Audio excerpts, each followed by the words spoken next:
So hey guys, welcome back to the channel. This is a story about what if Naruto banished and becomes a sage. Part 1. If you guys enjoy this, what if? And if you want to part 2. Comment down below. And let me know before I start. Please do support for more awesome content. And leave a like and don't forget to subscribe to my channel. And also share this video with your friends. And check out the description. And check out my playlist. So let's start the video. Chapter 1. Inheritance. Eyes. They say that the eyes are windows to the soul. In this case they show a dead one without feeling. Naruto walks down the street, well shuffled. He can't bring himself to care enough to pick up his feet all the way off the ground. His eyes are his and not his at the same time. They have been described as piercing, deep, kind, an open book. This is not correct. Naruto's eyes are pointed at the ground and have been ever since he came back from his fight at the valley at the end. Where Sasuke, his best friend, put a chidori through his chest. And after the whole thing Sakura. Naruto doesn't even want to think about Sakura. His eyes now can be described as dull, more of a green shade than blue, and dead. He has the look of a dead man. Alive, but dead. Naruto walks through the market on his way home, not something that he would normally do. But he can't bring himself to care. As he passes through, jeers and catcalls are made. Then things go south. People start throwing things. At first it is things like eggs and cabbage, but it quickly upgrades to sharp objects like knives and kunai. They pierce, slice, and cut his skin, but he doesn't even flinch, doesn't make a sound. He just keeps on plodding on towards his apartment. Things don't stop there. One civilian takes his lack of response as a sign of weakness and runs up to him before stabbing him with a chef's knife. Naruto still doesn't respond. Then the crowd descends. Punching, kicking, stabbing, slicing, peeling. Naruto keeps on walking until he physically is unable to. He collapses on the ground and the mob goes in for the kill. Itapa. Wind release. Great breakthrough. The mob is thrown back, revealing a very bloody Naruto. His clothes are virtually non-existent and he is laying in a pool of his own blood. A silver-haired man in a mask quickly wraps Naruto up in sunshine, body flicker technique, to the hospital. Time skip 12 hours. Konohagakure Hospital. Naruto wakes to the beeping of machinery. It is one he knows very well. Over his lifetime, he has been in the hospital more times than he can count. He moves his head to the side and sees Jiraiya sitting on the windowsill. Welcome back to the world of the living, brat. Naruto doesn't answer. This worries him. Normally Naruto is very energetic and would be opposed to being called a brat. But instead Naruto just turns his head and stares at the wall. Jiraiya sighs. He knows exactly why Naruto is acting like he is. Hey Naruto. How would you like to come with me on a 3-year training trip? Naruto lifts his head and then stares at Jiraiya. Only one thought is going through his head. I want to get away from here. From her. Naruto nods his head, eliciting a smile from Jiraiya. Good. Tsunade has already approved it. When you are released, go home and pack, then go to Tsunade's office. Oh, and don't take the market again. Take the rooftops. We don't want another incident like the one that put you in here in the first place. Naruto doesn't give any sign that he heard Jiraiya. But Jiraiya isn't going to baby him. With a wave Jiraiya hops out the window and goes to Tsunade's office. Hokage's office. When Jiraiya arrives, he lands on the window outside the office. He looks in and sees Tsunade talking, more like yelling, at a quivering Sakura. As of this moment, Haruno Sakura, your shinobi license is permanently revoked for conduct unbecoming a shinobi and conspiracy to harm your own teammate. You will no longer be a ninja, train to be a ninja, or attempt to be a ninja. You are a civilian and will remain so for as long as you are in this village. Now get out of my office. Sakura bursts into tears and runs out of the office, not bothering to shut the door. Shuzine walks into the office and closes the door behind her. Was that really necessary? Banishing her forever? Tsunade snorts. Jiraiya, get your ass in here. And use the door next time. She roars at him. It is never a good day for a Kage when he or she has to remove a shinobi license. Jiraiya clambers through the window. It's not my fault that the window has a huge ledge. It's like the founders wanted people to use it. Jiraiya ducks under a chair that he tosses at him and embeds itself in the wall. Anyways, yes, I do think that she doesn't deserve to be called a shinobi anymore. What she pulled is worse than anything I can think of. And to do it to Naruto, who has trust issues and a fragile mind to begin with, just made the decision easier. You realize that people aren't going to be happy about this? The council will try to have her reinstated, Jiraiya states. Tsunade chuckles evilly. The council already isn't happy with me, especially because I put all those who assaulted Naruto to death. Let them try to bring her back. It won't make a difference. The council is my advisor, not my right hand. They aren't supposed to have any power and I'm returning it to the original state. I have been looking for a way to disband the civilian side of the council ever since I took this job. This is a hidden village, not a damn democracy. Changes are coming to the council. Even Danzo isn't going to be much of a factor after I get through with him. Jiraiya nods. This is why his former sensei wanted her even before his death. She knew that she would stand up to the council in ways that he never could. Are you sure that you aren't showing favoritism to Naruto? He is like a brother to you, Shizune questions. Oh, I'm quite sure. You see. The door opens and Anbu steps through. With a low bow he speaks. Excuse the intrusion of Hokage-sama, but the council is requesting an emergency meeting. Tsunade smirks. Those old bastards move quickly when they want to. Very well. Tell Anbu Squad 6, 7 and 8 to report to the council room. Tell them they are not to be detected. The Anbu straightens. As you wish. The door closes. Well, it is time I put this village straight. When do you leave Jiraiya? A few hours after Naruto gets out of the hospital. I checked and he is scheduled to be released anytime. I told him to meet me here. Tsunade nods and stretches. Well, I'm off. Don't let him die, Jiraiya. But that Tsunade leaves with Shizune in tow. Council chambers. Tsunade bursts through the door, silencing the entire room. Before her sits the Shinobi Council, the Civilian Council, and the village elders, split even 12-12-4 and the 3 with her as the deciding vote. Why has this meeting been called? Tsunade demands, not even taking a seat. You have gone too far this time, Tsunade. A faceless woman shouts. We demand that you reinstate Haruno Sakura and put the demon to death. Shouts a porky man. Yes, you must put the Kyuubi incarnate to death for what he did to Uchiha-sama. A very fat man shouts before being severely winded from the outburst. We demand you give reparations for those families you killed. This one comes from a pink-haired woman who looks just like Sakura but older. Tsunade raises an eyebrow. Really? Anbu, kill these men. The heads of the men who shouted second and third are now rolling on the ground. What the hell are you doing? Another faceless and nameless merchant shouts. Tsunade slams her hands on the table, breaking it and silencing the room. Those men broke the Sandame's law, and last time I checked, assaulting and nearly killing a shinobi is punishable by death. As of this moment, the civilian council is disbanded. The room is filled with shouts and threats. The shinobi clan heads just sit there and wait for Tsunade to lose her patience. Anbu. 2 dozen shinobi appear out of the walls, various weapons drawn. The room instantly goes loud with shouts of outrage. Tsunade punches a wall, caving it in, forcing silence in the room. As you may have guessed, I am in command of this village, not you sniveling politicians who hide behind laws to further yourselves to the detriment of others. The council is only an advisory one. You do not hold power, you do not engage in activities behind the Hokage, you do not undermine my authority. I am resuming full command of this village and returning this council to its original purpose. And there is nothing any of you can do about it. From now on, the advisory board will have no power to make decisions. They will be at my beck and call and will answer only to me. Anbu, escort these civilians to Ibiki and Anko. I hear she likes to hear screaming in the morning. Let's see how much information about stabbing me in the back he can get out of them. The ex-civilian council is rounded up, bound, and carried to the interrogation department where Anko and Ibiki are already waiting. Now that is out of the way, does anybody have any problems with my authority? She asks sweetly. The clan heads and the village elders all shake their heads. Good.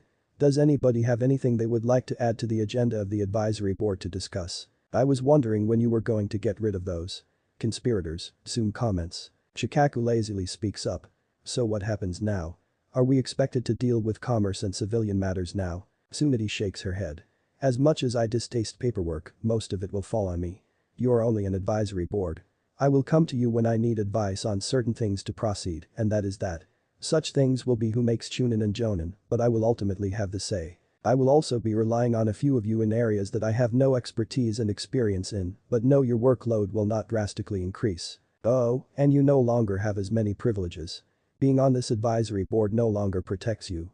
You break a law, then you are subject to the consequences. You will retain all clan rights and all that it implies.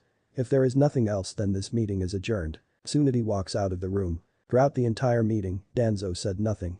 But under his impassive mask, he is seething. Damn her. She has ruined most of my plans. I must get rid of her before she ruins the rest of them. But she saved me a lot of work when I became Hokage. All I have to do then is just disband the advisory board, which won't be difficult at all, seeing as how they have no power anymore. Danzo leaves the advisory board chambers, unaware of the shadow. Hokage office. Tsunade sits in her chair feeling better than she has in a long time. Jiraiya is still there waiting for Naruto. Then Anbu opens the door. Hokage-sama, Danzo is on the move. We have Tracker Squad 9 on him now. Jiraiya's eyebrow almost gets lost in his hairline. Excellent. Bring me the Jonin instructors, clan heads, and all Anbu squad captains. Without a word, the Anbu disappears. So you were going for it all now? Jiraiya questions. Tsunade nods. Danzo has been plotting for too long. After today I will only have to worry about threats from outside of the village for a while. Hopefully when you and Naruto get back this place will be completely different in how they treat him. That's a lot to ask in 3 years. They have spent the last 13 hating his very existence. It isn't going to happen overnight. I know. But when he gets back, I'm going to reveal his heritage. People should change their minds after that. Oh, and don't leave with Naruto yet. I'm going to be promoting him and telling him who he comes from. This gets Jiraiya worried. Are you sure that's a good idea? He is in a very fragile state as it is. He may not ever trust someone enough to get close to him now. Imagine when you tell him and his mind snaps. He won't be the same. Tsunade shakes her head. He already isn't the same. He will never be the same, as much as I hate to say it. Sakura broke him and I don't know if there is anything in this world that can fix him. So I might as well tell him now before he comes to resent us both for not telling him. Jiraiya fixes her with an intense stare. You had better be right. Because if you aren't, Kushina will kill us again in the next life when we get there, making both of them involuntary shudder. Just then the doors open and Anbu and Jonin enter the room. Good. Now you may already know that I have disbanded the civilian council and made the shinobi council just an advisory board. This gets murmurs from the crowd. Apparently not everyone knew. Anyways, I have one obstacle left before all threats are eliminated. Danzo. Another round of murmurs. Over 10 years ago, the Sandaime Hokage ordered Danzo to disband his private army known as Root. That has not happened. He probably is plotting a way to kill me before I ruin more of his plans. So, I have Squad 9 tracking him right now to his lair. Once we have confirmed the location of the Root base, all Anbu squads and squads made up of Jonin will assault the base. Kakashi Hideki will lead Kurenai, Choza Akimichi, and Hayama Shirakumo. Asuma Sarutobi will lead Hamaki Mamura, Yakumo Kurama, and Might Guy. Shikaku Narai will lead Shibi Aburam, Inoichi Yamanaka, and Takuno Kanden. Shikaku, you will be in charge of the operation. A troublesome reaches her ears from the back. Kill all who oppose and if possible, capture Danzo alive. If not then it is of no consequence. Be on alert from now until we have confirmation. Once we do, you will move 2 hours after that. Be aware that Danzo may try to escape. All shinobi not specified to be in a squad will be posted in the forest to prevent that. Clan heads may use any shinobi you feel are up to the task. That was directed mostly at Hiashi. His clan with the Byakugan will be invaluable in finding Danzo. If there are no questions then you are all dismissed. Oh, and do not talk about this without a privacy seal. We cannot afford to have any leaks and let Danzo know. The assembled shinobi file out of the room in silence, leaving only Tsunade and Jiraiya. Then a boy of 13 years walks into the room, backpack over his shoulders. Instead of his kill me orange suit, he has on plain black Anbu paints and a t-shirt. Ah Naruto. I'm glad you made it. Come have a seat over here. Tsunade asks Shizune to close the door while she crosses the room and sits on a couch. Naruto joins her, not bothering to take off his backpack. It is then she gets a good look at him. His most noticeable feature before the change was his eyes. They really stood out from the mess of blonde hair. They are even more noticeable now, but not for any good reasons. Instead of a shade of piercing light blue, they are now dull and dark with a tint of a sickly green color. His eyes hold no emotion, no spark that was there before, no life. How are you doing? She asks softly. No answer. Just stares at the ground. Look at Naruto. I know the last thing you want to talk about is Sakura. He visibly recoils at the name, which is the only indicator that he is indeed listening. About her, but in time you will find that it hurts less over time. Just know that when you are ready to talk about it Jiraiya and I will always be available to you. Okay. No response of any kind, but she knows he is listening. I'm promoting you to Chunin Naruto. This gets a reaction. He slowly turns his head and looks at her with his soulless eyes. Now Tsunade hates Sakura more than ever. She took the only bit of innocence and whatever was left of his soul when she betrayed him. Naruto doesn't say anything, but he just stares at her as if wondering why. I'm promoting you because 1. The council wouldn't let me, but they are gone so I can do what I want. 2. Because you have fought powerful enemies more than anybody at the Chunin exams and not only survived but beat them. I believe that you of all people deserve this more than anybody. 3. You have taken more punishment, more pain, and more heartbreak than anyone I know, and still you fight. I believe that you will eventually find something to live for again, and when you do, you will be unstoppable. You have great potential and I want to see you fulfill that potential. Now I have something else to tell you now that you are of proper rank. She gets up and walks to a random picture that is hanging up on the wall. She takes the painting off the wall and opens her safe, lay my no. She pulls out a single scroll. She closes the safe and replaces the painting and sits back down on the couch. She is about to open the storage scroll when Jiraiya stops her. Shouldn't you put up a privacy barrier first? I already did. The first thing I did when I got here was to make it so when the door closes it puts up the privacy barrier automatically. Satisfied with the answer, he sits back and hopes this doesn't backfire. She bites her thumb and breaks the blood seal on the scroll.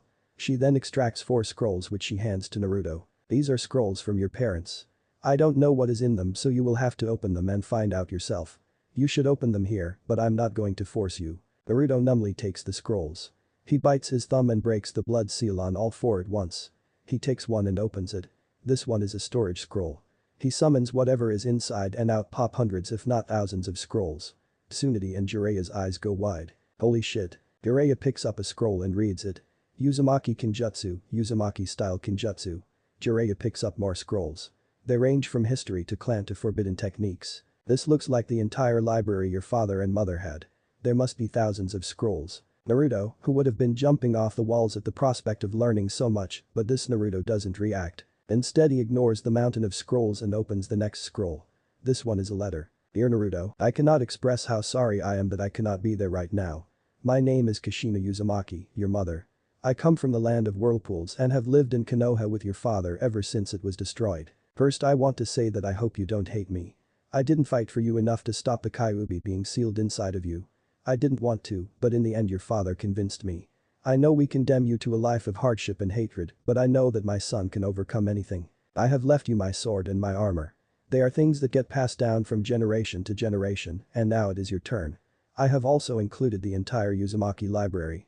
This has everything from our techniques to our history to the secrets of the whirlpools. My job was to protect the library and ensure its survival, so I passed the task on to you, the last Uzumaki. I hope you can find it in your heart to forgive your father and I. We have wronged you more than anybody else. Worse is that we left you alone to deal with it. I know the villagers will not see you as the hero you are, but I can hope. Please don't hate us dear, but I will understand if you do. I hope you are healthy and well.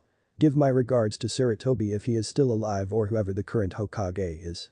I hope you live a long and very happy life. Your loving mother, Kushina Uzumaki. Naruto reads the letter again and again. During this time, Tsunade and Jiraiya have picked up and resealed all the scrolls.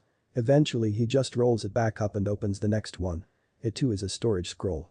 He unseals the items. Out poofs a sheathed sword and 2 large chests. He opens the first chest. The inside is much larger than the chest has room for.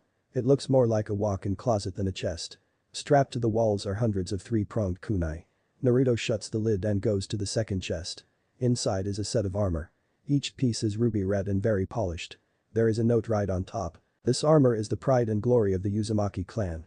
It is centuries old and very special. It is semi-sentient and will only allow the current head of the Uzumaki to wear it, all others will be crushed.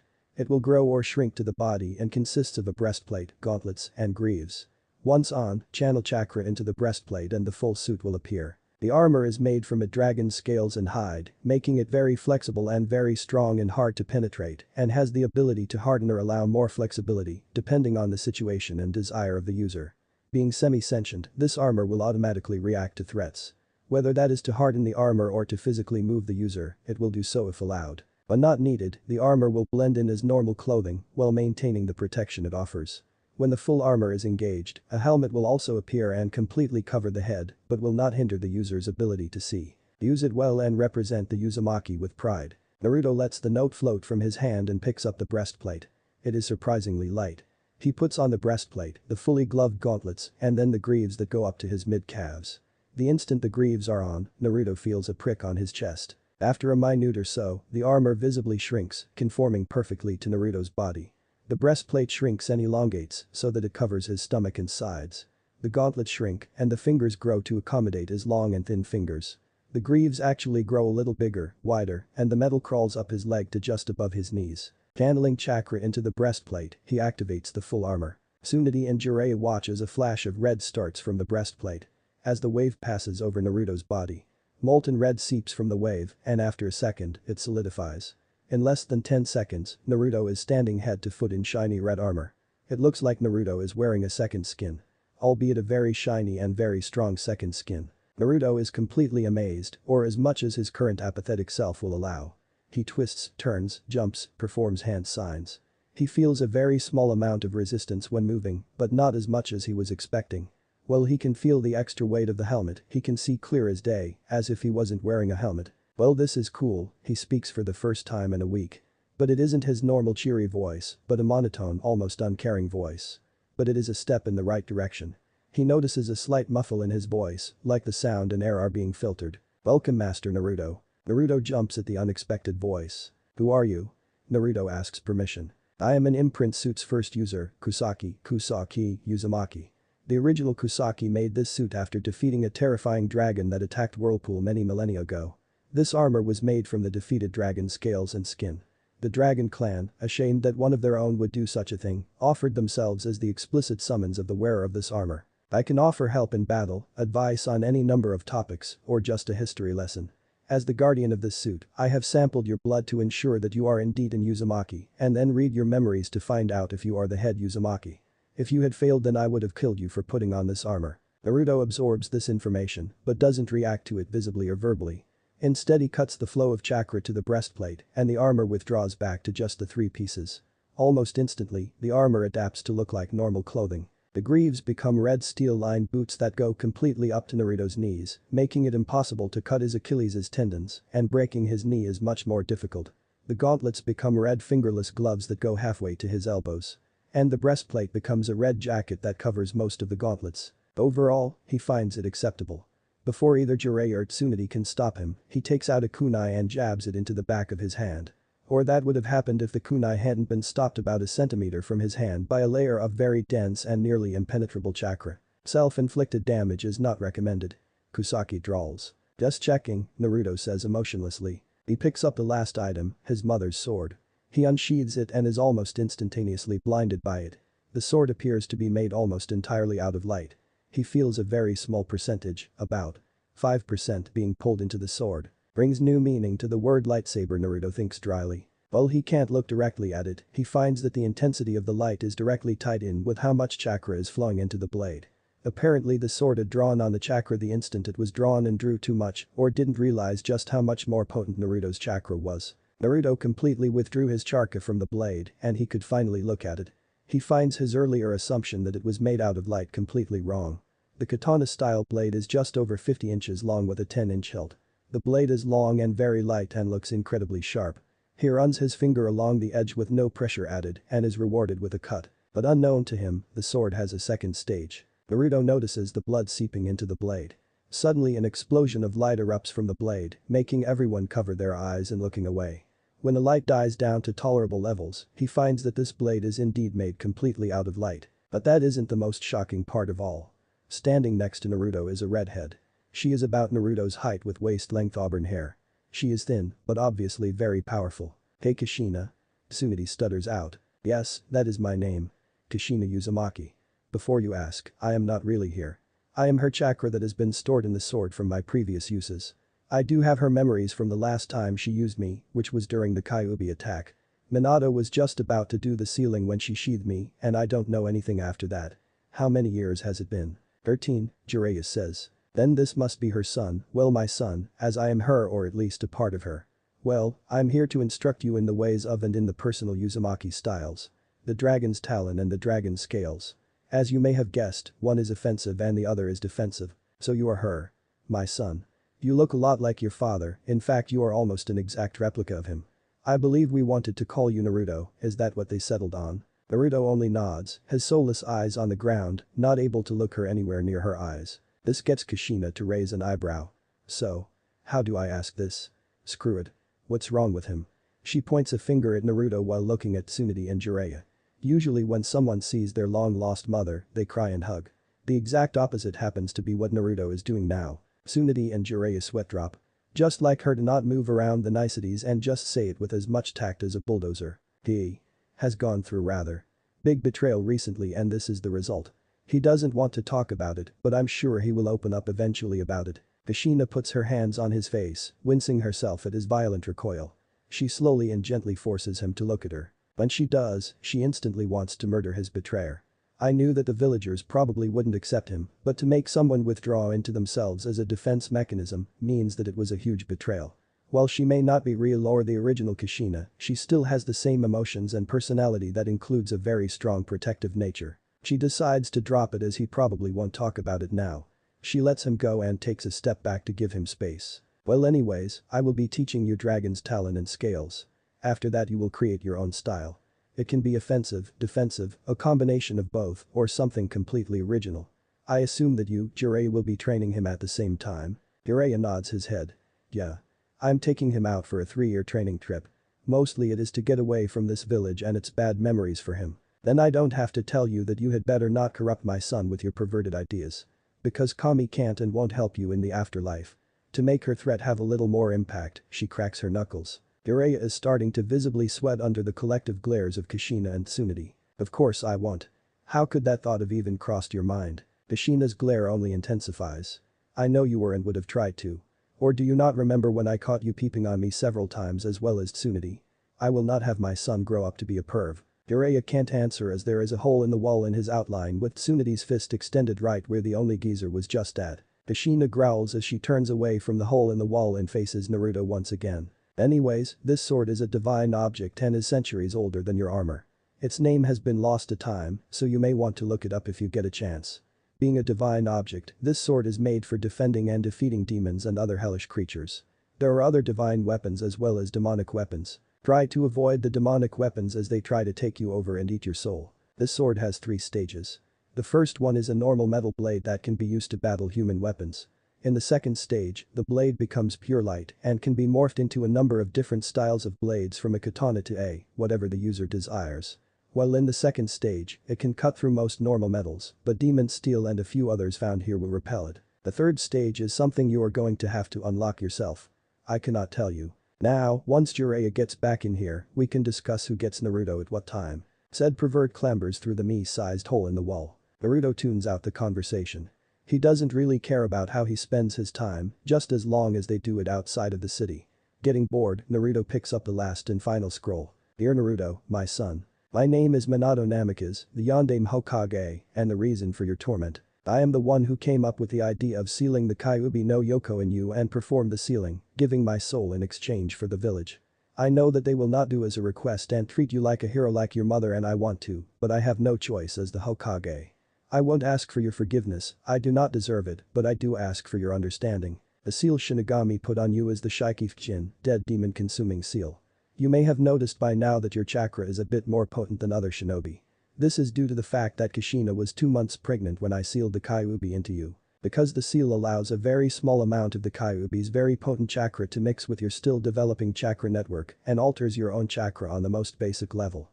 You have either pure or Yauki chakra mix running through your body, making your techniques very powerful with just a fraction of the chakra that it normally takes. I have included the entire Namikaze library along with the rest of my 3-pronged kunai that are used for the Hiraishin no Jutsu. I don't know if you will be able to learn it, but I hope you do and carry on the legacy. Included in the library are the blueprints and my notes on the Rasengan and Hiraishin no Jutsu. I cannot begin to describe how sorry I am that I forced such a terrible fate on you. I can only hope that your mother raised you to be a fine young man and that you are able to find peace and someone to love and love you in return. I must go now. The alarms are sounding, meaning that Kyuubi is only a half-hour away and I must prepare the seal. Goodbye and I love you. Minato Namikaze, Yondaime Hokage. P.S. Don't get mad with the current Hokage about not telling you about me. I left specific instructions that you are only to be told when you turn 16 or you make the rank of Chunin. I had many enemies that I know would take revenge for what I did out on you, my only heir. Naruto looks up and rolls the scroll up and tosses it on top of the other 3 scrolls. All 3 adults are watching him closely, not knowing what his reaction is going to be. When do we leave? His voice doesn't hold one bit of interest, making the others recoil at the very dead tone and look he is giving off. As soon as you're ready. If you want to leave the 2 letters here with Tsunade Hime, I'm sure she won't have a problem with that. You can seal up Kushina's sword or carry it with you, either is fine. By the time Jiraiya is finished speaking, Naruto is done. He had sealed up the 2 chests and tossed the 2 letters to Tsunade. He straps the katana sheath onto his waist and places the 2 storage scrolls in his bag and is at the door waiting for Jiraiya. He sheathes the sword and Kushina disappears back into the sword. Jiraiya stands and heads for the door before Tsunade stops them both from leaving. Wait. She rushes over to Naruto and gives him a huge hug, but careful not to crush him. Jiraiya gets a small nosebleed when he realizes Naruto's face is in the valley between her mountains of flesh. When she breaks the hug, she leans over to look him in the eye, unintentionally giving Naruto a good look at her breasts, while Jiraiya is moving around behind Naruto trying to get a good look. Not that Naruto is looking or even noticing. For what it's worth, I'm sorry for Sakura. Naruto flinches at the name. What she did to you? You should know that I revoked her shinobi license and she can no longer be a ninja in this village unless you want her to be. Sasuke will have his license revoked as well and he will never be able to leave the village. Jiraiya is going to seal his chakra too. Naruto shrugs. The bitch can have it back for all I care. I don't intend on seeing her ever again if I can help it. Just don't have the two of us on the same team. Ever. She can burn in the 7 circles of hell for all I care. As for Sasuke, I couldn't care less. Tsunade is shocked at his statement but can hardly blame him. Okay, I'll reinstate her, but let her know that you didn't do it out of the kindness of your heart and that she means nothing to you now. Listen. Have a good trip and break from this town. When you get back I will see if you have the skills to be a hunter so that you don't have to stay in the city all that often, okay? Naruto nods. That's perfect. Naruto just turns from her. Naruto. One more thing. Naruto turns back. This was not your doing. You have no fault in how this turned out.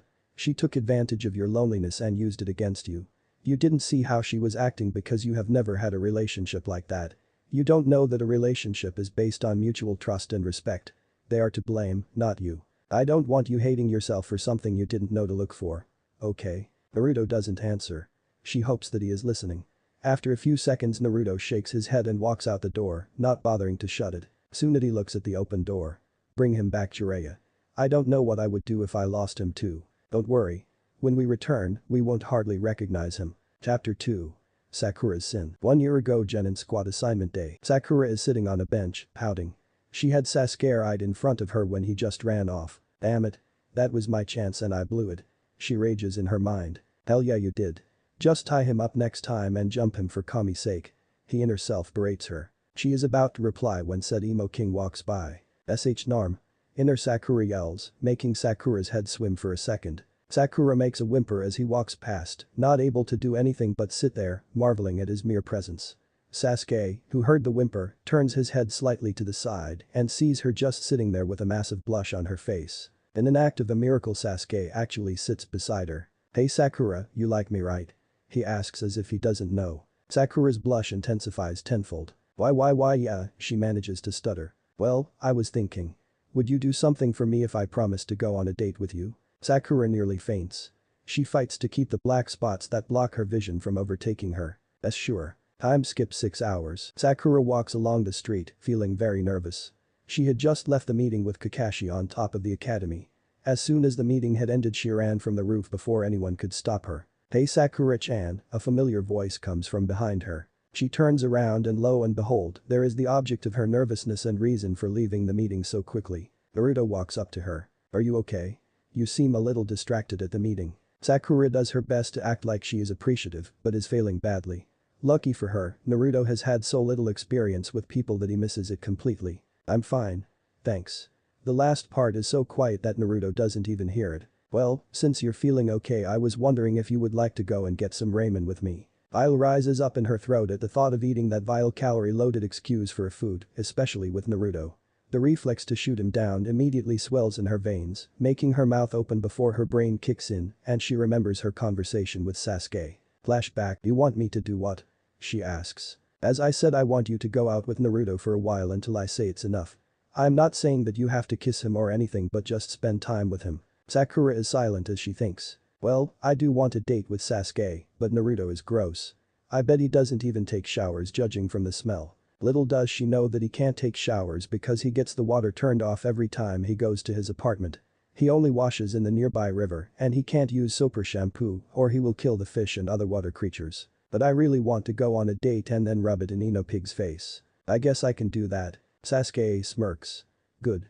Now while you are with Naruto, you can't shout how much better I am than he is or try to talk to me every chance you get. But you definitely can't talk about our deal with anyone or Naruto may find out. This is just between you and me. Just be a normal girlfriend to him minus the kissing part if you want. Sakura nods her head. She can do that. Then flashback. Hello? Konoha to Sakura. Sakura shakes her head free of the memory. Sure.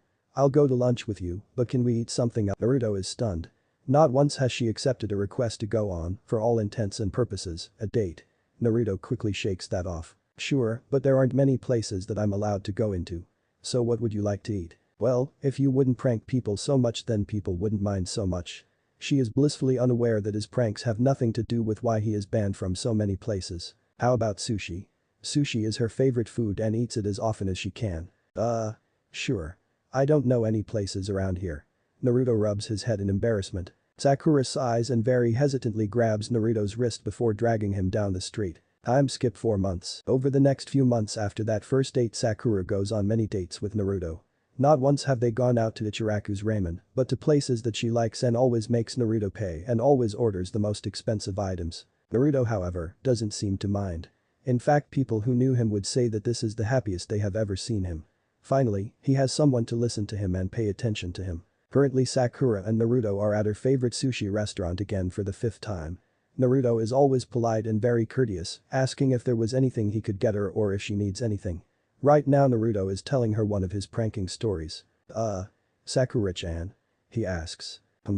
Was her response. She has been staring off into space, nibbling in a rolled piece of fish on a fork. He zoned out again. Oh, sorry, was the quiet response. Truly though, she wasn't the least bit sorry. All he talks about is some news that he saw or one of his pranks. Why can't he just shut up for once? How much longer am I going to have to put up with this before Sasuke's and my date? Naruto, however, has no idea what is going on inside her head. He takes a deep breath before calming his frayed nerves. Truth be told, he has been extra jittery today because of something he wants to ask her. Hey, Sakura-chan. I have been wondering if you would like to be my girlfriend. He says the end really quickly and recoils, expecting to get hit. Sakura, for her part, had been daydreaming about her date with Sasuke and was brought out of her wonderful dream by the last part of his sentence. What? She asks forcefully. Naruto cringes at the tone but gathers his courage. I was wondering if you would like to be my girlfriend. Sakura can't believe her ears. Sure, Sasuke had said for a while, but damn it. He didn't say anything about becoming his girlfriend. She decides to go ahead and accept his offer because she can always just dump him. She tells herself that the next chance she gets is going to ask him about it, and he says okay to stop, she will dump him immediately. Sure, Naruto. Kun. She has to fight down the wave of nausea when she says kun along with Naruto's name. She only succeeds because she keeps telling herself that it is all to get Sasuke, that this is just a means to an end. Naruto leaps up and scoops Sakura in an enormous hug. Again she fights down a wave of bile at his stench. She imagines that these arms are Sasuke's and immediately relaxes into them, even putting her arms around Naruto. Naruto lets go of her and smiles his biggest smile. On the inside, Naruto is struggling to contain his excitement. He is happier than he has ever been. Someone has accepted him for who he is. He takes her hand and tosses the cash on the table and leads her out of the restaurant, noticing the very big flinch when he touches her hand, but writes it off as her not being used to contact. Time skip 4 months. Sakura sits in the lap of her 4-month boyfriend. Not that she wants to. It had taken her 3 months to just get this far. Since becoming his girlfriend, she too has been shunned by the populace of Konoha, believing her to be a demon bitch or a demon whore. More than once, Naruto has gotten into brawls over someone calling Sakura a whore and a slut. She has been banned from half the restaurants in the city as well as her family. When asked about dating the demon, she told her parents that she was dating him, but only at Sasuke's request. Being the Uchiha lovers they are, they immediately praised Sakura for getting one step closer to having his children. She has also learned more about Naruto himself. Besides writing off being called a demon because of his pranks, she went to his apartment and saw that it was absolutely disgusting. Pieces of wood on the walls and ceiling were rotten and collapsed, the floor had numerous holes in it, making you watch where you had to step, the refrigerator was broken, and the water was the dirtiest she has ever seen. It was almost black in color. She immediately left the apartment, not able to stand the smell of rotting wood and the gas given off by the termites in the walls and wood. Naruto chased after her, but stopped after he got to his stairs as she had already rounded the corner, racing to her home to take a shower. Naruto recalls the conversation that he had with Choji and Shikamaru a few weeks back. Flashback, Naruto is walking down the street, hands in his pockets whistling some off-tune song. He hears someone call his name from behind. He turns and finds Shikamaru and Choji walking up to him. Hey guys. What's up? Naruto asks. Are you busy? We have something troublesome that we need to talk to you about, Shikamaru says in his lazy voice. Sure, I have nothing to do.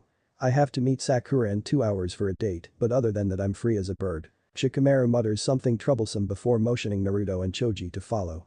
After a few minutes walk, they enter training ground 4. It is mostly a thin forest with small animals. Teams come here to train their tracking abilities. So what's up? Naruto, have you noticed anything odd about Sakura? Shikamaru asks.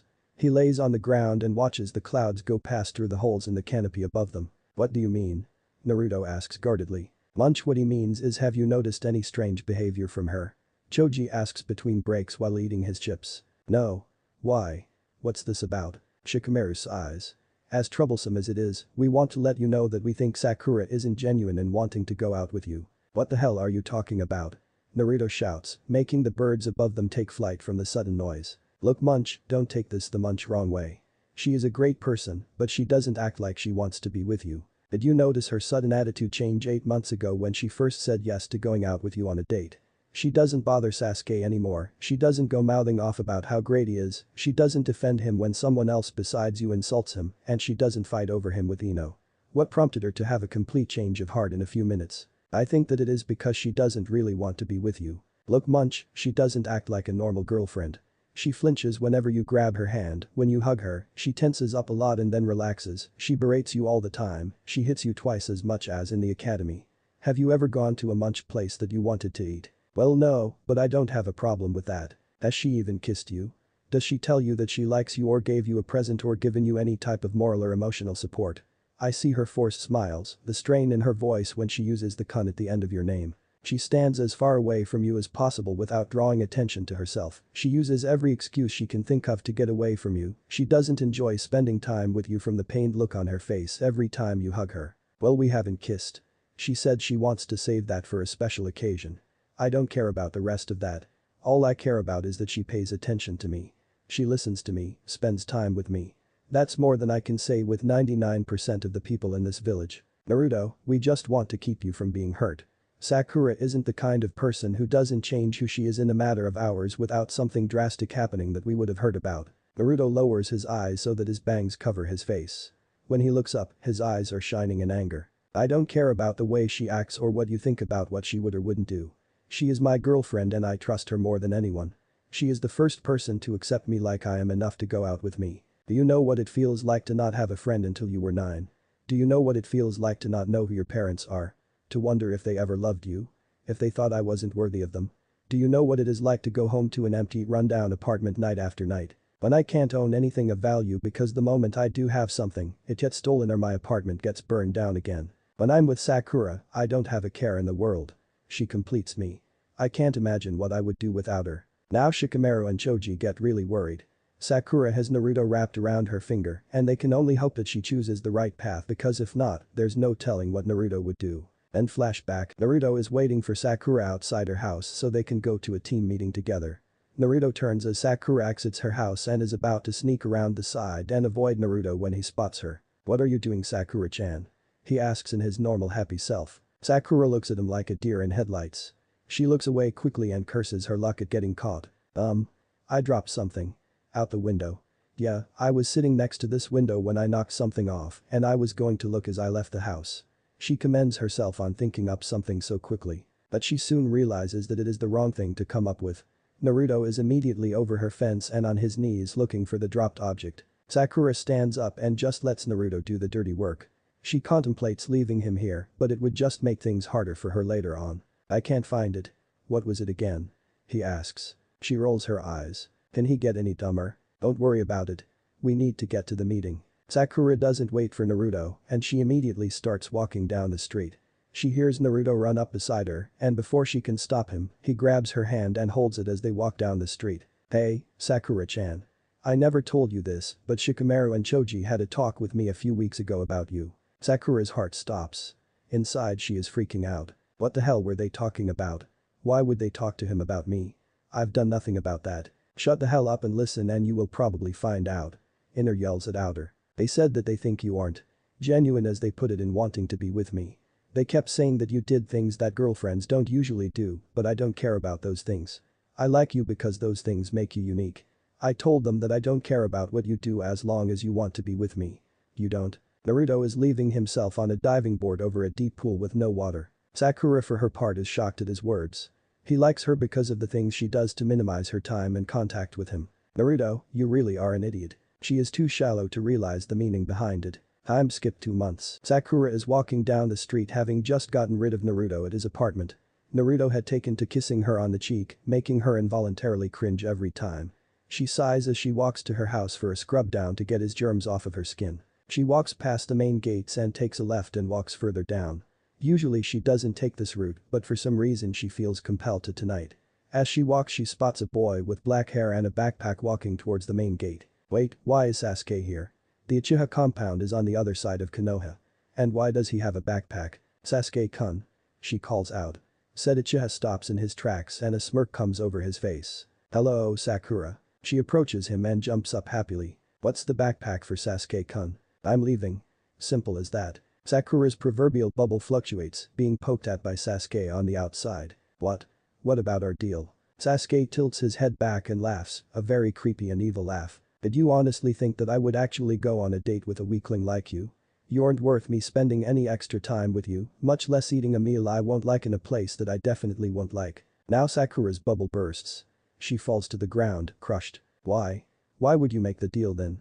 She manages through a torrent of tears. Sasuke chuckles again. Because I wanted Naruto to get close to you. But that he knocks her on the back of the neck and just leaves her lying on the dirty ground as he jumps over a low section of wall and out into the forest. Time skip 5 hours. Naruto stands with Shino, Choji, Shikamaru, Neji, and Kiba at the gates.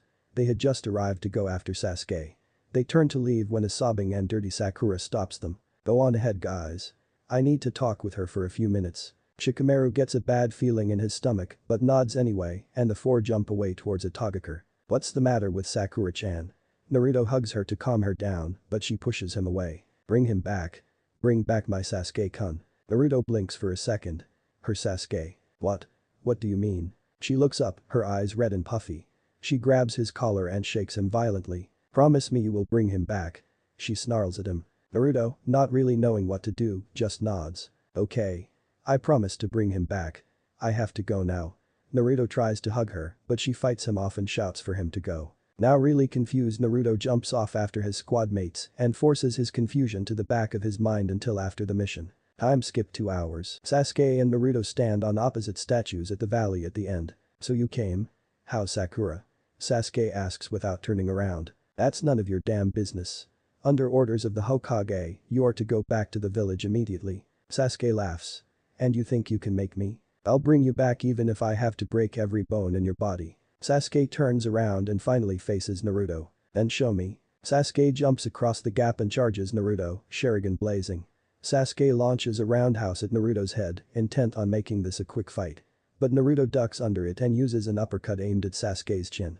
He sees this however and moves to the side, making Naruto miss and leaving him wide open. So, how's Sakura doing after I left her in the dirt? Naruto's blood starts to boil. What the hell did you do to her? Naruto's anger makes him faster and stronger. He avoids a back fist aimed for his face and punches Sasuke in the chest, making him take a couple of steps back. I didn't do anything. I asked her a favor almost a year ago, and she ran with it. Sasuke does a front kick. He then presses the attack with Taijutsu, since Naruto's poor excuse for Taijutsu isn't his weakest category, but it is abysmal at best and non-existent at worst. Sasuke forces Naruto back before kicking Naruto in the side of the leg, forcing him to one knee. Sasuke then brings his other knee right into Naruto's face. The impact shatters Naruto's chin in 3 places. Naruto hits the ground and lies there, waiting for Kyuubi to heal his injuries. You see, dope, Sakura only dated you because I asked her to. This whole time she has been faking and you didn't pick up on it at all. In fact, you defended her. Naruto, having his jaw fixed, lets out a low growl. Suddenly a red layer of chakra envelopes Naruto. Before Sasuke can even lift a finger, he has a fist in his gut. Spit flies out of Sasuke's mouth and hits Naruto's external chakra. It hisses as it evaporates. Shut up. Sakura-chan would never do that. Naruto continues to beat the stuffing out of Naruto. Suddenly Sasuke can't see Naruto's actions before they happen. Finally. My Sharingan must have matured. This dope stands no chance now. Sasuke intercepted Naruto's punch and backhanded Naruto, forcing him away. Naruto rushes Sasuke once he recovers, but with his new Sharingan, Naruto doesn't stand a chance and is getting beat pretty badly. Why can't I beat him? I can't fail Sakura-chan. I won't. I need more power. Out of the chakra cloud, a tail pops out. Naruto's fingers are claws and his eyes are slitted. A pair of ears on top of the chakra shield gives him the distinct look of an animal. I will bring you back. Naruto disappears and Sasuke finds a foot in his stomach. As he flies back, he falls off the edge and splashes into the reservoir. Naruto follows him down, but uses chakra to stand on the water, making it steam and partly cloud his vision. Naruto looks around and a bubbling a few feet away alerts him to something. Suddenly a burst of flames comes from the water aimed right at him. Naruto doesn't make any attempt to dodge and is engulfed in the flames. Sasuke climbs on top of the water painting. Stupid dope. Can't even dodge a fireball. He is about to leave when the fire dies down, leaving an untouched Naruto. What? How? Instead of answering, let out a primal roar. It is so loud that it makes Sasuke a little lightheaded from his inner ear being disrupted.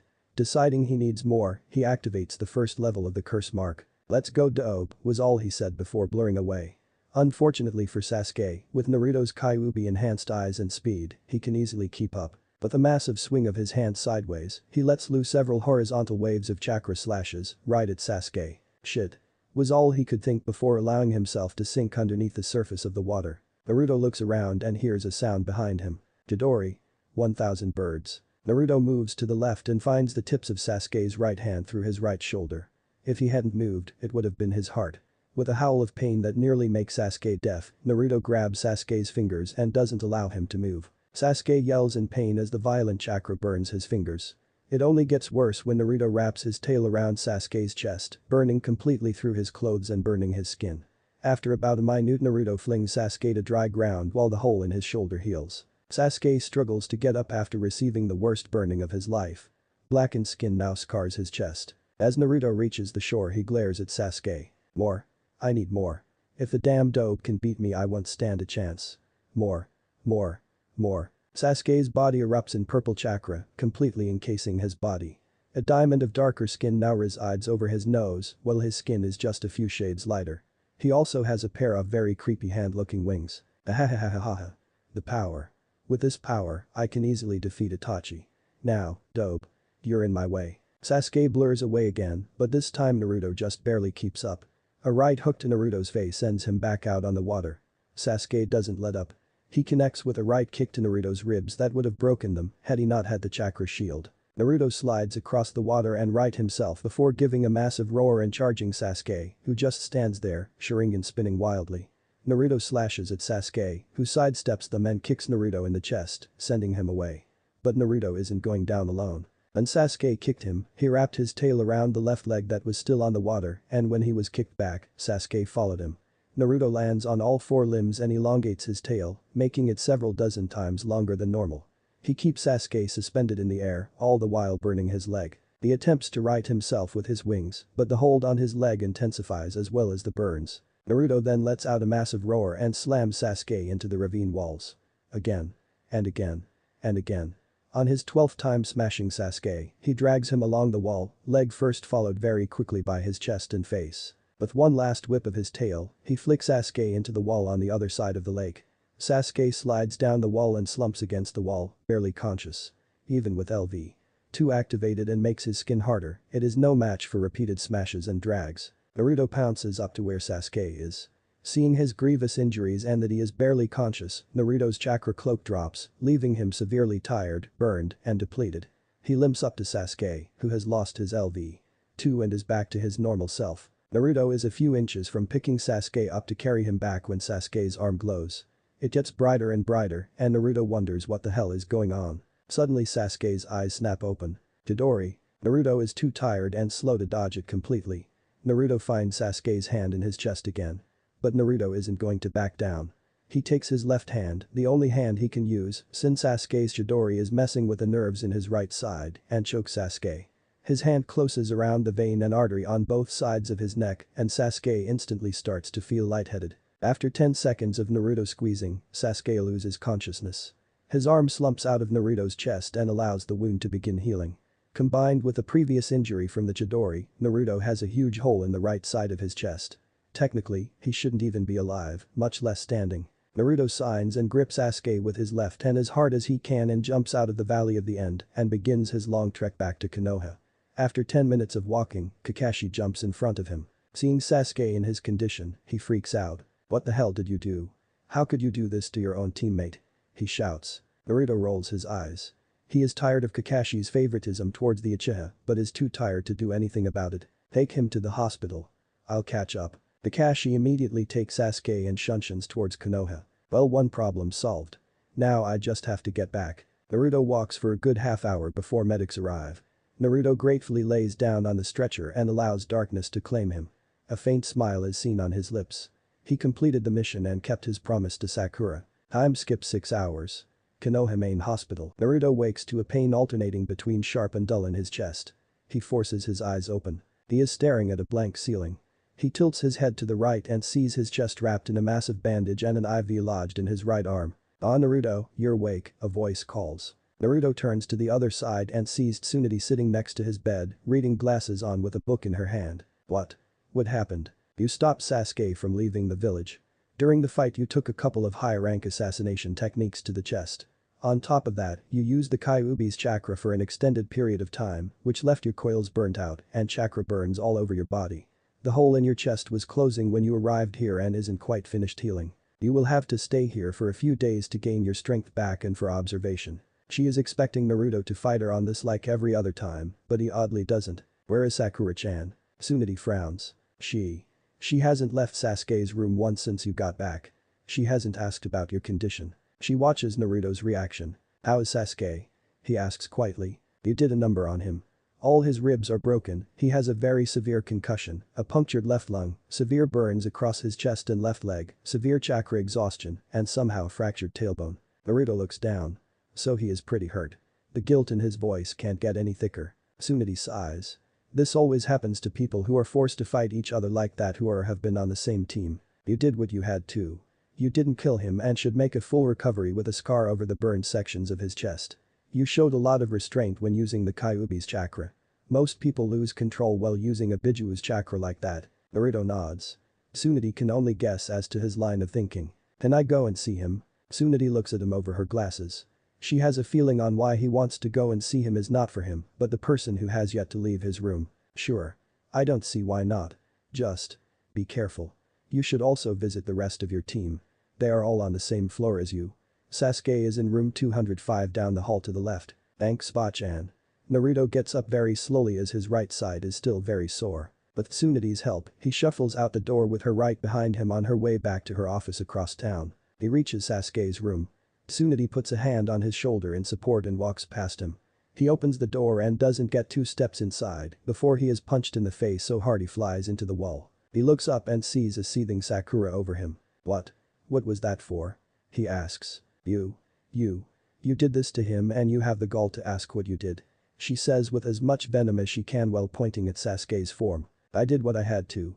He wouldn't come back with me so I fought him to complete the mission and to keep my promise to you. You didn't have to put him into a coma." Naruto is starting to get mad. "What the hell was I supposed to do? He put 2 holes in my chest. He was trying to kill me. That is no excuse to do that to my Sasuke-kun." "Wait. You're Sasuke? What the hell? You're my girlfriend. You're supposed to be on my side when someone like the Hokage gives me an order to bring him back forcibly." Sakura gives a dark chuckle. "Your girlfriend, huh? Well, sorry too. You know what? I'm not sorry to say this. I never wanted to be your girlfriend. I never liked you. I hate spending time with you. You smell like a pig, you don't shut up, you have the filthiest place I have ever seen. You can't compare to someone like Sasuke-kun. The only reason I went out on a date with you is so I could go on a date with him. And when he left he said he would never go out with me, so why should I keep pretending to be your girlfriend?" Naruto just stares at her. His brain is trying to comprehend the meaning behind her words. "But what about?" He doesn't get a chance to finish. "I never enjoyed your company. I could barely stomach it. Every time you touched me I had to fight to keep my foot down. I flinched every time you took my hand. When we hugged, I only took it because I imagined that you were Sasuke. You make me sick. Did you never notice how I would always pick the most expensive things on our dates? Did you not notice how I would always find an excuse to get away or how I would put as much distance between us as possible? Kami, you are the dumbest person I know. And then you hurt my Sasuke-kun. I never want to see your face again. If I do then I will kill you with my bare hands." Naruto his whole time is dumbstruck.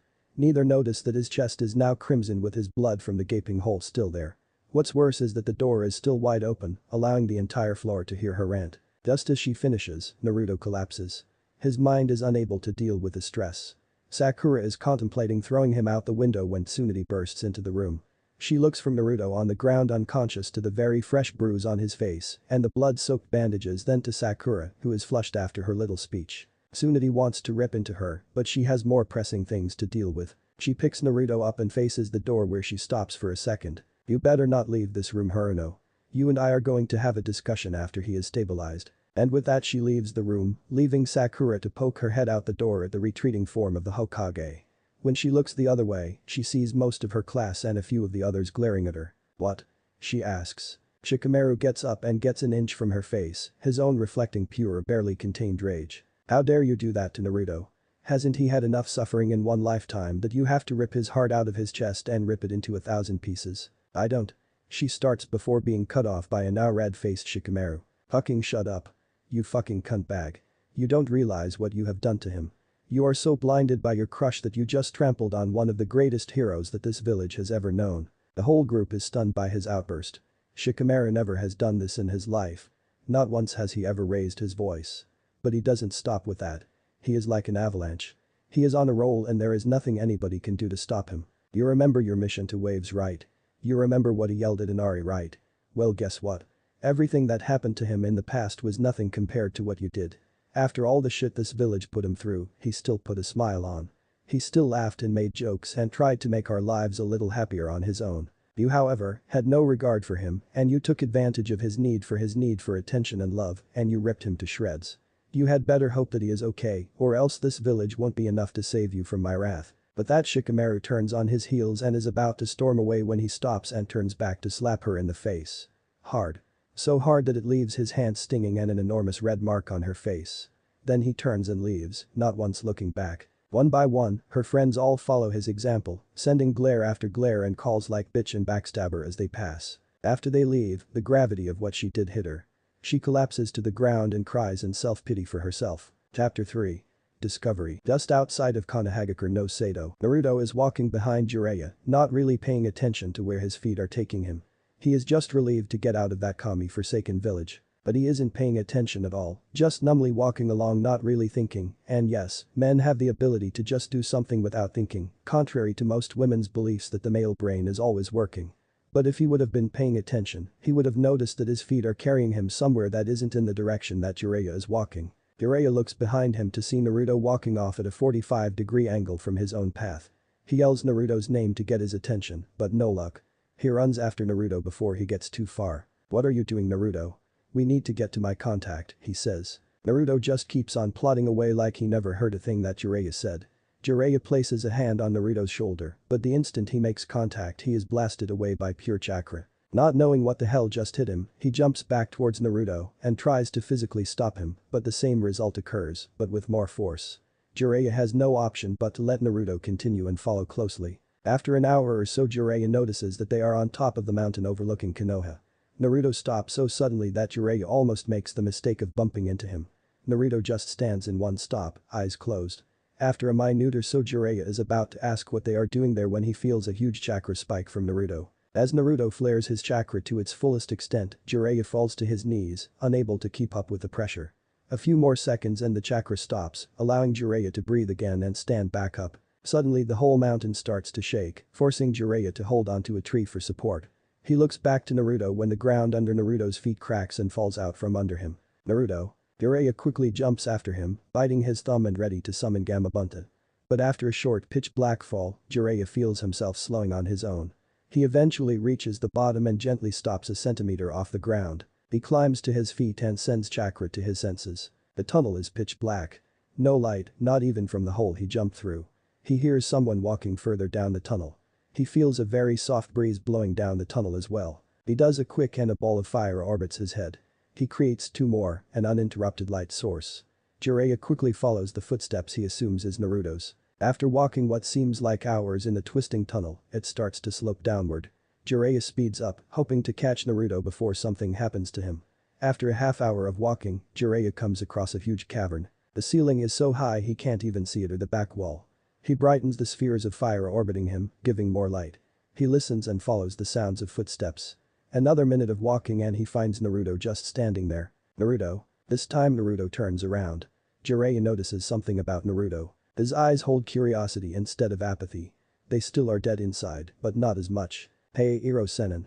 I was wondering when you would get down here," Naruto calls in a monotone voice. Inside Jiraiya is jumping for joy. Not once since the hospital incident has he called him Iro-senin. "So what is this place?" asks Naruto. Jiraiya looks confused. "Me? Why should I know? I was following you here then you flared your chakra causing the ground underneath you to cave in, then walk down the tunnel. So I should be asking you?" Naruto rubs his head. "I don't know. I was walking behind you, not paying attention, next thing I know I'm down here. Jiraiya is about to answer when he sees something gleam off the light from his fire. He walks over to it and sees that it is a tray of some sort with a thick, smelly, and dark liquid inside. Having seen one of these before, he directs one of his balls to touch the liquid.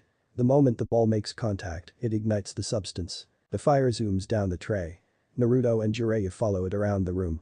Suddenly it takes an incline and is gone. Naruto and Jiraiya stare in disappointment at the spot the fire trail disappears. Suddenly the whole cavern is filled with light. They look up and see that the tray didn't end where they thought it did. It just blocked the fire since they were standing under it. They look at the light source. It seems to be a massive ball of fire suspended by nothing, like a miniature sun just floating right above them. They look around the newly lit room. They find themselves at the center of a colossal cavern. It is bigger than either one of them thought. The ceiling goes at least 300 feet above them. The walls stretch out 200 feet in all directions. At the opposite end of the entrance there is a very big shrine. What in Kami's name is this place?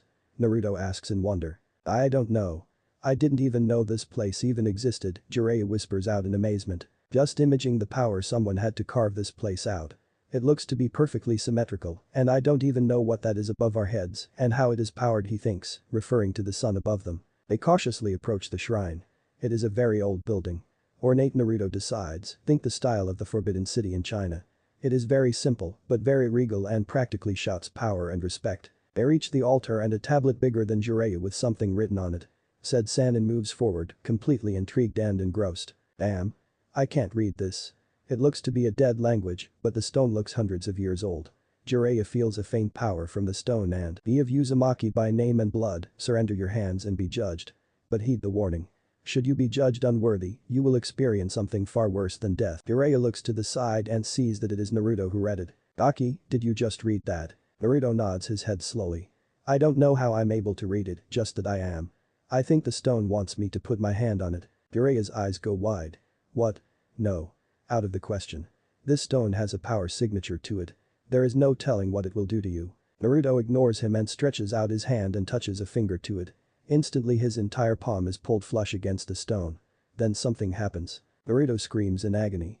He tries to pull his hand away, but it doesn't even budge. Jiraiya joins in and pulls with him, but no success. They continue to try to pull free when Naruto goes rigid. Jiraiya starts to panic and lets Naruto go and forms a Rasengan and prepares to demolish the stone. Right before Jiraiya slams the Rasengan into the slab when Naruto is released and slumps to the ground in a state of semi-consciousness. He immediately cancels and rushes over to Naruto. Jiraiya looks at Naruto's hand. The skin was gone. He watches in amazement as he watches the skin grow back. He looks to the stone, but finds no trace of any blood or skin. Just as Naruto fully regains his senses, voices reach them. They turn to see Tsunade and two full squads of Anbu running towards them. Jiraiya, what the hell happened and what is this place and why are you here? I thought you left.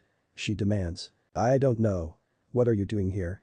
He asks, slightly stunned at her rival. The entire village felt that chakra surge and I came here ready to do battle. Was that you? And what happened? She asks, concerned. Jiraiya looks at Naruto for a second. Well, first that chakra came from the Gaki. He gets a vibe from the Anbu. A badger Anbu steps forward, tento drawn. The demon is breaking free.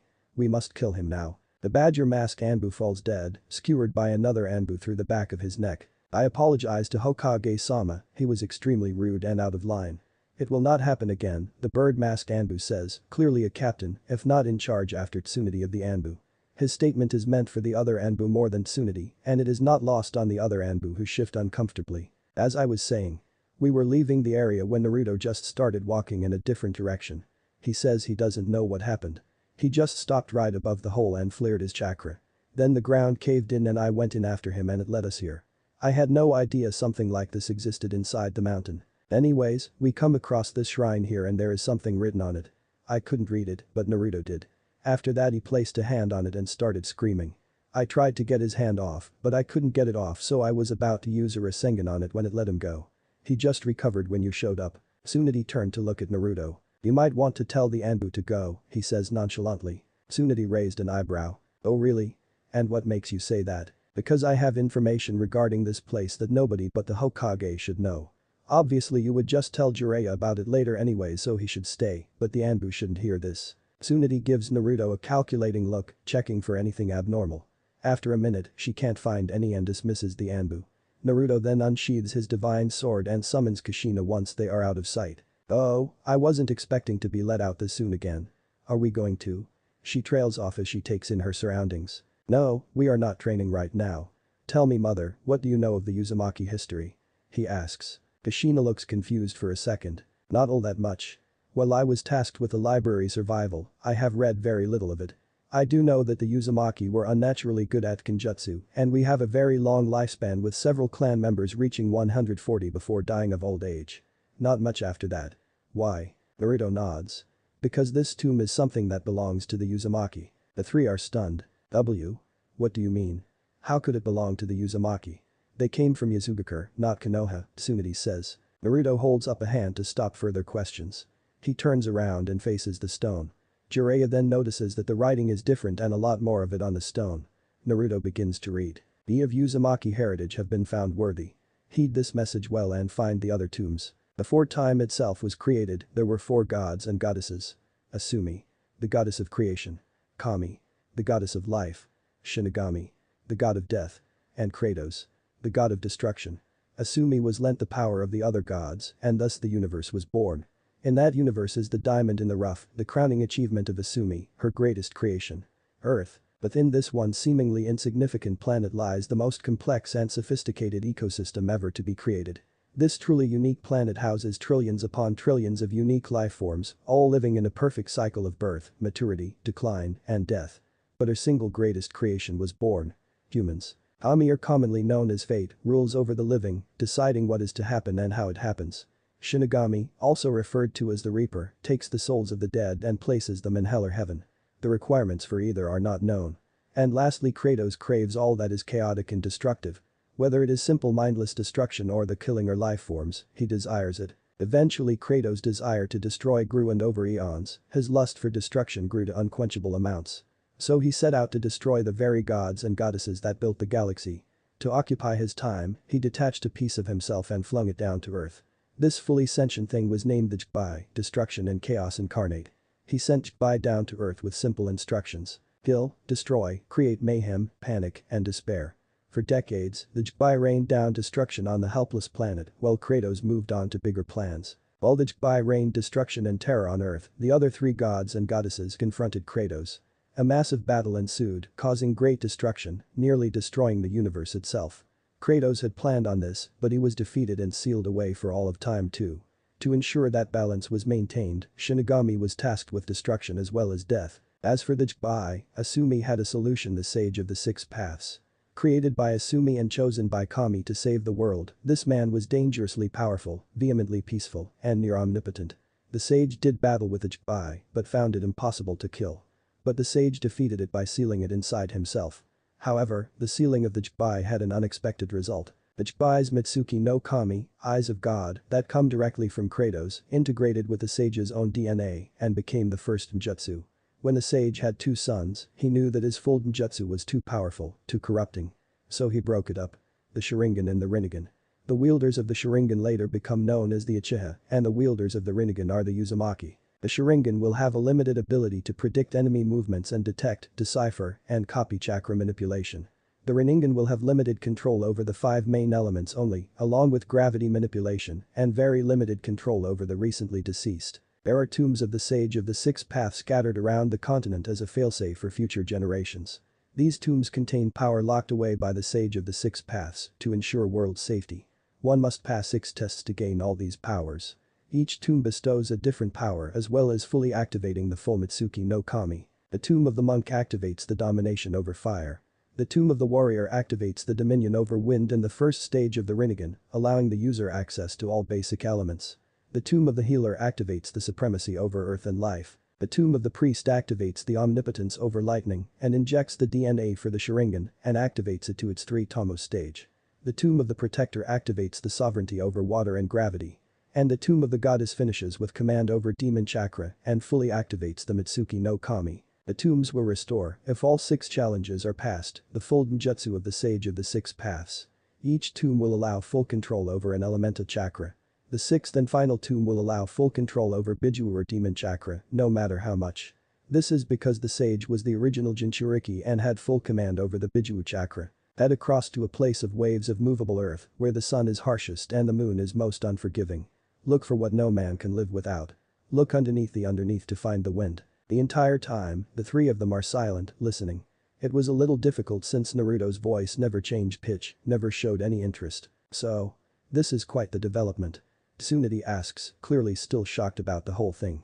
Naruto shakes his head. That it is. I would have never imagined that I am a descendant of the Sage of Six Paths. Jiraiya tilts his head in confusion. So if this place was built by the Sage of the Six Paths and if what it said is true, then do you have control over fire? Naruto nods his head.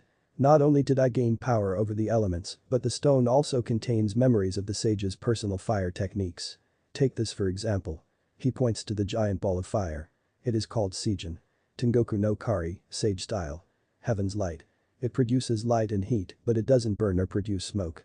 I can manipulate fire too. To make a point, Naruto holds out his hand and reaches for the fire in the sphere floating in the air. A trail of fire makes its way from the ball and wraps itself around Naruto's arm, not burning a single hair or piece of clothing, but they have a feeling that it is not due to the armor. In a sudden movement, Naruto opens his hand and swings his arm to the side. Seijin. Binit no Naraku no Soko, he says coolly. Sage style. Flames of the abyss. The flames jump from his hand and whip made entirely of fire coils itself around his arm. With a flick of his wrist, he sends the fire whip and cracks it on the ground, making a 2-foot cut in the ground. The 3-cage level shinobi stare wide-eyed at the display of power. He didn't make a hand sign, mold chakra, or even use any chakra at all from what they can tell. He manipulated the fire without using any conventional means. That is the only thing I can do now without more practice and chakra control. He changes the whip to a sword and shield, then to a staff, and finally to a giant lake. I have absolute control over fire. While I can't freely create fire without using chakra, I don't use any to manipulate it. Kushina's eyes furrowed in confusion. Sachi, son, if you knew this, why ask the question about the clan? Because I wanted to know if any others unlocked the Rinnegan, he answered with a shrug. Well, I don't know. The Rinnegan is supposed to be an extremely rare jutsu. Only a few in history have been recorded to have it. If it really does reside in the Uzumaki blood, then why would so few activate? She muses more to herself than to the others. I guess it's because the sage didn't want to attract attention to the clan. If it was known that the Rinnegan resided with the Uzumaki, the clan would constantly be under attack or bombarded with requests to marry or just straight up proposition. Plus it would lead to an Uchiha-sized ego, Jiraiya comments. What about that last part? It obviously is a clue to the next tomb. Anybody have any ideas? Tsunade asks. There is silence while everyone thinks about the riddle. When nobody answers, Tsunade turns to Naruto. We can think about this later. Right now we should probably get out of here before the Anbu starts to wonder about what is taking us so long. Naruto, I want to go to the hospital with me just to check and see if you are alright. I will not take no for an answer. There is no telling what this stone did to you. Naruto sighs. There is no point in arguing as Tsunade would just knock him out and carry him. Fine, but make it quick. I don't want to be in this village any more than I have to be. Tsunade recoils at this. He has every right to say that, but that doesn't mean that it doesn't hurt when he does so. Time skips 6 hours. Tsunade sighs as she plops down in her chair behind the desk. She had just gotten back from the hospital from checking Naruto. She couldn't find anything wrong. In fact, his body seems to only have gotten better. She ordered a few days observation and a blood test, which would take a while. Naruto had complained, but when threatened with bodily harm, he caved. A knock on her door alerts her to a visitor. She composes herself. Enter. The door swings open, revealing a red-eyed Sakura. You wish to see me, Hokage-sama? She says timidly. Her hair is dirty and has several knots in it, her skin is clammy and caked with dirt, and her clothes are wrinkled and filthy, like she hasn't changed in days. Yes. Have a seat. Sakura slowly walks over and fearfully sits, afraid of being lashed out at. Tsunade reaches into a desk drawer and pulls something out. She slides it across the wide desk where it stops on the edge, facing Sakura. Said girl's eyes go wide. You are only getting this back because of Naruto, she says dangerously. The item is her license that Tsunade hadn't had a chance to incinerate yet. Sakura perks up at this. Perhaps there is a chance that things can still work out so she can save face with her friends. She reaches out to grab it, but Tsunade yanks it back quickly, startling her. Listen and listen well. If it were me, you would never get this back, but I left it up to Naruto. With that being said, you are dead to him. This was a parting gift. He has requested that you never be put on the same team, same mission, or anywhere near him in an official capacity. And I am quite motivated to grant that request. Sakura deflates this. She means nothing to him now. How is she going to face her friends now? As of now, you are on probation. You will not leave this village without my expressed authority, you will only conduct D-rank missions for at least a year, and you will only receive half pay for those missions. The rest of the money will go to Naruto's funds as reparations. Sakura opens her mouth to protest when Tsunade slams her fist on her desk, shutting her up instantly. You either take the deal or remain a civilian forever. Sakura thinks it over for a second. I accept, but I protest this treatment. How am I supposed to do it? Before Sakura can even blink, she is pinned into the wall across the room, Tsunade's hand on her throat and none too gently. Now listen here, you selfish bitch. Do you have any idea what you have done to Naruto? He opened himself up to you and you treated him like garbage. You are lucky that Naruto is the kind and giving person that he is, because I wouldn't have blamed him for killing you if he had snapped. But you know the kind of childhood he had. He had nobody. No parents, no friends, no teachers, no family. The closest thing he had was the Sandaime Hokage, but that wasn't much of anything. He is hated and spat on every day. At the tender age of 3, he was kicked out of the orphanage and 3 times a week he would be beaten within an inch of his life. That went on until last year when he became a shinobi and the mob couldn't hit him anymore. He went hungry, thirsty, and had no water to wash himself. Did you even think to ask why? Because if you weren't so wrapped up in yourself you would see a little boy who is desperate for attention, especially from women. He has more issues that I can count and you just added half a dozen. So before you start thinking that you don't deserve your punishment, remember this. If it were me, I would have snapped and killed everyone in this town years ago. But that Tsunade pulls Sakura out of the hole in the wall and throws her into the doors, breaking them.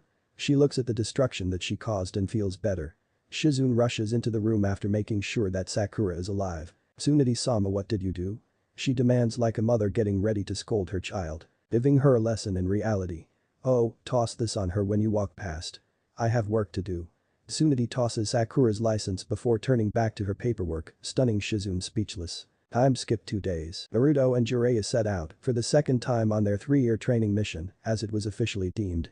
They had stopped by Tsunade's office to tell her they were leaving. They tried to ignore the hole in the wall in the shape of a person, but not very well. When asked, she said that she had dealt with a nuisance and wouldn't say anything else about it. Nobody missed the satisfied smirk on her face when explaining the state of the wall. The blood results had come back. He had been tested for DNA changes, any known viruses, diseases or illnesses, and a bloodline screen. All had come back negative. Satisfied that Naruto was in good health, she bade them goodbye and good luck. She told them she would continue to think over the riddle and would message them if she had any ideas. Currently the two are tree hopping, getting further and further away from Konoha. Naruto feels that every step, every foot away from that village, he feels lighter, more cheerful as one can get while being extremely apathetic. They stop a few hours later in a small village and grab something to eat. Alright Gaki. Kushina and I hammered out a schedule for your training. On day 1 you are going to do a physical workout in the mornings. A 5-mile run, 100 push-ups, sit-ups, and chin-ups in any order you like. While you are doing that, your clones are going to be doing chakra control exercises, Kami knows you need it. Around noon you will break for lunch. At 1, you will create a clone, and I will teach it to jutsu, and you will learn from Kushina. You are going to spar with Kushina these days. Around 5, we will break for dinner. Then you will relax for the rest of the night. On day 2 you will have a 5-mile run and 100 kicks with each leg on a log and 100 punches with each arm on the same log. After that you will work on the scrolls and work on your fire chakra.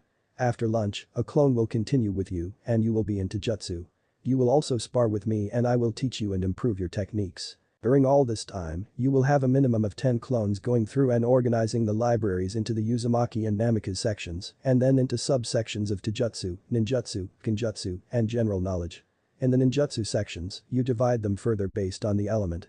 In the general knowledge, you will do it by subjects such as medicine, maths, and history to start. Once that is done, I want your clones to start reading up on fire chakra and kenjutsu. Once you have the concepts down, I can help you in the more difficult aspects of the arts. I already know you have a very strong wind element, so we can do more exercises on that later, once you have better control. Oh, and we will be moving around from place to place every few months. Don't want to stay in one place too long for Akatsuki to catch up or pass up on valuable information. Time skip next day. 5 p.m. Naruto sits around a small campfire, eating his dinner of a few fish. The training grounds were a few miles away from the town that they had eaten at. The grounds were flat with a river with plenty of fish to eat. He lays exhausted from the grueling training. The chakra control exercises weren't bad. Most of it was tree climbing and water walking, but with a few alterations. The tree walking was with his hands with his body completely perpendicular to the tree, requiring him to use chakra to reinforce his abs and back muscles to keep him straight. The water walking was done on his fingertips. Not only does it make him have to concentrate on pushing chakra into 10 different places at once, but the correct amount as well. Naruto had created 100 for each exercise, but had to create 400 just to keep up the amount since they ran out of chakra so fast. His muscles were sore from all the sudden exercises with the strength training and the stances that he is learning. Kushina is a very strict teacher. She doesn't allow an inch of slacking. She would hit the parts of his body that were slouching in the wrong place, or if he was doing a stance or a grip wrong with a stick she found. If it wasn't for his healing factor, then he would be far worse off with hundreds of bruises from her stick. He had no idea how Jiraiya would train, but he hoped that it wouldn't be so violent. But even if he isn't, it isn't going to be fun. Since clones can't transfer muscle memory or muscle mass, he has to do all the hard parts like holding the stances that the clones learn. Every chop of a sword, every second of holding a stance, every ounce of energy had to come from him, otherwise there would be no point. He finishes his meal in silence and wanders off to stretch before bed. That was one of the things he learned early on with training. If you stretch right before going to bed and right after getting up after a day of training, the lactic acid in his muscles wouldn't be so much and reduce the soreness. He crawls into his sleeping bag and the moment his eyes shut, he falls asleep, kunai under his pillow and his sword in his hands. Mindscape, Naruto wakes to a familiar scene. A sewer with about an ankle's worth of water. Even though he has only been here once, he instantly knows who called him here and where this place is. He calmly walks to Kyuubi's cage, intent on getting answers from him about why he pulled him here. Oi fuzzball. Wake up. He shouts as he kicks the cage, making it rattle. Out of nowhere, the fox jumps and lands just inches from the cage, teeth bared, tail swirling around dangerously, and growling. Naruto doesn't even blink. Insolent little child. Why are you here? Kyuubi demands. Naruto's eyebrows rise slightly, but otherwise doesn't react. I thought you brought me here. Kyuubi blinks. I did not bring you here. Why would I want to talk to a snotty child like you? In truth, Kyuubi did bring him here, but he doesn't need to know that. Naruto nods and begins to walk off when Kyuubi's voice stops him. You know, since you're down here, I might as well make a proposition. Naruto stops dead in his tracks. What proposition? Kyuubi shrugs. I will let you use it and learn to control it. Naruto sighs. Having Kyuubi's chakra would help him out in a pinch, but he has a feeling that the fox isn't doing this out of the kindness of his heart. If he even had an emotional heart since he doesn't have a physical heart. A slight side effect from being made of pure. Naruto turns around and strolls back to the cage. Why do I get the feeling that you aren't doing this out of concern for me? Kyuubi barks out a bit of laughter. Indeed. Why would I give a damn about a puny insignificant human like yourself? I want you to change this place. I tire of sleeping in water and staring at the same thing for 14 years. And I want to be able to access your senses. I dislike not knowing what is going on. Naruto thinks it over for a second. And why should I help you? The last time I was here, you threatened to kill me and kill my friends. I find it difficult to believe that you won't take advantage of me. Look kid, it may not seem like it, but I'm not as malevolent as I seem. It wasn't even me who attacked your village, but I had to pay the price for it. And last time, I was pissed. I had just woken up for the first time in 12 years and hadn't remembered why I was here yet. Now Naruto is intrigued. What do you mean by that? Several days before the sealing, I was attacked in my den. They wore black cloaks with red clouds on them.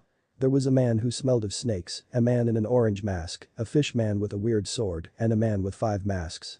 I was placed under a genjutsu and led to a facility where they drained me and channeled it into a mindless clone of me. They made the clone appear near enough your village to smell the humans and lost control and attacked. I was still linked to the clone since I was supplying it to make it continue to run. I was able to pull myself to the clone through that link just as the sealing started. I tried to get away, but Shinigami-sama had already been summoned and I got sealed. Naruto listens to the story in silence. Well, the people who attacked you are from Akatsuki. They are after the Bijuu for some reason. The snake person is Orochimaru, a former member of Akatsuki. He attacked Konoha a few months ago and killed the Hokage. Well, it is nice to know who they are so I can tear out their throats later. But what about our deal? Assuming I agree, how would I go about giving you access to my senses? You would need to modify the seal a little to allow me more freedom. And before you ask, tell that pervert of a teacher about it and have him do it. But before you go through it, you must improve your body to withstand the extra amounts I will have on you. The fact that Jiraiya will be helping makes me more at ease. To make sure that you pull a fast one on me and to make sure it is done correctly he thinks to himself. I'm so glad that you trust me, Kyuubi says sarcastically. Naruto's eyes grow slightly. Yes, I can read your thoughts. We are in your mind and I am linked to it whether I like it or not. I'm not all that thrilled to be connected to a teenage mind. Naruto ignores the obvious jab at his age. So what else did you call me down here for? Kyuubi gives him a calculating glare. How long have you known? Naruto shrugs. A few minutes.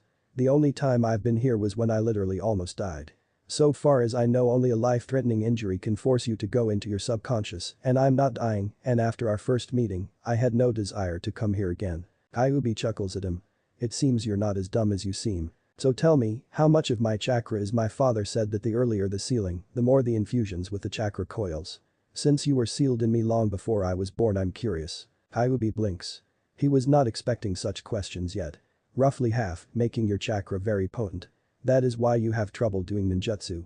Combine that with your huge reserves, you have worse chakra control than a first-year academy student.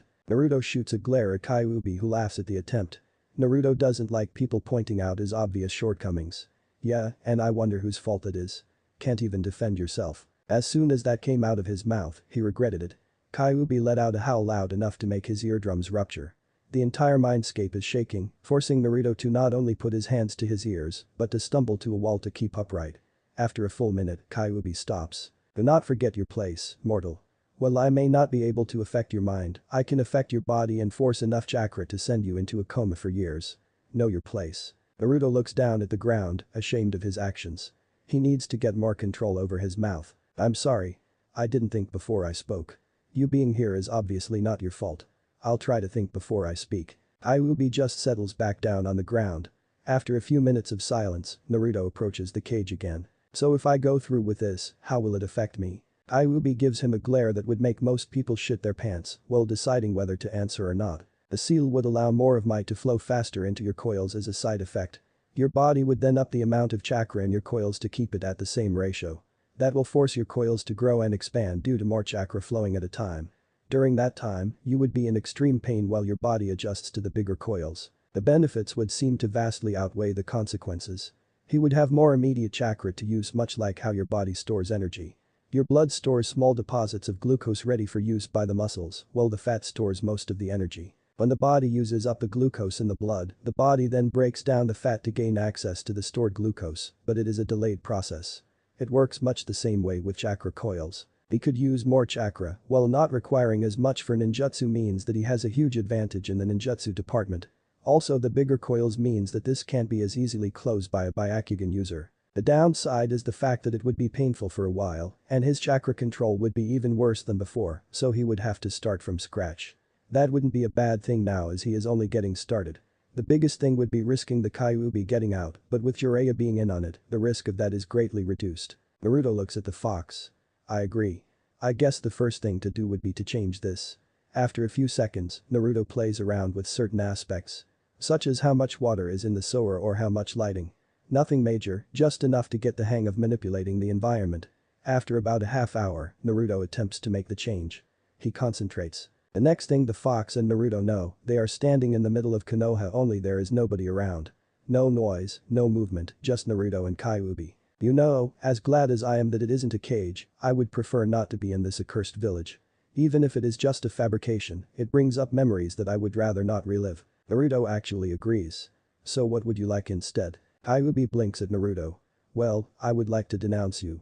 It was my home for a century and I feel very comfortable there. Can I? Naruto nods and the scene once more inks away into nothingness only to reform. Naruto looks around. They are standing in a huge cave. Naruto estimates that the cave is more than 150 feet tall and at least that wide and 3 times as deep. It is just big enough for Kyuubi to be able to turn around fully.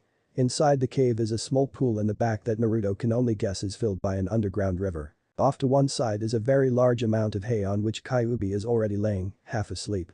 Near the entrance is a large pile of bones, an obvious warning to trespassers. Kyuubi is lying on his side, legs completely to the side, all 9 tails resting against the side of the wall.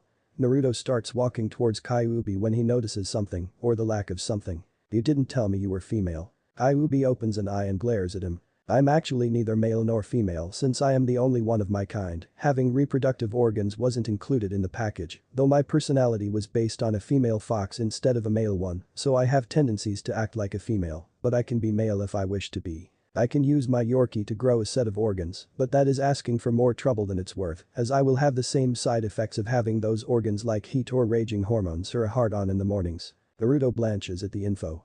He wasn't expecting that kind of an answer, but it does make sense. Biju are pure who can use this to solidify into anything they want. If Kyuubi doesn't want reproductive organs or a stomach, she can do that. That also means that Kyuubi must have a human form as well. So I assume that you have a human form as well. Kyuubi rolls, now calling Kyuubi a female from now on, her eyes at him. Of course you punish humans. I enjoy the occasional stroll through towns or in very rare cases to hide and get away from pursuers who I didn't want to fight. I assume since you mentioned it that you want to see it. Naruto nods. He didn't originally think about it, but he would be lying if he said he wasn't curious a tiny bit. Whatever. I'm changing right now. I don't feel like it. If that is all you asked for, then please leave so I can sleep. Come back in 2 weeks so I can see if you are ready to handle me. Naruto left without another word. Kyuubi lets out a content sigh and snuggles deeper into her bed and falls asleep instantly. It even smells the same, which brings her a lot of comfort and a sense of normality. Hanahagakure no Sato, Bull, an Anbu for Tsunade, moves on top of the roofs as fast as he can go. He is currently on his way to the Hokage tower. He had been trailing Danzo, trying to get a fix on the root base. He had found it and immediately went to inform the Hokage, but something told him to stay for a second. A few patrolling root Anbu stopped about 10 feet from his hiding spot. The Hokage Anbu was suppressing his chakra signature as much as he could, even a minor slip-up in concentration could alert someone to his presence. Bull pulls out a small mirror and uses it to look around the corner. The two root Anbu suddenly stand to attention and bow. Danzo-sama. How can we be of sacrifice today? One says in a monotone voice. Get a squad and put the base on lockdown. We are leaving Konoha. The other clans and the Hokage are going to attack once they figure out where we are located. My spies in the Hyuga and Abrame clans alert me that they have a tracking unit on me. I managed to lose them before coming here. Have the base be packed up and ready to leave in 6 hours. Until then the base will be on the highest alert. The two root snap to attention before disappearing. Bull then gets the hell out of the base before he is unable to do so or is discovered. This brings us back to him running along the roofs. Not bothering with climbing the inside, he jumps onto the window ledge and knocks very vigorously on the glass. Tsunade whips around and glares at him, but softens once she realizes that it is not Jiraiya and it must be an emergency. She opens the glass and allows Anbu in. Report. Hi. I have found the root base, but they are preparing to leave Konoha. I listened in on Danzo giving orders and he let it slip that his spies in the Hyuga and Abrame clans informed him of his warrant. They will be gone in just under 5 hours now. Tsunade frowns. She hadn't planned on Danzo finding out, but the fact that they have the element of surprise on them gives them an advantage. Where is the base located? Bull responds by pulling a map out of his pockets. The map is a blown-up part of the city. On it, Bull has sketched a tentative layout of the base that he was able to scout. District 5, Section 17, Sector 56. It is a series of tunnels leading into a main chamber and several smaller rooms from what I could tell. Her frown deepens. District 5 is the south section. District 1 is the center of town, and 2 through 5 are the directions on a compass. The sector mentioned just happens to be the closest one to the massive wall, meaning that the base most likely extends deep into the forest to avoid detection. Summon the Anbu captains, Jonin team captains, and the clan heads and only the clan heads. Make it discreet as we don't want to tip our hand. Hi. Bull says before disappearing out the window. Tsunade smirks. The hunt begins. Chapter 4. Creation of Owl. Time skip 3 weeks later. Village inside Hai no Kuni. Naruto doubles over, painting with sweat dripping from his face. He grits his teeth and forces his bruised body to stand straight despite the severe beating he is getting. He is sparring with Jiraiya and right now, he is losing very badly. While he has come a long way in the last few weeks, he is nowhere near Sannin level. He has chakra weights on as well as a resistant seal, making his limbs not only much heavier, but making it harder to move, resulting in the toning of his body and a massive increase in speed. His chakra control skyrocketed with all the constant exercises he has been doing. 2 weeks in, he upgraded to kunai balancing. But not just kunai balancing, these kunai had special weight seals inscribed on them. Jiraiya would make clones of his own and randomly add or take away chakra to each seal or multiple seals at the same time, making it very difficult to keep the right amount. The result is his reflexes in using chakra as well as being able to control chakra outside his body to grow immensely. He is also doing well. Since the concept of using a sword is completely foreign to him, this particular skill set is taking the longest to adapt to. But through sheer mind-numbing repetitions, he is progressing at a steady rate. Pay attention. Wah. Was all Naruto could get out before he started flying on Jiraiya's foot in Face Express. A red imprint of Jiraiya's foot appears on Naruto's face as he flies back, spit trailing in the air. He hits the ground after 20 feet or so and slides to a stop. I told you to stop daydreaming in the middle of a spar. Idiot. Oh yeah, that's something new too. Ever since Jiraiya altered the seal, that was fun to explain and convince Jiraiya to do it, it had some unexpected results, one being that Kyuubi now can talk to him without having to go into the mindscape. Another is that his healing factor increased dramatically, allowing him to have a full workout every day and allowing his muscles to heal after tearing and the lactic acid to not build up as much. Naruto lies on the ground, waiting for his healing factor to make it possible to sit up. Jiraiya calmly walks over to Naruto and leans over him, blocking out the sun. "Hey Gaki, you need to stop spacing out. It could be hazardous to your health." Naruto just groans. "Great. First fuzzball here, now you." Jiraiya chuckles and helps Naruto to his feet. "Well now, then you have some pretty good advice, and I suggest you listen to it if you don't want to end up with injuries that take a few minutes to heal." Naruto is about to make a remark when he suddenly stops. It seems my clones are done cataloging all the scrolls." "You just now finished that?" Jiraiya asks blankly. A tick mark appears on Naruto's head. "You try sorting through thousands of scrolls to see how long it takes you. And besides, I had to create my own storage seals, so I had to learn how to do that first." Jiraiya shakes his head clear. "Whatever. How is your elemental chakra coming?" Naruto sighs. "Well, I can manipulate fire, I can't seem to use fire chakra. The only thing I can guess is that these tombs just give you the ability to manipulate the raw element, not use the elemental chakra that creates it. I will have to wait for the Rinnegan first before I can create fire. That is if we ever break that damn riddle." They set aside a few minutes each day thinking about it, but not too hard. They are in no hurry as it is less than a month in on a 3-year trip. Jiraiya nods in agreement. They begin to walk back to the campsite when Jiraiya turns to Naruto when a falcon lands on Jiraiya's shoulder. He reads the message the falcon is carrying before burning it and sending the falcon back. That was from Tsunade. Apparently Sasuke is with Orochimaru. On the way to being sealed, he somehow broke free and with Kabuto and a few Odo ninjas, they fled and the retrieval team was unsuccessful. Naruto just shrugs. "Oh well. Looks I may get to repay him for those holes he put in my chest." Jiraiya looks at Naruto with sympathy. No kid should have to talk like that, especially not with his apathetic tone like it is an everyday occurrence that he gets stabbed in the back. "Hey Gaki, at the end of this week we will be moving on. I think our next destination will be Suna. They can teach you wind manipulation better than me, and the physical training will be intensive as well as learning to cope with that kind of environment. When we get there we will also devise a new training schedule." Naruto groans. That just means more pain in his muscles, tearing and. A light bulb goes off his head. He stops walking, making Jiraiya look at him with a curious expression. "Gaki? Naruto?" He repeats after not getting a response from the first one. Naruto walks up to Jiraiya. "I think I figured it out. So it means. Time skip 3 years." Naruto jumps along the trees, grumbling about his current mission. Well, Tsunade never said that she wouldn't send him on a mission like this before he left, he got the sense that she wouldn't. Nonetheless, he isn't happy about it, but compiles because of the mission parameters. Flashback 1 month. Hokage office. "You want me to do what?" Naruto says, showing more emotion in those 2 words in the entire 3 years he was away. Tsunade gives him a look that could kill. "You heard me." Sasori gave up the time and location to meet one of his spies within Orochimaru's organization. "You are going." "It's not the mission I'm complaining about. It's the company." Tsunade sighs. The Gaara rescue team had just returned. She had sent Kakashi, Naruto, Guy, Kurenai, Anko, and Asuma to save Gaara. They had just made it there just before the Ichibi was extracted, saving Gaara's life, then fending off Akatsuki. The result is Sasori is dead, and Deidara is severely injured from a missing arm thanks to Asuma and his trench knives. Team 7 is assigned to the mission, but since Kakashi is having a problem with his Sharingan, an Anbu member will take his place.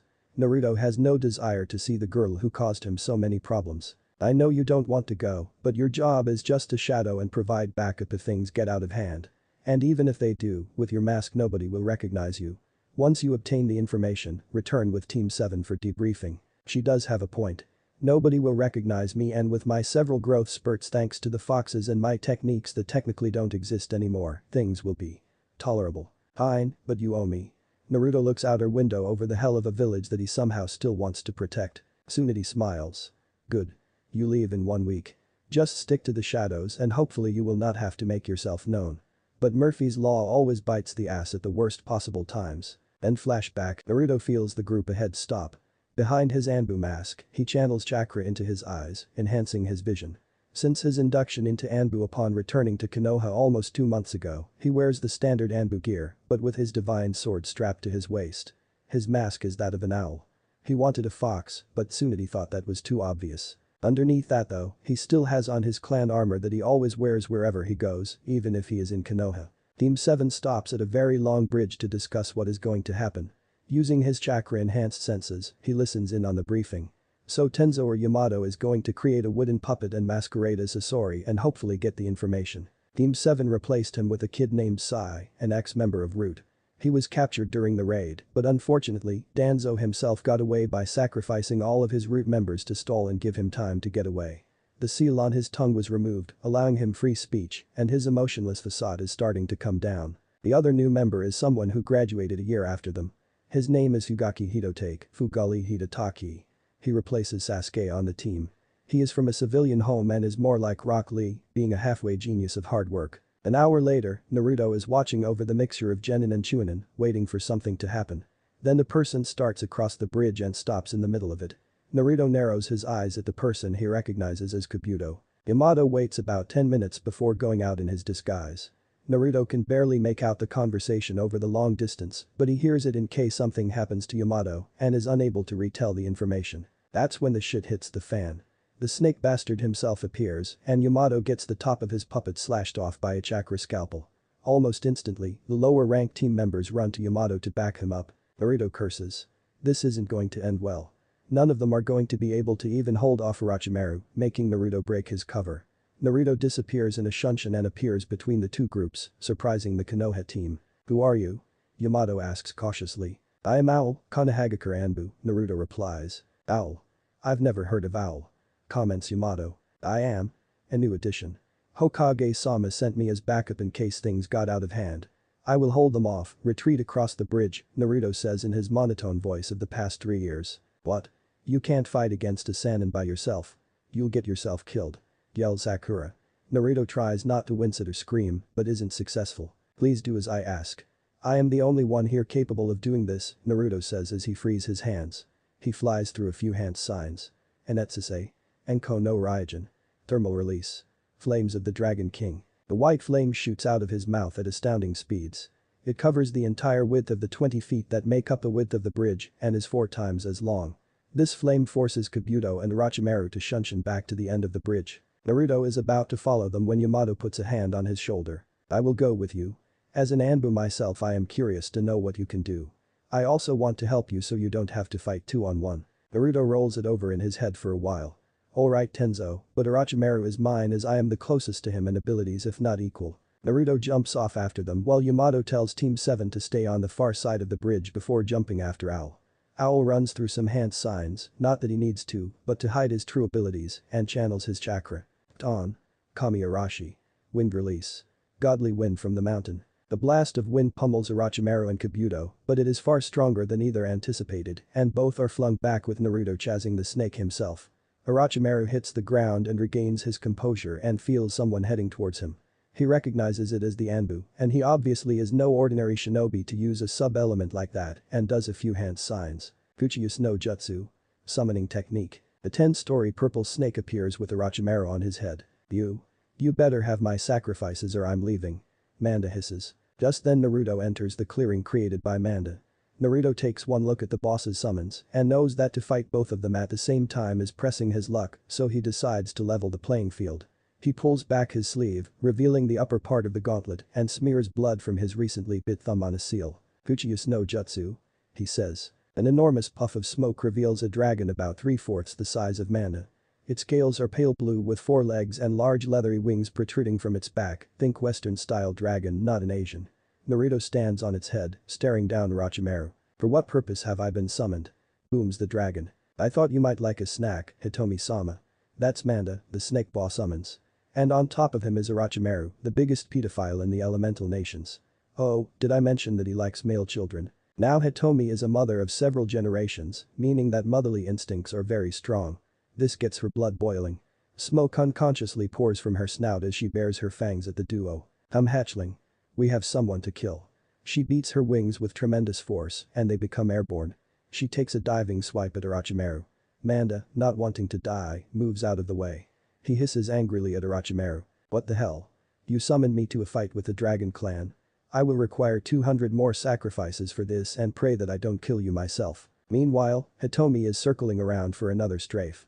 "Hitomi-sama, give me some fire." "With pleasure." Hitomi takes in a deep breath and breathes out a flood of fire, much larger than any human can ever hope of making. Not bothering with the hand signs this time, Naruto channels his chakra. Ton. Astagai. Wind release.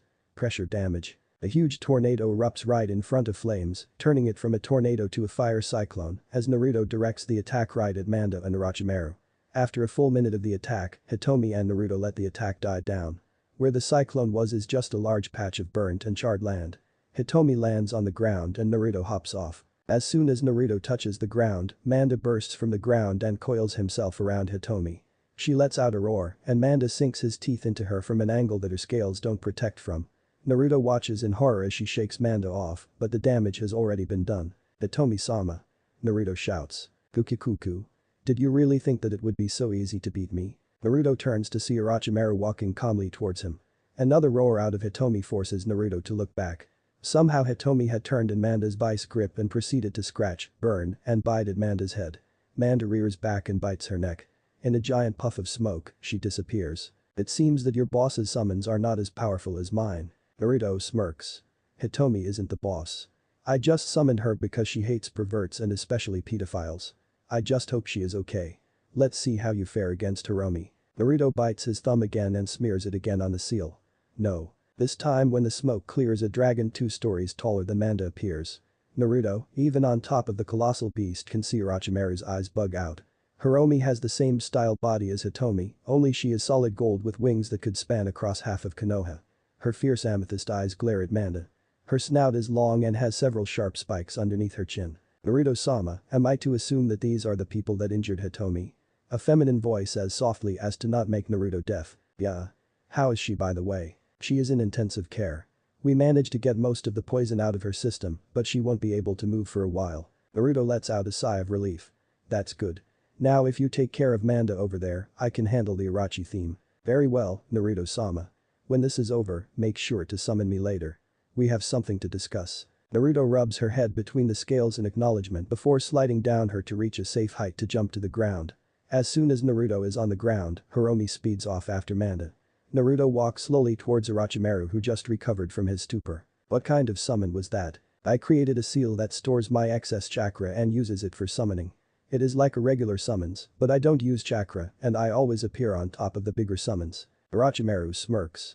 After he kills the Sanbu, he will steal the seal and use it for his own means. In the meantime, Orochimaru flashes through a dozen hand signs. Mandara no Jin. Myriad snake net formation. Hundreds of snakes pour from Orochimaru's mouth and rush forward. As they move, they multiply exponentially, creating thousands of snakes, literally creating a wall of snakes, each with their own kusanagi blades extended. They get within 20 feet of Naruto before he channels his chakra. Onitsuki. Hinata no Yomi.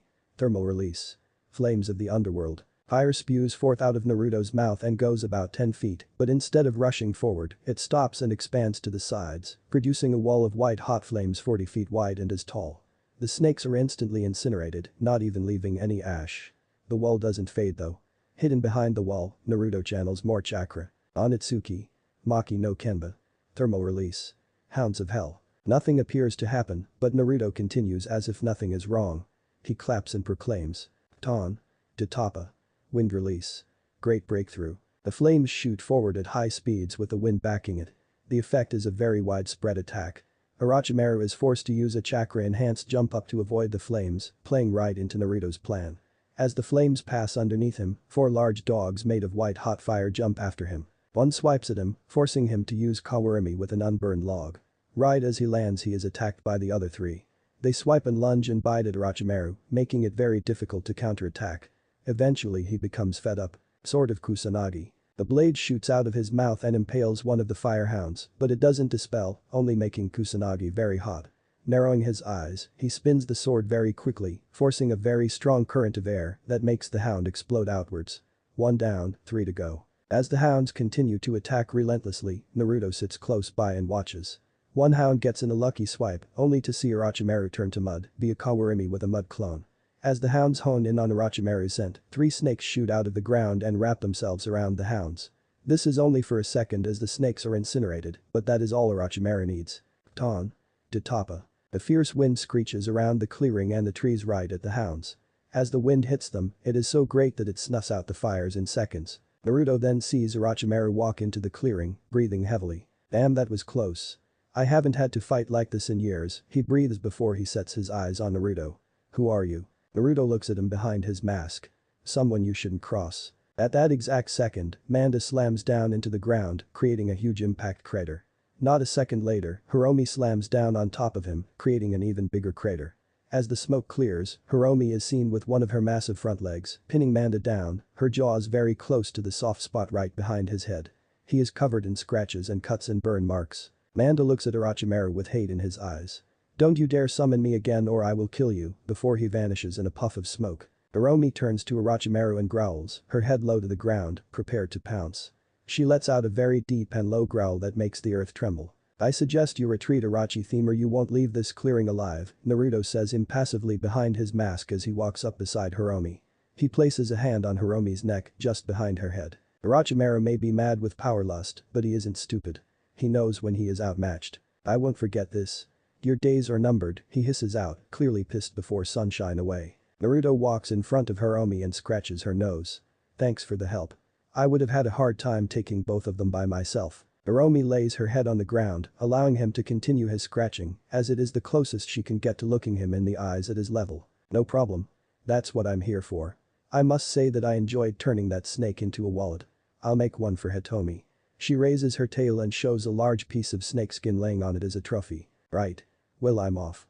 No telling how much time the mission will take before I get back to somewhere I can summon you. I'll see you later, Hiromi-sama, he says with a low bow. Take care of yourself. With that, she disappears back to the summoned realm, visiting Hitomi to give her the snakeskin. He walks back to the bridge and finds Yamato being treated by Sakura.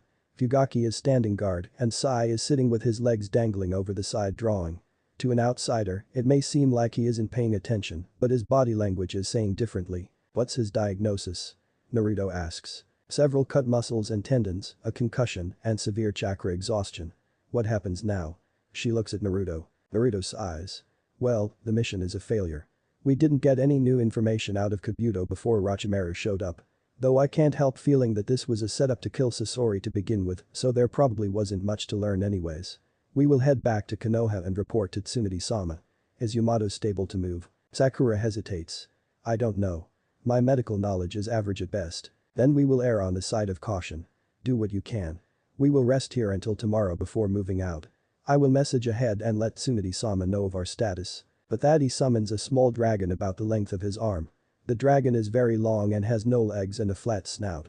It is a conglomerate of colors from red to orange to yellow. How can I help you? It squeaks. I need you to deliver this message to Tsunade-sama in the Hokage tower in Konohagakure. Return if she has a reply, but if not, then you can go home, young one, he says before handing the small dragon a scroll. Sure thing, nah. Naruto quickly places a hand over the dragon's mouth. While I'm wearing this mask, please call me Owl, he says calmly. Sure thing, Owl-sama. I'll take your message as quickly as I can. The dragon flies off at a high speed that didn't seem possible for something so small.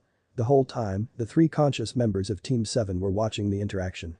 Sakura gets curious about the identity of the owl mask Anbu, but decides to ask about it later. Time skip 1 week. Naruto leads Team 7 into the village, not bothering to stop at the check-in at the gate, seeing how Anbu doesn't get questioned. They took Yamato to the hospital first, and Naruto alone went to report to Tsunade.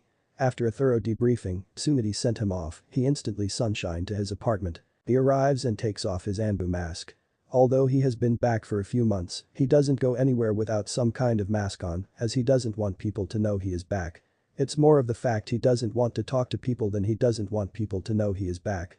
He walks back to his room and opens the door, only to find someone already there, in his bed. "Ayubi, you have your own room," he states. Although she is pretending to be asleep, he sees the slight frown on her face. He rips the blanket off and sees her completely naked, but he isn't fazed by this. She walks around most of the time like that around him, so he is used to it. She has red eyes with matching hair, nails, and a landing strip. He didn't want to know the last part, but with her naked most of the time, it was only a matter of time. She has very long, slim legs and delicate skin. "But Foxy-kun, I like yours," she whines. Ever since he and Jiraiya found a way to release her safely a year and a half ago, she has been trying to get him to sleep with her for an unknown reason. Mostly she stays in the city, but Naruto left some of the seal intact, enabling her to go inside Naruto's body whenever she feels like. It is also a way for her to go on missions with him as she is not a citizen or a shinobi of Konoha. In order to unseal her, Naruto had to reduce the seal, little by little. Once a week, he would weaken the seal, and each time a flood would come out, forcing him to be pained the entire week as his body adjusts to producing more and more chakra and expanding his coils to match. This went on for months. After 4 months of having absolutely no chakra control, he finally ripped the seal apart, allowing her to come out. At the end of it, Naruto has as much raw chakra as the Nibi. It took him a full 3 months and tens of thousands of shadow clones to have control of his reserves. Even now he doesn't have full control, but with an almost never-ending supply, that really isn't much of a problem. His chakra coils hold as much as a normal Jonin has total. Not even a Hyuga can close him. One of the most interesting things though is that after Kyuubi was free of the seal, Naruto's body began producing her absence in the same quantities to keep the ratio right. Kyuubi then explained how because he was only a few months along as a fetus, the sealing forced a genetic change, making Naruto a half-demon. It was only until now that Kyuubi is no longer providing the yokai that his body made use of the genetic changes. He would stop aging at 21 and can use it without recourse. Of course, not all the changes were because he is half-demon. Because of the malnutrition in his early years, his growth was stunted. Kyuubi rectified this by forcing Naruto's body through months of constant growth to make up for lost time. He is now 16 and 6'2". Naruto folds the comforter and starts to take off his Anbu gear. Kyuubi, seeing him completely ignore her, frowns even more. She sits up and hugs him from behind, her massive assets pushing into his back. Come on Foxy. Why wouldn't you pay attention to me?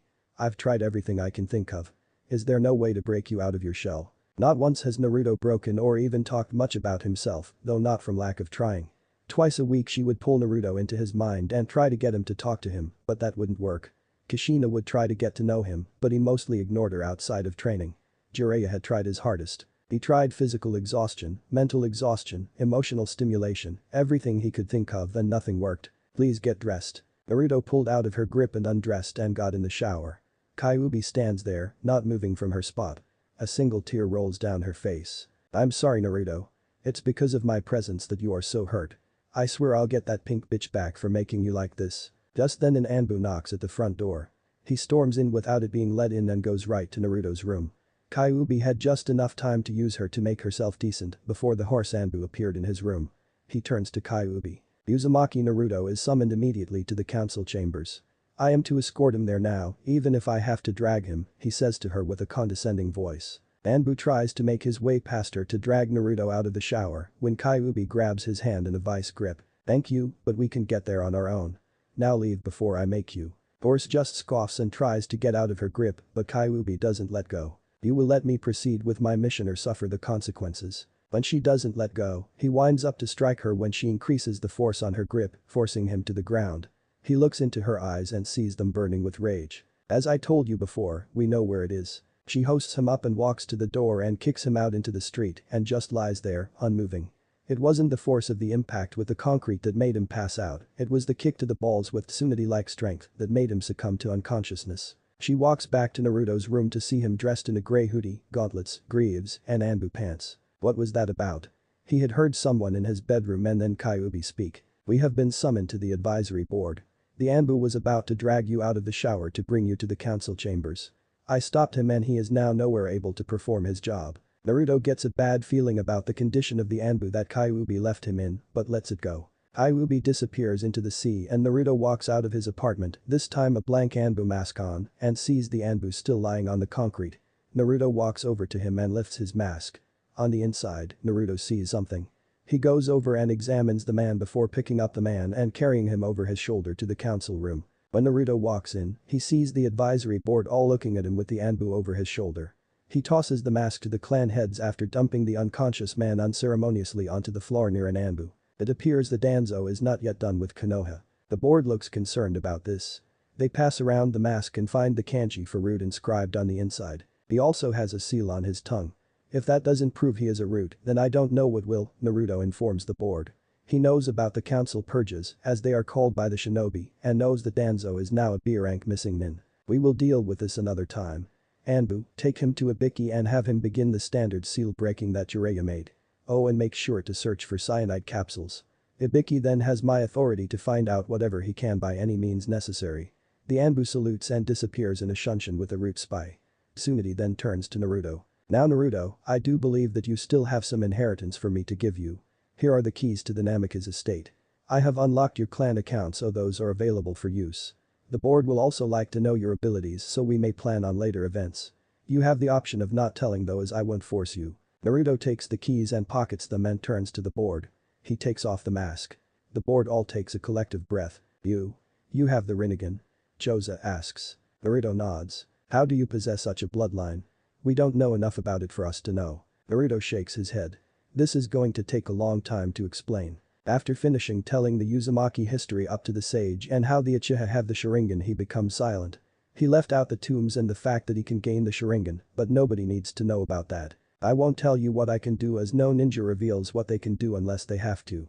Sorry, but even as heads of the clans, you hide what exactly you can do, so I don't see why I should reveal what I can do.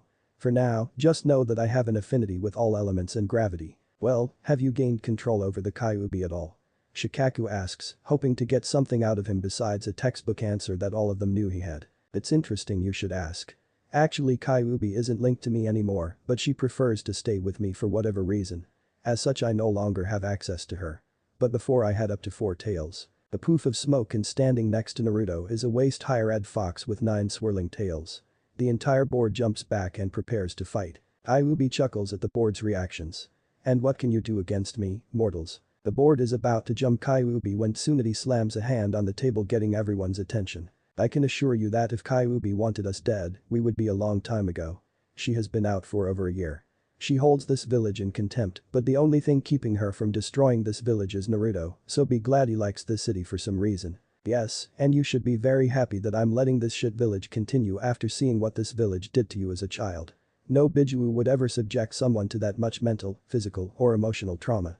I'm even amazed that Naruto isn't even more messed up than he already is. One clan head is about to speak up when Tsunade cuts him off. He already has had a full physiological evaluation, like all shinobi do every 6 months, and is deemed fit for duty. How I don't know, but I had our best counselor do his evaluation. Even now he has sessions and will probably continue to see a counselor for the rest of his life. With that, Naruto, you may leave. We still have some budget items to go over. Naruto nods his head and leaves after Kyuubi poofs back into Naruto. Right before he exits, Kyuubi reappears beside him in her human form. As much as she would like to scare the shit out of the villagers, it would only cause more problems. Naruto leads the way, not even registering Kyuubi beside him. He leads the way to the Namikaze compound. He has been by there a few times after he got back just to see what it looks like, but unable to get inside. He opens the gate with a click and a seal appears. Recognizing it, he rubs some blood on it and the gate swings open. Naruto and Kyuubi look at the huge compound. By the gate is a map and Naruto takes a look. The compound has a dozen fairly large houses, 2 hot springs, 1 for women, along with a matching one for men on the opposite side of the compound, and a mixed spring. The 2 separate genders is counted as 1, 2 dojo, a market, 3 outdoor training grounds, a recreation center, and a clan center. The clan center is where the current head of the clan resides with his or her family and is the largest building in the compound. This is also where the clan offices are located. It has 3 stories. The first floor is for clan business. Offices and storage spaces to run the clan on the first floor. The second is for clan meetings and discussions, as well as the clan head's personal study. The third floor is reserved for the clan head's family. Naruto had only been inside the clan center, but got no further than the first floor due to the seals. Now that he has the keys, he has access to all the buildings, floors, and doors. Today is for exploring. He didn't have anything else to do today, so he is free to do so. It's very big. Naruto rolls his eyes at the innuendo. Why did you come? You know it is dangerous for people to see you. Kyuubi pouts cutely. Oh. Does Naruto-kun not want me around? She pauses for effect. Seeing no reaction she sighs. I am damn determined to break you out of this funk you're in. If that means that I spend every minute of the day beside you then I will. Even if it means sharing my bed with you, I'll do it. Nobody deserves what happened to you and you won't be happy with someone unless you get out of the state you're in, so buck up or get used to it. She doesn't say it, but she hopes that it is with her. Over the years, even before she met Naruto face to face, she was watching his memories and she respects him a great deal. The amount of fortitude and resilience he possesses is beyond comprehension.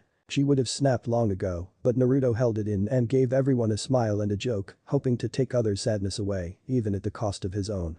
He is everything she sees a mate should be and more.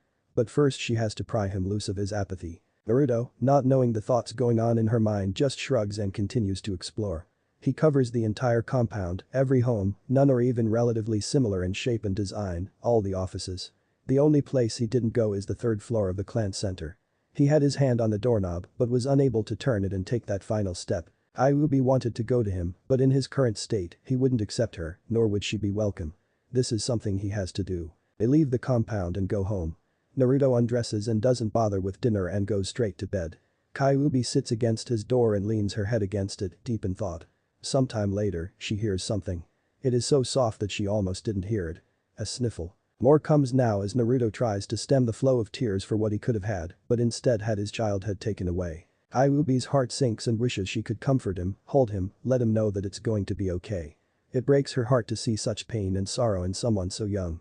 Sure, she has seen things worse than what Naruto has gone through, but never has she seen such malice and hatred directed toward a child before. Kyuubi listens to him cry and shed silent tears for him and eventually falls asleep against the door, tear stains visible on her flawless skin. Time skipped 2 days. Naruto stands in the middle of Tsunade's office, waiting to see if she approves of his next mission. It is a mission to Kurigakure to activate the next sequence of tombs, the Tomb of the Protector. He had just deciphered the message from the last tomb they activated. Tsunade is mulling over letting him go by himself or with a team and having to explain to the new people about him. Naruto recalls the Tomb of the Warrior in Suna that unlocked his Rinnegan. Flashback 2 years. Jiraiya and Naruto approach the gates of Suna, having just finished trekking across the desert with very little stops. They are immediately accosted by 2 Chunin at the gate, the leader thinking he should show off to his newly instated guard next to him, who happens to be obscenely hot. Halt. Present your ID or else. He demands. Naruto, not really in the happiest of moods from the early stages of dehydration, growls at the attitude of the upstart Chunin. Said Chunin hears the growl, but keeps up his tough guy charade, clearly not knowing that not only is Jiraiya a Sannin and way out of his league, but that Naruto is a personal friend of the Kazekage. Yeah, and what are you going to do about it? Naruto shoots back. The leader stared blankly at him. He turns red from rage and embarrassment from the jab. He happens to be older and due to genetics, started losing his hair at an early age and is forced to wear a toupee to cover up his chronic baldness. Now the hot Ibiside knows it, reducing her opinion of him. Seeing her commander starting to lose his temper, the new Chunin timidly approaches him. Tenzo-senpai, maybe we should just be nice. Now that the old man has her poking at him to let it go, he can't unless he wants to be made a fool of. Glaring at Naruto, he gets directly in his path. Papers or else. Naruto's eyebrow twitches. Moving faster than the Chunin can see, Naruto spins the man around before forming a tiger hand sign. The new Chunin recognizes it and starts to move forward. Watch out for senpai. She shouts, but too late. Hokage hidden secret to jutsu technique. 1000 years of death. Naruto plunges his 2 index fingers deep into the man's rectum, making him shoot off at tremendous speeds. Everyone there is shell-shocked that Naruto would use such a technique. This is the scene where Gaara arrives. It seems that you cause trouble wherever you go. It's good to see you, Naruto. Naruto walks over and takes his ha. Wham. Flashback end. Naruto groans as he reverts back to reality as he slowly gets off the floor with much effort on his part. The chair that was used as a flying projectile lies smashed in a few pieces a few feet from his head and a giant lump on his head, indicating just how hard she threw it. The chair was solid wood, one piece, not a speck of glue on it. Don't go into random flashbacks when I'm talking to you. Tsunade yells. Naruto holds his head as he lifts himself off the floor. He sways dangerously and has to hold onto the back of a chair to keep his balance. What were you saying now? Tsunade growls, but continues where she left off. You can go to Kurigakure, but you will have a slug with you at all times in case something happens. And take Kyuubi with you. I know she goes where she wants now, but since you won't have any backup and I can't assign a guard, she is the best bet to keep you safe. Also, Mizuno Kuni is in the middle of a civil war, a fight between the bloodline clans and the Mizukage who want to exterminate them. You will not participate in helping either. It will strictly be defensive rules of engagement. Is that clear? Naruto nods his head. If he, a Konoha ninja, were to engage in a battle with the current Mizukage and the rebels are defeated, it will spell very serious consequences for Konoha. If he were to side with the Mizukage, then Konoha could be caught up in the political nightmare that the bloodline purges are. What? I didn't hear you, Tsunade presses, talking with no chance that he doesn't understand her words. Yes, I understand, Tsunade-sama. How long do I have to complete the mission and what will my cover be? You have 1.5 months to complete the mission and an additional 2 months for travel, as it takes 3 weeks to sail to Kirino. As for your cover, you will be going under the guise that Konoha is looking for an alliance and you are there to see if Kiri is what we are looking for. This should make it so you can look around without people getting suspicious. Any questions? He shakes his head. I'll leave within the hour. Naruto turns to the door. Naruto, he turns to look at Tsunade. Be careful. Naruto nods and disappears. Tsunade turns to look out the windows that overlook the village. What will it take to break you out of that mask? Order of Hai no Kuni, Uchiha no Jutsu. A small puff of smoke appears before Naruto. He blinks. He was expecting an enormous amount of smoke that boss summons usually produce because of their size. When the smoke clears, a woman stands before him. She has waist-length bright golden hair, the color of a sunflower, wrapped up in an intricate bun that has a few stray strands reaching to the bottom of her neck. She is tall and wrapped in an elegant yet simple kimono. This does nothing to hide her. Fun bags. Her large fun bags. She rivals Bach-an, he thinks before he stops himself. This is the first time in 2 years that he has seen Hiromi in her human form. Hiromi looks from Naruto to the woman beside him before she recognizes the woman. Ah, long time no see, Kyuubi-sama. It's good to see you again, she is great. Hiromi steps up and hugs Kyuubi. The two have known each other for quite a while, and the first time Hiromi was summoned by Naruto she was ecstatic. Kyuubi is clothed this time wearing loose pants and several layers of clothing under her armor, not that she needs armor. What did you need to talk about? Naruto asks. Hiromi looks towards Naruto, suddenly nervously. She opens and closes her mouth several times, but nothing comes out. Naruto stands there patiently waiting. Seeing Hiromi so flustered, Kyuubi walks over and the two whisper so low that Naruto's enhanced hearing can't listen in. Kyuubi's eyes go wide for a second before a wicked grin appears on her face. Kyuubi whispers something back before both women look at him. Naruto gets a sinking feeling in his stomach from the looks he is getting. It's like he is a piece of meat or a toy for them to play with. This will not end well, he thinks. It actually does. But he doesn't find that out, nor does he care at this point. Kyuubi walks up and takes his arm before pulling him up to Hiromi. They now stand a foot apart with Hiromi gaining a huge blush. Hiromi-chan has something she wants to ask you. She goes even redder at the suffix. Naruto raises his eyebrow at the suffix, but has no other reaction. Hiromi, on the other hand, has a blush on her face as she turns to Naruto. He finds it is kinda funny seeing a 12-story dragon in human form flustered and nervous about asking him something. I would you be my mate? She finishes very quickly and turns around right after and starts pushing her two fingers together. Naruto hears it, deciphers it, processes it, then his brain overloads. Why? What? Comes his intelligent question. I have never had a mate and the boss summons is supposed to bond with the head of the Uzumaki clan. Traditionally when the boss summons and the head Uzumaki are different genders they are mates. This ensures a tight relationship between us. She says all this without turning around, not trusting herself not to faint. For once, Naruto doesn't know what to think. On one hand he barely knows her and she is a completely different species than him. On the other hand, she is incredibly beautiful, smart and strong. But the nagging thing that he doesn't know her makes him leery of outright accepting. Why don't we get to know each other a little better first before we make any hasty decisions? It is more of a statement than a question, but Hiromi looks more than happy to accept. Oh okay. Where are you going? Maybe I can stay with you. Naruto points to the east. We are headed to Kiri no Kuni. There is the tomb of the protector where I will unlock my water abilities and be able to control gravity. Very handy abilities to say the least. But there is a civil war going on there so we have to be careful. You can come if you want, but don't attack unless we are attacked first. Hiromi nods. Since I will be staying here for an extended amount of time, I need to make sure things will run smoothly at the den. I will rejoin you in a few hours. Her nervousness and shyness are gone, replaced with her professional game face. Getting a nod and a confirmation from Naruto and Kyuubi, she disappears in a puff of smoke. Immediately Naruto turns to Kyuubi. What do you have planned? Kyuubi has a curious expression. I don't know what you are talking about. I have nothing planned.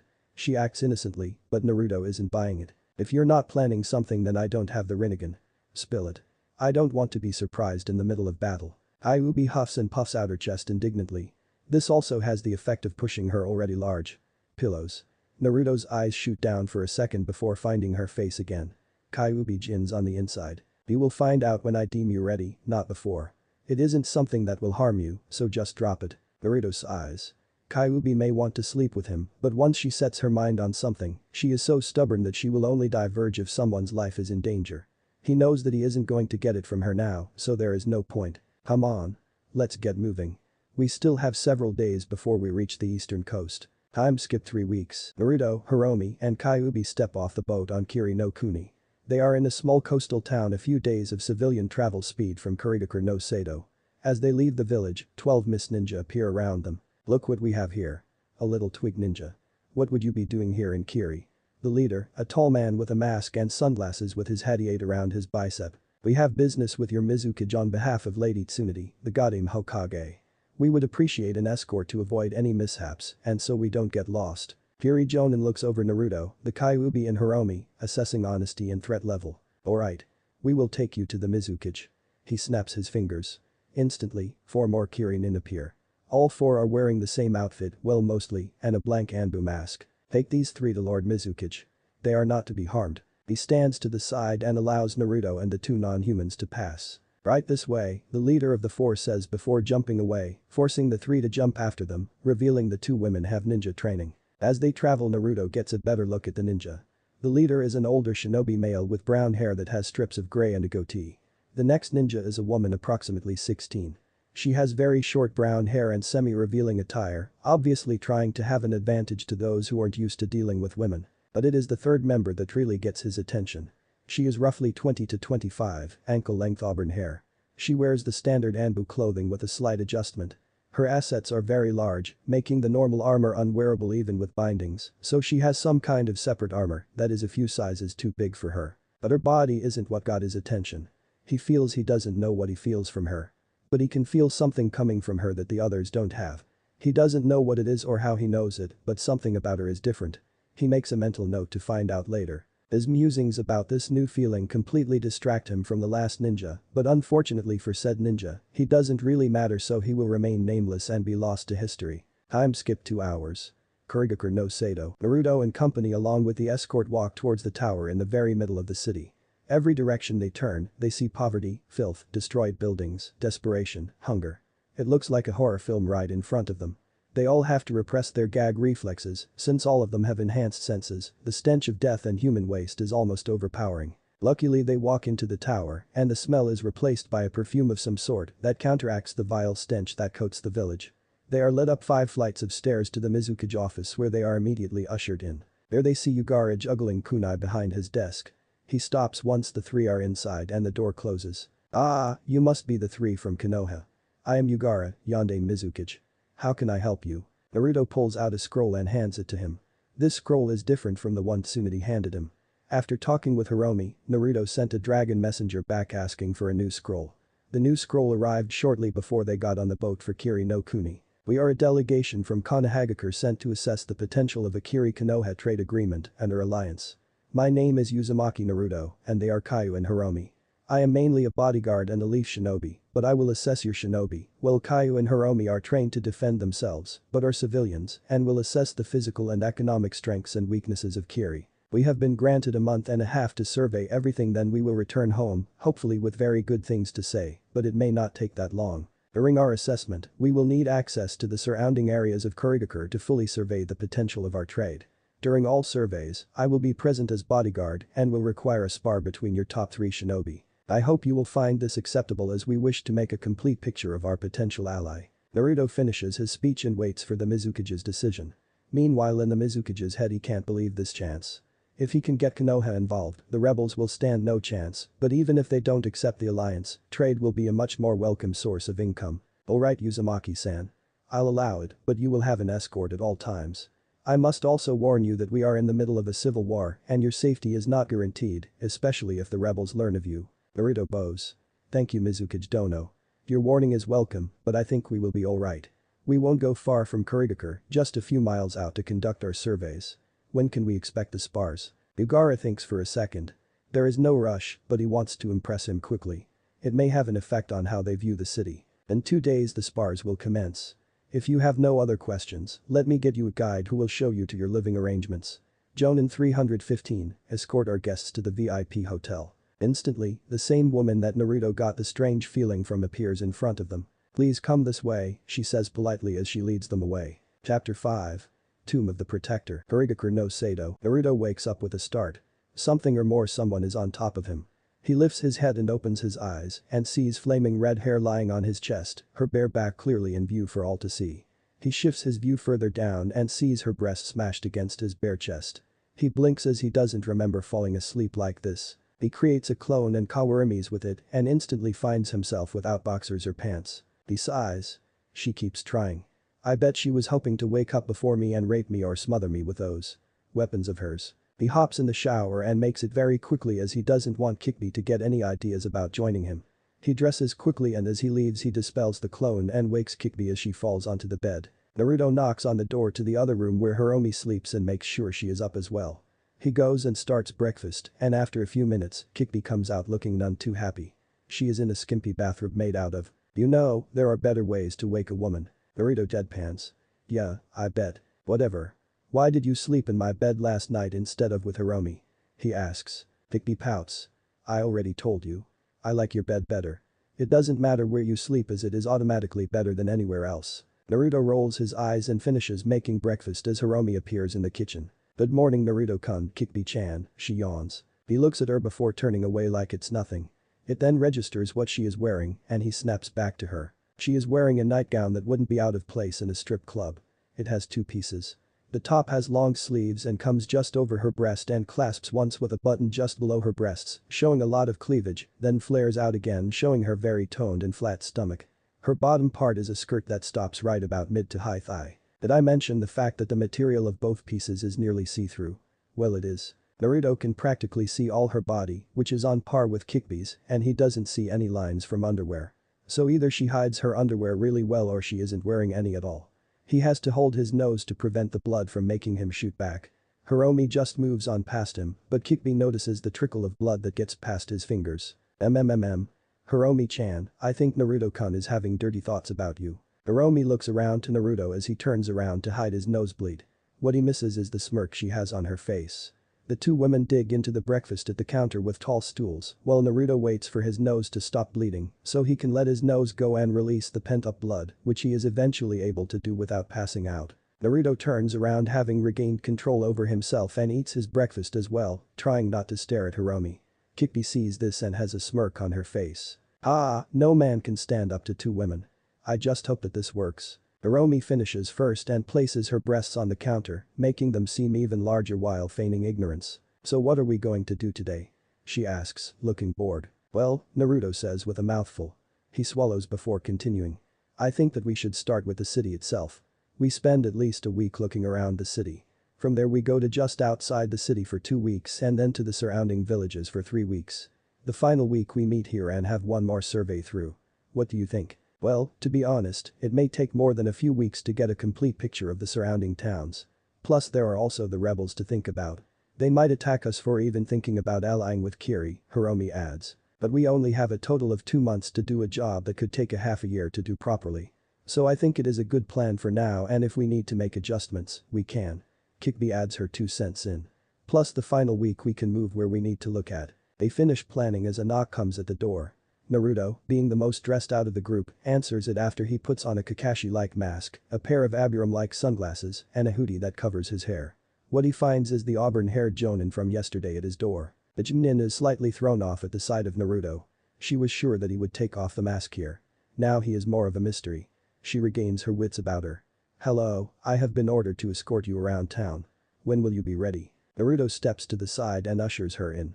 The Jonin raises an eyebrow at the current state of undress of the women and just how obscenely hot the two women are. She feels threatened by these women. What woman wouldn't be? They represent everything a woman wants. Gorgeous skin, silky soft hair, long legs, an amazing bust line that doesn't sag without underwear. So, what's your name? Naruto asks, breaking the tension in the room. My Jonin number is 315. You may address me as so, she replies. Naruto shakes his head. That's not what I asked. I asked for your name. What are you called when not on duty? The Kiri Jonin blanches. Nobody has shown enough interest in her to wonder about her past, much less ask about her name. It's Terumi. Mei Terumi. Well, it's nice to meet you Terumi-san. My name is Naruto Uzumaki. These two ladies are Hiromi and Kayu. They have no clan name. Hiromi is the shorter one with the golden hair. Mei bows lightly to the women. It's good to meet you too. Well, it's nice to know that not all Kiri shinobi are snobs and have sticks up their asses, Kikbi says. Her voice now lacks the usual power-filled bass, making her voice sound strangely high to Naruto. Mei for her part, scratches her head bashfully. Well, we are in a civil war so you can't be too careful. Yes, but that doesn't mean that they have to act how they look, Hiromi jabs. She too lacks her normal powerful voice to keep her cover as just a human. Mei is about to retort to the jab when Naruto steps in, trying to keep the peace. Ladies, calm down. We are their guests and as such it would do well to remember your manners, he admonishes them. Hikbi childishly sticks her tongue out at him. Spoil sport. Naruto turns to Mei. Well, Terumi-san. We will walk around the village for a week or so and assess it. After that we will move on the areas just outside of the village, then to some closest towns. Does that work? Mei thinks for a second. Yes, that should be fine. Just know that once we leave the area around the city that we will be vulnerable to rebel attacks. I can't guarantee your safety. Naruto waves her off. Don't worry. We can all handle ourselves. So once we get dressed, we can go. Time skip 2 days. Naruto stands quietly off to one side of the training grounds, not really thinking of anything, just waiting and observing Kaio and Hiromi standing next to him. The last 2 days seemed to go by in a blur. Mainly walking around and avoiding questions from their babysitter. At one point Mei asked Kikbi what was Naruto's problem, since he neither asked nor answered any questions directed at him. Kaio, getting fed up with all the questions, just told her to ask him and not bother her or Hiromi. Speaking of Kaio and Hiromi, they had been taking a lot of notes. But instead of a deep analysis on the economic stability of the region, they have defense positions, approximate numbers of shinobi, and possible entrances. Even if they aren't allowed to participate in the war, they can help out the people fighting to end the reign of the person who caused the deplorable conditions they walk through day in and day out. They don't know if the rebels would improve Kiri, but anything would be better than how it currently is. Naruto is awoken from his musings when 4 people walk into view. One is the Mizukage, one is their guide, and the other 2 he doesn't know. He is wearing his half mask and glasses to hide his features, making the Mizukage a little on edge since he can't read Naruto's face. Welcome, Naruto-san. We shall test my best Jonin against you. How shall the matches proceed? Naruto shrugs. Send 2 at first, then the next match will be against 1. The matches will be all out until one side is completely incapacitated or too injured to continue the fight. No killing strikes, and if you would Mizukage-sama be the referee. Ugara raises an eyebrow at the setup, but it is how he wants it. Jonin 385 and 215 will be the first match. Jonin 315 will be the second. But Jonin 18 will referee. Naruto nods his understanding. The training area the Mizukage chose was actually the stadium they use for the Chunin exams, but with the civil war, the exams haven't been to Kiri in over 5 years and isn't likely to return for another few years. The stands are packed with shinobi and non-shinobi alike. Kaio and Hiromi find their way to the spectator box to watch, they talk with quiet excitement between them in anticipation of the match. Jonin S385, Hanzo, and 215, Mycene, appear in the middle of the arena. Hanzo is shorter than Naruto, wearing no distinctive clothing and armor and a big sword on his back, think Cloud Big. Mycene is the same height as Naruto. The only thing distinctive he is wearing is a purple, something akin to a male skirt. He too has a sword, but it is a kadashi and is strapped to his waist. Jonin 18 hops into the arena and begins the match without asking if either party is ready. The 2 Jonin rush Naruto who gracefully twirls out of the way of both swords. He pulls out a pair of kunai and begins deflecting sword strikes. This goes on for 5 minutes, and Naruto isn't even breathing hard. Using a blast of wind channeled through the kunai, he sends them back a few feet and draws his divine relic. This time Naruto attacks. He appears in front of Hanzo and tries to impale him. But Hanzo uses the flat edge of his sword to deflect and tries to stab Naruto himself. However, he wasn't planning on just how agile and strong Naruto is. Naruto stabs his sword deep into the ground, locking them together. He then uses the locked swords as leverage and lifts the rest of his body off the ground, having a dual purpose of going over the impaling sword and drawing the man off balance. Naruto's foot hits the ground and instantly his knee is in his opponent's face, sending him back several feet from the sheer force of the blow. Suddenly Naruto ducks and is saved from being decapitated. Naruto does a breakdance-like move and sweeps the legs out of the man. As the man hits the ground, he feels a strong wind near his neck and can barely make out the form of a sword made of wind inches from his windpipe. He looks over to his partner to see if he can help him and sees Naruto standing over him with his metal sword in the same position, just over the throat. Everyone in the crowd, minus Kikbi, is stunned. To hear of a wind nature chakra that can be controlled so far from the user through just manipulation is unheard of, and Naruto is a good 5 feet from the man. The match didn't even last 10 minutes. Winner, Konoha. Shouts the referee. Naruto sheaths his sword and disperses the wind blade, not even sweating. Suddenly Mei isn't feeling so confident. If 2 couldn't take him then how could she? Jonin 315, get out there, Ugara orders. Having no choice, she can only hope that Naruto goes easy on her. As soon as the match starts, she forms hand seals. Imton. Kazangan no Dama. Lave release. Lava balls globs in canon version. Naruto's eyes narrow as the molten pockets of lava race towards him. He sidesteps each one and rushes forward, intent on not allowing her to use that sub-element. That's it. That is what is different about her. Using a sub-element requires a bloodline. How she has managed to stay hidden for so long is beyond him. How he feels it he has no idea, but he will worry about that later. He reaches striking range, but finds Mei is very adept in jutsu. They trade blows on even ground, and Mei decides to up the tempo. She jumps back and forms more hand signs. Kyuten. Kumu no jutsu. Boil release. Skilled mist technique. The thick mist rolls out of Mei's mouth and coats the ground. Naruto feels his clothes start to dissolve at a slow rate. His mind goes into overdrive and forms hand signs of his own. Ton. Dai top. Naruto only gets a part of the way through the hand seals as Mei knocks the wind out of him with a powerful kick. But even still, the technique goes off and dilutes the mist to negligible levels. Mei eyes Naruto as she pushes forward with her assault, hoping that with him not being able to draw breath that it will allow her to win. Unfortunately, that is not what Naruto has planned. He creates several clones, and they all engage Mei to get her off the original.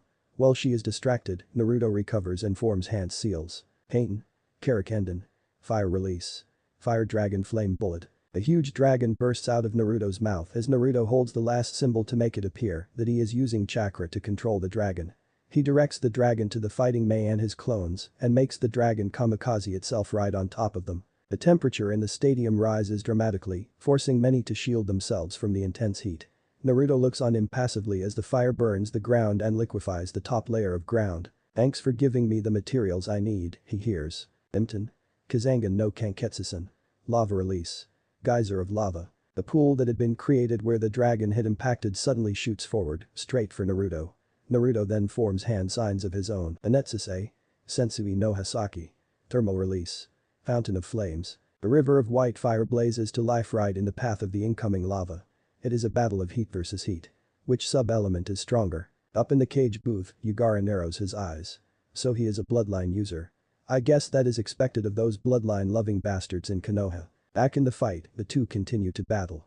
Mei has created a very deep pocket of lava and is just using chakra to direct a liquid substance, while Naruto is constantly creating wind-enhanced fire. Eventually though the pocket of lava can't compete with near infinite levels of half chakra half enhanced, the lava pocket runs out of lava and Mei drops the and leans over panting but has to dodge quickly lest she become less than ash. She appears on the far side of the arena, doubled over and breathing very difficulty. Naruto just strolls over to her and uses a wind blade to raise her head or she will be cut. Winner, Konoha. Naruto releases them and Mei drops to her knees. That was the most intense battle she has ever been in. Sure, she has sparred with higher level ninja than her, but never before has she been so outclassed. She could feel that Naruto was holding back. Plus there is the fact that he used it without completing the hand seals for it. She is helped off the ground by Naruto who, in his half mask and glasses, makes her blush in both embarrassment and because he is hot. In an instant Naruto is joined by his two companions. That was a great fight, Terumi-san. I must say that I am impressed, Hiromi comments. Mei mutters a quiet thanks as Naruto drops her off at the medic station. Naruto leaves to speak with the Mizukage as a few medics run over her. Her biggest health problem. Chakra exhaustion, then physical fatigue and a few deep bruises from their Taijutsu session. All in all, nothing that can't be fixed with a few days of rest. Page box, Naruto arrives with his charges and two. Very good matches, Uzumaki-san. I must say that I see why Konoha is regarded as the strongest hidden village. Naruto takes a small bow. Thank you, Mizukage-sama. It was a pleasure to fight your shinobi. Yugara's face cracks to a frown for a split second, but it is picked up nonetheless. Is something bothering you, Mizukage-sama? Naruto asks. Yugara lets his frown onto his face. Well, there is the matter of what you used. I was unaware that the Uzumaki had a bloodline that allowed them to use a sub-element. Naruto catalogs this in his mind for later. They don't. That ability is passed on through my father. I don't know who he was, but I am quite knowledgeable about Uzumaki and theirs. Our bloodline. I hope that this will not hinder our working relationship. It is hard to find someone who does not possess a bloodline in our village. Yugara shakes his head. Good. Now as for the assessment, I believe that your shinobi, while competent, need to improve. Their teamwork is lacking, they need to expand their ninjutsu as they only use their swords. I hope this is not the norm for your shinobi as it is a huge weakness. As for Jinin 315, she has excellent taijutsu form, as well as a large and devastating arsenal of. I noticed, Yugara said under his breath. It may have been low, but for the three non-humans it is heard. I will give Tsunade-sama a full report and allow her to make the decision. I find that your forces are adequate but could be far more effective. Yugara nods somberly. He was needing an outsider's opinion of how he could improve his forces, but that requires an outsider to 1. Be willing to come to an active war zone. And 2. Be willing to give them an accurate assessment. On top of that, it is embarrassing for a hidden village to need an outsider in the first place. I will give your suggestions and opinions some thought. Please feel free to wander around. Jimin 315 will likely be out for a few days, so I will have another escort. Naruto bows, showing respect. He also picks up on the dismissal. He and the women turn around and go outside the stadium and see a person waiting for them. Time skip 2 weeks. Naruto and the women are outside the city wall in the surrounding villages with Mei and an extra Jimin as a guard deterrent. This village is in no better shape than Kiri, but at least it smells better, if only slightly. Right now it is dark and Naruto, Hiromi, and Kikbi have retired for the night. Naruto is sitting in a chair by a fire and reading a scroll on human anatomy. Hiromi and Kikbi come out into the room. Kikbi puts up a privacy barrier and uses a genjutsu seal to barricade the doors and windows, preventing anyone from entering. Hiromi gently grabs the book Naruto is reading and closes it and takes it from him. He looks at her with questioning eyes, and they only grow when both Hiromi and Kikbi kneel right in front of him. Naruto. Hiromi starts but can't continue. We are going to break that shell. Tonight, Kikbi says using her normal voice. Naruto just stares impassively at them. We are tired of you treating everything so coldly and distant, Kikbi says, her eyes are soft and pleading. We know you feel something. We see lapses where you let emotions through, so we know you aren't totally lost. Just trust us. Let us in, Hiromi says passionately. Naruto continues to stare. Look. We understand why you are so distant. Why do you close your feelings off? We get it. We do. But you have to understand something. We are not going to leave you. You don't have to be afraid that we are going to rip out your heart and eat it like that bitch of a girl. Well, Kikbi loves you. I can't say that for myself yet, but I'm getting there. We have spent so much time together and I see your pain, I feel how hurt you have been. I know it hasn't been easy, but we will never leave you. We will live as long as you will and we are willing to do anything and everything for you. Hiromi and Kikbi both stand and strip. They take all their clothes off and spread their legs and toss back their hair over their shoulders, giving him an unrestricted view of their bodies. If it takes us giving ourselves to you, then we will do it. We will do whatever you ask. If you tell us to kill everyone in Konoha, we will do it. If you ask us to bear your children, we will do it. What will it take to prove that we will not leave, betray, or hurt you in any way? Hiromi is on the verge of tears, Kikbi matching her look.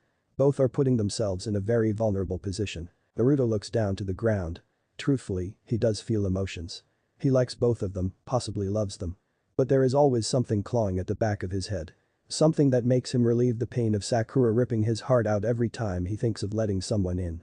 He can't experience that again. He is honestly touched that someone would offer everything to him. Just to make him trust them. They would offer sex and even children as something to prove that they won't go away or rip his heart out. Sex doesn't really mean a commitment. Take a look at Anko. But there is something higher than children, or at least on the same level, that doesn't require time to show. Hiromi has tears spilling over. Naruto is just sitting there, ignoring them both.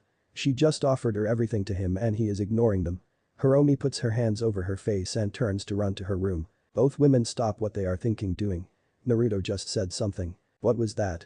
We didn't hear you, Kikbi Asos. Age. Kikbi and Hiromi scoot closer to him to hear better. I said marriage, he says as he looks up at them, all kinds of emotions running through his eyes. Too many too quickly to even gauge one of them. Both are stunned and shocked into silence. What will it take? Not that I'm complaining, but why marriage? A confused Kikbi asks. Because it is the one thing besides children that permanently ties you to someone.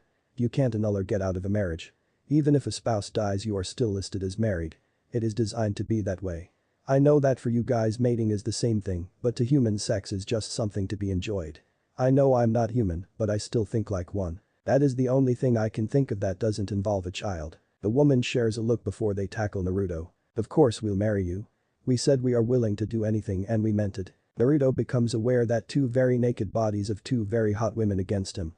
Maybe he can try just this once. Maybe they can help him forget. He wraps his arms around them and pulls them in closer. They climb into his lap and snuggle up against him. Both women are overjoyed when he pulls them closer. They pull him even closer when they feel hot tears hit their flawless skin. Naruto cries on their shoulders, letting go of all the pain and the suffering. He tells them everything from what was said, what he felt. All of it. Both women hold their comments and hold him tighter. By the end of it, Naruto is asleep. Well, that was a bit easier than expected, comments Kikbi. I guess he was tired of fighting you and I didn't help matters for him much. I guess the harder it was for him to give in to fear. Both are using their inside voices as no not to wake their new fiancé. Kikbi nods. Well, let's get him to bed. He will get a neck cramp if he stays like this. Hiromi gets off him and Kikbi gently picks him up and takes him to his bedroom. Hiromi collects their clothes on the floor and tosses them into a corner while Kikbi undresses him down to his boxers. They tuck him under the covers. "Oh, can we please?" Hiromi asks cutely. Kikbi thinks for a second before a mischievous smile crosses her face and she nods. Naruto is in for one hell of a wake-up call. Hanahagakure no Sato. Sakura walks home from a shift at the hospital. It had been a long double shift. Ever since she was trained by a doctor there she has been doing nurse work and she admits that while she likes medicine that she would much rather be doing the procedures rather than cleaning up after them. Her education wasn't all that great. Nothing like if Tsunade had trained her. That would have been awesome. But no. She had outdated textbooks and a doctor with a very shady record as her teacher. She always learned first aid and things that a nurse should do instead of how to fix the problem. It is frustrating her out of her mind. She rounds the corner to her apartment complex and walks in front of the Yamanaka flower shop. "Hey backstabber," Sakura hears. She already knows who it is and doesn't even turn to look at her. "Hey Ino. Ripped apart any hearts today?" Sakura, no matter how tired she is, rounds on Ino. "That was more than 3 years ago. Can't you let it go?" Ino stares at Sakura. "I will let it go when Naruto does. We all have agreed on that. This is your punishment that Naruto won't give you. Do you even want to apologize? Do you feel any remorse for destroying one of the nicest people in the village?" Sakura doesn't back down. "It's not like you treated him any better than I did. You hit him and yelled at him too." Ino slaps Sakura across the face. "Do not compare you to me to make yourself feel better. I may not have been the nicest person to him, but I never belittled him, I never tried to get away from him, and I never had the impact that you did. I may have been head over heels for Sasuke, but I wasn't mean to others because of it." Ino continues her hate on Sakura rant, drawing attention from the other Rookie 11. Lee never actively participates in goading Sakura, but he doesn't talk to her. Tenten, Shikamaru, Niji, Choji, Kiba, and Hinata take every opportunity to make her feel guilty. Shino still talks to her just because he doesn't want her committing suicide, but he still wholeheartedly agrees that what she did was wrong. Sakura turns away from her ex-friends and walks to her apartment. On her door is written, "Uchiha slut and backstabber with some kind of fire." She opens the door and collapses on her couch. On the floor just inside the door is her daily fan mail. It turns out a lot of people actually enjoyed what she did and thank her on a daily basis for making the demon disappear. She falls asleep on the couch, wondering when Naruto will come back so she can finally get some of her friends back. Next morning, Naruto slowly wakes up feeling better than he has in a very long time. Like a giant weight has been lifted off his mind and chest, cliché I know. He tries to sit up but is weighed down. He opens his eyes and what he sees makes his eyes bulge. Hiromi and Caillou are both stark naked and using him as a pillow, their massive assets pushed into his bare chest. The covers are pulled back to show their naked torsos. He feels all their legs tangled together so much that he has to lift up the covers to make sure he is still wearing something. Turns out he isn't. He falls back on the bed, unable to get up, and his mind drifts to the events of last night. He is engaged. They have sworn to never leave him. He doesn't have to worry. His heart feels much lighter after last night. Unable to contain himself, he puts his arms around both his ladies and squeezes. Both mumble in their sleep and cuddle closer into him. He just hugs both of them to him, not minding the slightest bit that he feels all 4 nipples harden and graze across his chest. Eventually though he hears a knock at the door. "Hey Caillou-chan, Hiromi-chan, I need to get up. There is someone at the door." "5 more minutes Naru-kun," Hiromi says cutely. Hikbi says something along the same lines but more aggressively, "Stay still so I can pounce on you." Naruto sighs and tickles both of them until they wake up. They sit up using their hands, still half asleep. Their breasts hanging for all to see. "Good morning, Naru-kun," Hiromi says before yawning. After she does, her mind kicks in and realizes that she and Kikbi are naked in Naruto's bed. Another knock at the door, this time more urgent. "Damn whoever it is. I'll burn them alive," Kikbi threatens as she gets up and summons some clothes. She exits the bedroom and answers the door to their hotel room. Outside is a fully dressed Mei. "Oh, good morning Caillou-san. I'm just here to inform you guys of a change of plans for today." Kikbi nods and lets Mei in. Just then Hiromi steps out of Naruto's room wearing only a bra and matching panties. "I'll be in the shower Caillou," is all she says before entering the bathroom. Mei looks from the bathroom door and back to Kikbi and notices exactly what she is wearing. A silk robe that is loosely tied in the front and nothing on underneath. "Are you guys really that comfortable walking around like that with a guy in the same hotel room as you?" she asks. Kikbi gives her a small glare. "Of course we are. We have known him for more than 3 years and we know he won't do anything if we don't want him to. And trust me when I say that he is always welcome to look at us." Mei blushes at her comments. "So what is this change of plans?" Kikbi echoes. Well, the other Jinin was called back to Kiri, so I am the only one here for security. I know you guys were wanting to go to the next town today, but it would be too dangerous. Hikbi nods her understanding. Suddenly the door that Hiromi just came out of opens, and a fully dressed Naruto, complete with half mask and glasses, steps out. It's here. Come on. Hikbi immediately steps into another room and after a minute comes out completely dressed and carrying the bags. She pokes her head into the bathroom and says a few words that Mei can't make out before closing the door and stepping into the main living room. What's here? What are you talking about? Mei asks. It's too long to explain right now, is all Naruto says. It isn't his normal toneless voice, but full of excitement and anticipation. As Mei stares down Naruto, Hiromi exits the bathroom, her hair very wet and wearing short sleeves and shorts. The three of them walk out the door and Mei is left with nothing to do but trail them. Naruto leads them out of the village and walks in a single direction at a fast pace. Naruto keeps on walking, neither Hiromi nor Kikbi complain or ask where it is that they are going. Where are we going? This isn't safe and you're not authorized to leave the area, Mei half threatens. Well then do something Terumi-san, Naruto says without turning around. Mei wants to, but the Kai coming off of Hiromi and Kaiu suggests that if she tires of something that it will not end well for her. Eventually Naruto stops in front of a fairly large rock. He touches it briefly before speaking. This is the oldest rock on the island. Over the years it has been whittled away for building material, by storms and by wind. It was once a mountain, but this is all that remains. He cuts his hand and puts it on the stone. The rock seems to vibrate for a second before it sinks into the ground, revealing a stairway behind it. Naruto leads the way down the tunnel before speaking. Seijin. Tengoku no Kari. Sage style. Heaven's light. The ball of fire makes its way into existence and hovers over Naruto, giving off a tremendous amount of light. Hiromi and Kikbi follow him without a moment's hesitation. Mei on the other hand looks torn. She should report this breach of security and whatever this hole in the ground is, but another part of her wants to follow and find out exactly what is down there. Her curiosity wins and she delves down into the dark passageway, figuring that it is better to be able to report what is down there instead of saying she doesn't know. She quickly catches up to Naruto and the others and they walk for a good amount of time. Suddenly the walls fall away and they are left standing inside a giant cavern, not unlike the one in Hai no Kuni. Naruto raises the orb of fire and makes it brighter, but he soon wishes he hadn't. The light seems to have awoken something. Naruto can hear it moving around in the darkness. He pulls out his sword and cuts his finger and wipes the blood on the sword. Mei looks away as the sword produces an enormous amount of light, illuminating much of the cavern. But it is so bright that nobody can see anything, so Naruto tapers off the light and sends 3 more orbs of fire into the cavern and expands their size and brightness. That illuminates the cavern entirely at levels in which they can see. Mei wants to scream. In front of her is a massive and grotesque creature. It has 3 arms that are monstrous in size, 2 heads, 4 feet, and a hide that looks very tough. Who dares enter my cavern? The creature beckons with a left head. I do. Uzumaki Naruto, heir to the Sage of 6 Paths. Let me pass and take what is rightfully mine. Mei looks at him with wide eyes. The creature laughs. Heir to the sage. I guess I should bow or something. Or I could eat you and gain some of that power myself. It seems that the left head is where the brains are because the right one just drools and has a stupid expression on its face. Be careful.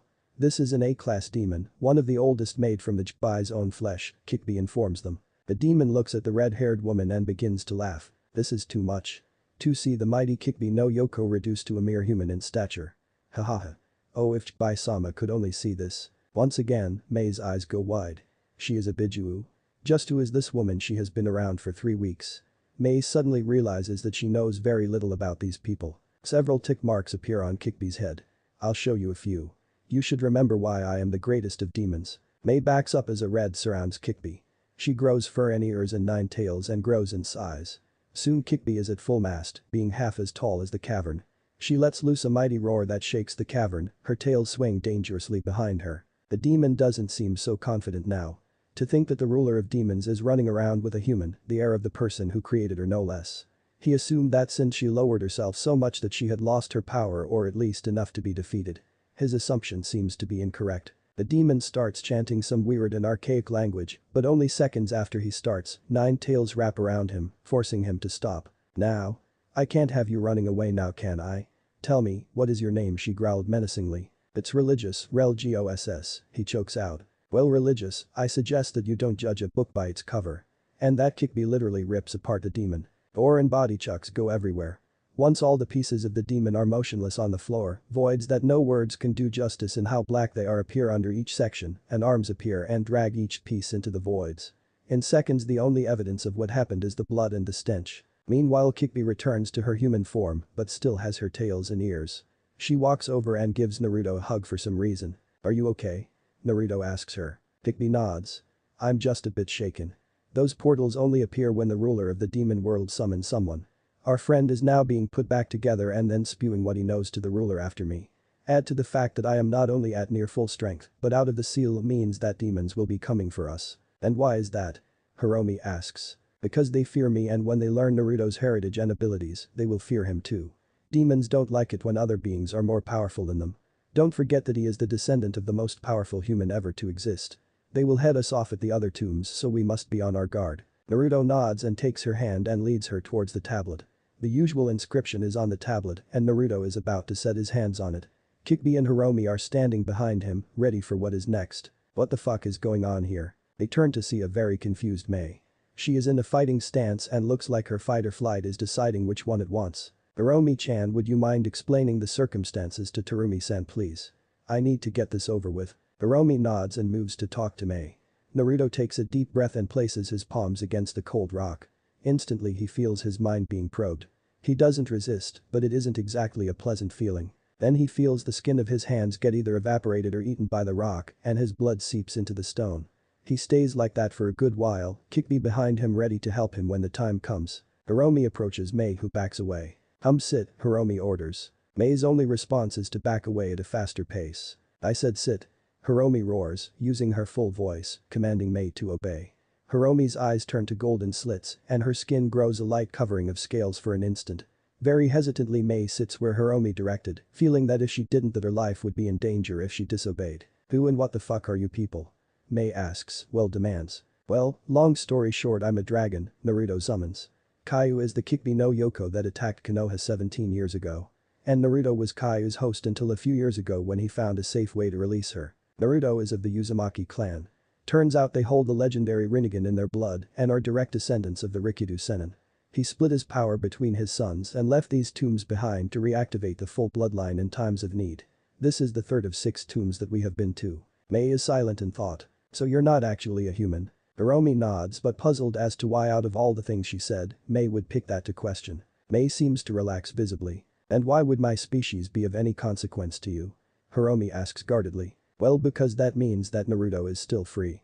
I mean dragons and demons only have relationships with their own species. I was afraid that he was already taken and there is no reason I can compete with your bodies." Hiromi doesn't know whether to be insulted, angry, or thank her for the compliment. So she will go to all 3. "First of all, I don't know where you got your sources, but both Kaiu and I are engaged to Naruto. Second, I'm offended that you would insinuate that our species are that shallow. Sure, for the most part we mate with our own species, but the same thing can be said for humans. You tend to mate with people of the same skin color, background, and physical appearance. So don't you judge and make assumptions about us when you have nothing to back up those claims." Before either can continue Naruto gives a grunt of pain. Mei turns to look at him, but Hiromi is already at his side. Kaiu nods to Hiromi and not 10 seconds later Naruto is almost violently launched from the rock. Both catch him and set him down, his head in Hiromi's lap. They wait for several minutes before Naruto's eyes flutter open and their hearts jump as they see a smile on his face. That has to be the best way to wake up, looking up at 2 angels. Both girls blush wildly, making Naruto chuckle. Tears of happiness that he is finally allowing himself to feel and act on those feelings again. He finds himself glumped by the 2 gorgeous women. Mei looked on, jealousy evident in her eyes. "Hirumi-san, some water please." Mei starts at being addressed. It then turns to confusion at what he wants. She brings such confusion to light. "I need water for Mei." "It doesn't matter which one," he says, still hugging and getting hugged from both sides. Mei doesn't know why she suddenly wants to grant his request, but she does. She turns to the side to fire at a wall when Naruto stops her. "No, towards us. Don't worry about it." Mei's eyebrow quirks but gives in. She forms several hand signs and takes a deep breath. "Sujin-heki." Water release. Water encampment wall. A torrent of water bursts from Mei's mouth, but instead of going up like it normally does, it all rushes forward in a straight pressurized stream. Naruto holds up a hand and the water stops. It just stops in midair. Naruto makes another gesture and the water rises into the air, even higher. Suddenly he releases control from the middle outward, creating a ripple effect of rain. "So?" Kikbi asks not to bother to hide her true voice. It worked. I have control over water and gravity too. I can change the direction of gravity and how severe the pull is. Plus I have some interesting news. Naruto gets up from the girls and walks to the stone and begins to read. During the time of the Jubai's reign of terror, it created all manner of creatures that we know today as demons. It was after making Lucifer that the sage sealed the Jubai. Lucifer is said to have a third of the Jubai's power, taken directly from the Jubai's reserves. This left the Jubai weaker than usual. While it was still weak, the sage battled it and sealed it. Since the Bijuu were created from the Jubais, they are classified as demons. Bijuu are offspring of the Jubai. Right before the sage died, he divided up the power between 9 entities. These beings are made of masses of sentient chakra called that can morph into any shape they desire. While they can change shape, the sage modeled their personalities after certain animals, the most well-known being Kikbi no Yoko and the Nibi no Bakaneko. The Ichibi and the Gobi are unknown as to why they act the way they do or as to what personality they were molded after. The ranking system coincides with the number of tails the Bijuu has, which is an indication of how much chakra a Bijuu has. A single tail is worth 2 cage level reserves, so the Kikbi has 18 times the amount of chakra a cage has. But Bijuu don't have chakra, they have yoki, which is very conductive or supercharged chakra. It is twice as powerful as human chakra and is used at a smaller rate since it takes less to perform a technique. If a Bijuu is sealed inside a living object, one of 2 things will happen. 1. If the object is young enough to not have fully developed chakra coils, then the Bijuus will leak into the forming coils, making the chakra very powerful. How much is leaked is dependent on how far along the coils were when the Bijuu was sealed. 2. If the coils have already formed, then they will slowly kill the individual, since the body won't absorb it and adapt to it like the younger Jinchuriki. In order to not die, the Jinchuriki must become a, or half demon. The Bijuu may use it to have a real body. The solidifies and becomes flesh until it is called to become something else. The Bijuu may engage in the act of procreation if they wish, but none have ever done so, and the results are unknown, or if an offspring is even possible.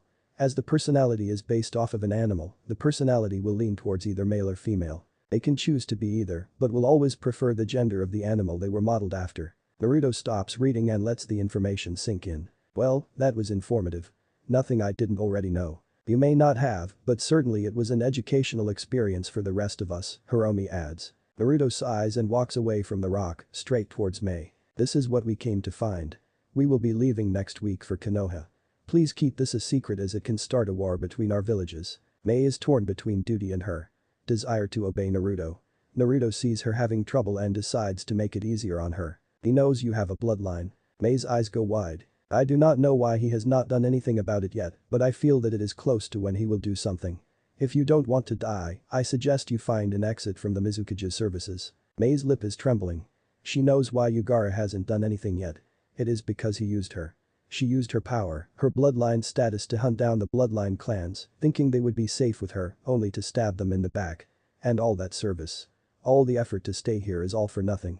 Just for something she has no control over. Every face of every person she has ever killed flashes before her. Their betrayed faces, their looks of surprise. One even smiled at her before life left his eyes. Tears threatened to spill from her eyes. What should I do? She chokes out. She is having trouble keeping the tears back. You fight.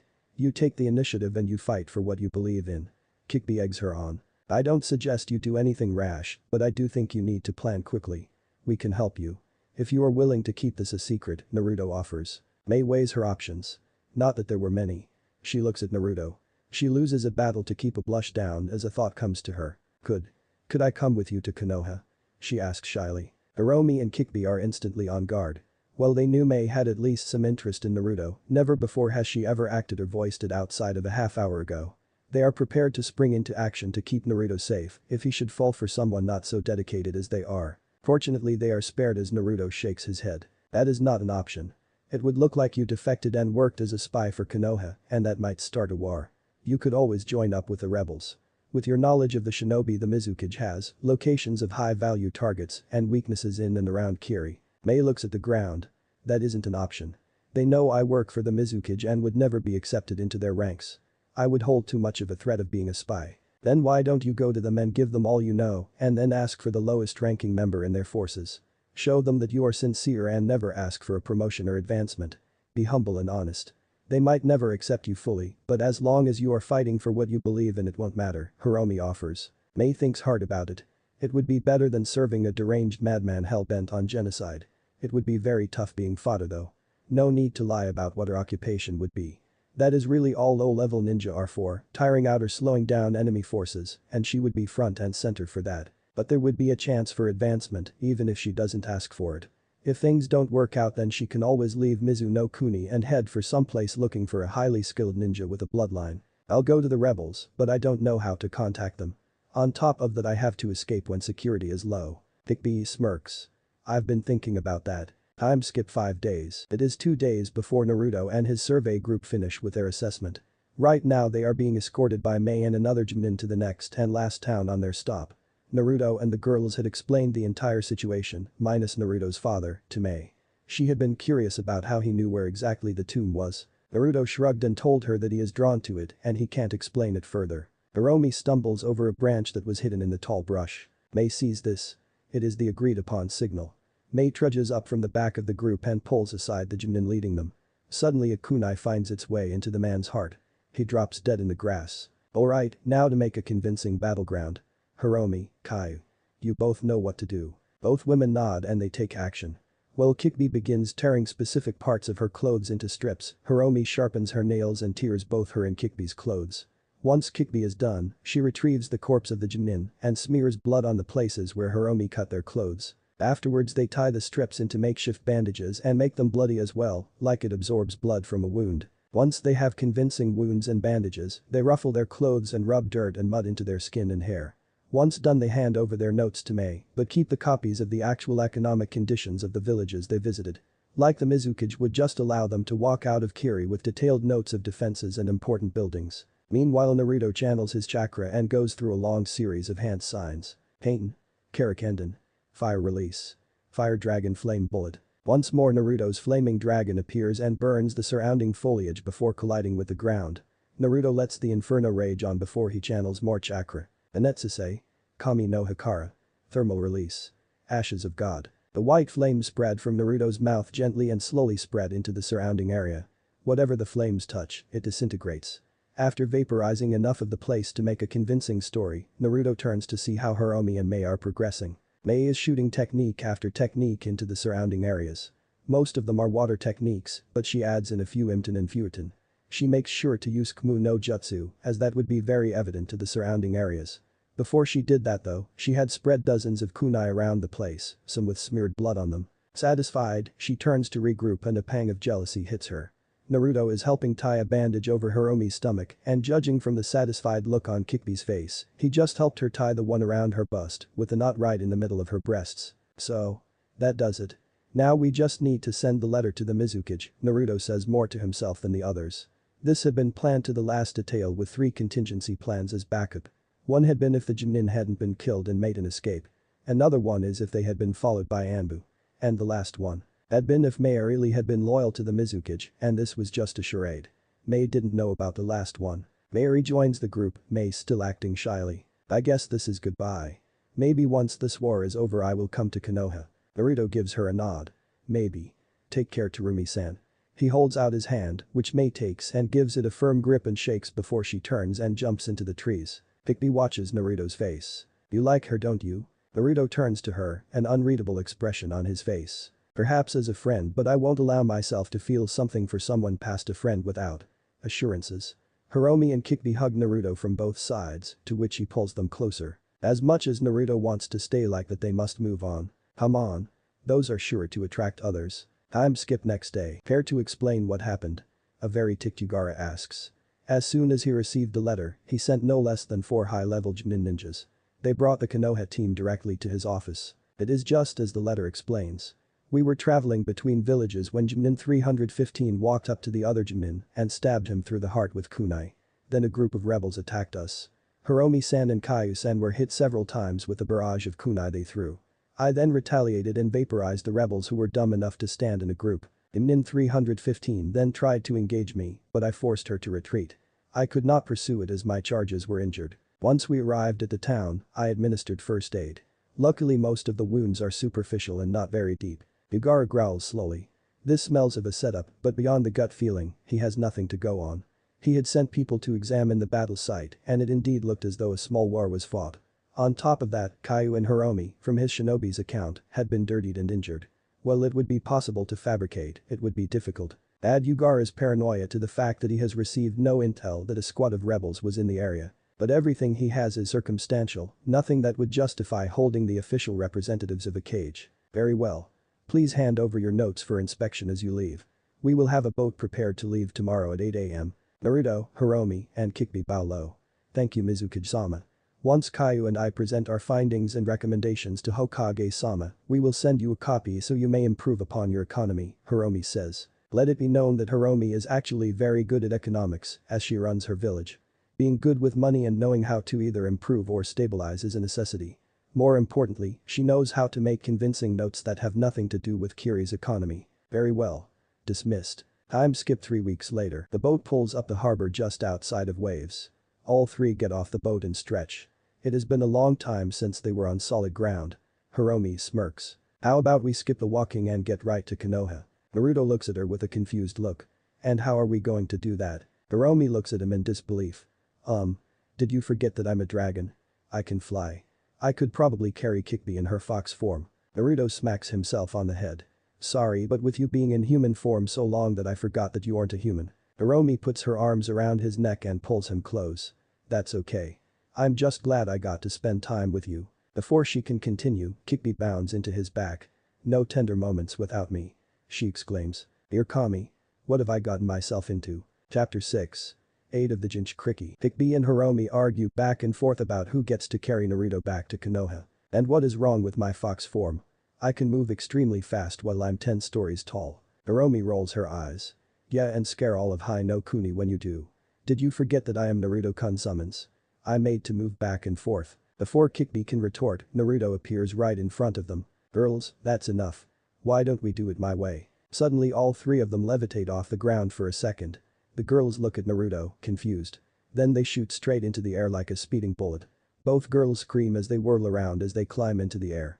Hiromi is about to change into her dragon form when Naruto's voice stops her. Please tell me that you remembered what the tomb said. When he gets blank looks, he sighs and their ascent stops but they don't fall. I have complete control of gravity now, which means that I can nullify or choose a direction that gravity is now pulling things towards.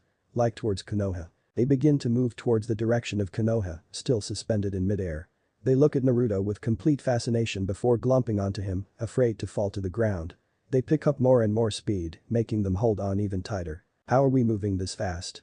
Kikbi asks over the howling wind. Technically we are in free fall right now.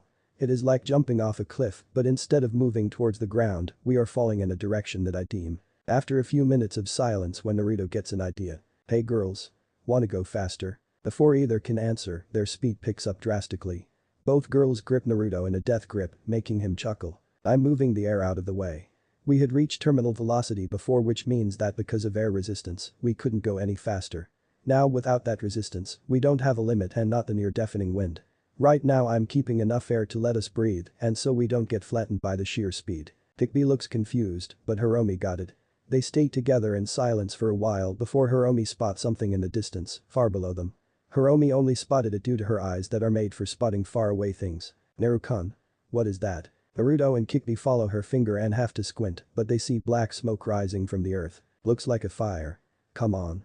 Someone may need help. Naruto didn't notice the loving looks he got from both women. A month ago, he wouldn't have bothered and continued on without as much as a second glance. Slowly, but surely he is returning back to his old self. Naruto adjusts the gravity to pull them towards the smoke. Naruto dips under it and takes away the air resistance, and they all zoom towards the source of the fire. Town of Yumo. Vegito is tired. Like dead tired. She has been on the run from a couple of freaks that won't die. No matter how much damage she inflicted, they just won't die. For 5 days, she has been running, trying to get away from these bastards. No sleep to stop. They are always on her tail. She had gone into this town in hopes that they would lose her. Then she would be able to rest for a little before trying to make it back to Kumo. That was her plan before they started torching the entire town, trying to literally smoke her out. Now hundreds of people are either dead or homeless. But she can't let herself get bogged down by guilt right now. First she needs to survive. Hidden, send out my chakra. I sense another bitch nearby. Maybe they can help. But wouldn't that tell them right where I am? You know, the exact opposite of hiding and recovering my strength. But I sense Caillou's. If we can get her help, these guys will stand no chance. Vegito picks up on Bibi's unsure voice. What? Are you not sure we can? She feels Nibi shake her head. Hikbi is very headstrong and only helps if there is something in it for her. And right now, we have nothing of value to offer her. Vegito's hopes just crashed into the ground. But maybe she will because our lives are in danger. Nibi sighs in exasperation. She may be a great container, but she is rather dim. Hikbi doesn't really care about humans, and we Bij can't really die. The likelihood of her helping is very low to non-existent just because you are going to die if you don't reach Kumo. We have to offer her something. Well, it is either to attract her attention and maybe get caught or not, and I still might die. I'll take my chances with attracting her attention, she says. She slows her breath and reaches inside of her for Nibi's. She finds the dense purple quite easily and pushes as much of it out of her body as she can. Around Yujito, a dark purple aura grows around her and abruptly erupts into the sky. Of course this has a benefit and a consequence. Good news, Kikbi now knows a Bij is in the town. Bad news, said Bij's pursuers now know where she is too. But Naruto, Kikbi, and Hiromi. Kikbi's eyes narrow when she sees the column of purple shoot into the sky. Well, this will be interesting. It seems Nibi no Bakaneko wishes to speak with me. Naruto pulls them to a soft landing on the grass. Surprisingly Hiromi immediately falls to her knees and kisses the ground. I thought you would be used to flying, Naruto questions. Hiromi gives him a look. I am but only in my dragon form. I dislike the sensation of falling in my human form. Naruto nods and finds Kikbi already entering the burning town. First of all, I need to take care of the fires. Naruto summons a large amount of water, pulling oxygen and hydrogen out of the air until enough water to fill a lake and quickly sends the water a mile into the air before resetting gravity to normal, allowing artificial rain to fall. After the short shower, most of the fires are put out and Naruto walks into the village to find Kikbi. He speeds up when he hears the sounds of battle. He leaps onto a roof and sees Kikbi sitting on the edge, watching three people fight. One is a blonde about 10 years older than him against two men that seems to be winning by a large margin. So what's going on? It seems that girl is the container for the Nibi no Bakaneko. I have a long history with the Bij and she may not be so happy to see me. I now see why she alerted me to her presence. She is in need of rescue. Naruto looks from Kikbi to the raging battle. Well, are you going to help her? Kikbi sighs in annoyance. I'm not sure. Usually I demand payment for my services and from the looks of it, Nibi's container doesn't have anything to offer besides her body. In the past I would accept slaves, but now things are different now. Plus those two guys are from Akatsuki. I recognize them from a mission briefing your Hokage did with all the Anbu. That and their cloaks give them away. A few moments of tense silence between them before Naruto cuts right through it. So why are we watching and not doing anything? Naruto asks, looking at one of his future wives. Because I'm waiting for you and to see what your reaction would be. Just relax and watch. I haven't had a chance to fight someone seriously in a long while. Without so much as turning around, Kikbi takes off towards the fight. Kikbi makes fire appear between her hands and begins to mold it, making it hotter, denser. She suddenly appears between the three fighters and slams her hands down on the ground. Kitten, get clear now. Vegito doesn't need to be told twice. She uses the last bit of her reserves to shunshin away from the gorgeous Redeed. And the zombie brothers also back up, not sure what his new combatant is up to. Anapu. Funka no Gansho. Demon Art. Magma Eruption. All around Kikbi, the ground melts and for a few seconds, nothing happens. Ha. Fucking bitch can't do anything right, Haiden yells as he charges in, scythe at the ready. Haiden, stop. Kakuzu yells, but it is too late. The redhead turns to Haiden, slitted eyes, and the ground underneath Haiden explodes in a column of rock melting, metal melting sludge from the core of the earth. Haiden doesn't even have time to scream as the magma, now turned lava, completely encases him and literally melts him into individual particles. The liquefying 2200 degrees Fahrenheit substance covers the area around Kikbi, making it a wasteland almost instantly. Needless to say that even though Haiden won't die from stab wounds or even decapitation, not having a body is something entirely else. One can't function if the body has been melted or evaporated. So Haiden, the immortal idiot, is dead. Kikbi lets the geyser of magma go, making it stop erupting from the ground. The ground is covered with the cooling superfluid and Kikbi crosses it like she is taking a stroll on the beach. The superheated air around her whips her hair around her face, concealing its angelic features. It also has the added benefit of shading her face, making her glowing red eyes stick out of the shadows. Bakuzu nearly shits his pants. In his very long life, there have been only a few people strong enough to make him leery, even fewer to actually scare him. But no one has made him shit his pants, and this woman nearly made him just by looking at him. Fortunately for him, his brain reactivated. You will pay dearly for that. There is no way he can face this woman on his own, and not with the Nibijinchkriki nearby. He has to get away and tell the leader of this new development. Before he can escape, a shadow overhead gets his attention. A blonde with extremely large breasts falls from the sky and a kick lands on Kakuzu's guard, having brought it up just in time. The kick makes him fly back from just the sheer force. His intuition tells him to duck and a hand passes over him, right where his neck had been. "Damn," is all he says as the redhead engages him in a taijutsu battle while the blonde stands to the side, ready to jump in. His arms sting every time he blocks. The strength of this woman is insane. Too soon, he is panting heavily and is about to deploy his mask when the redhead jumps away, not even breathing hard. You like to hunch inch cricky while the bijkin side of them are nearly defenseless.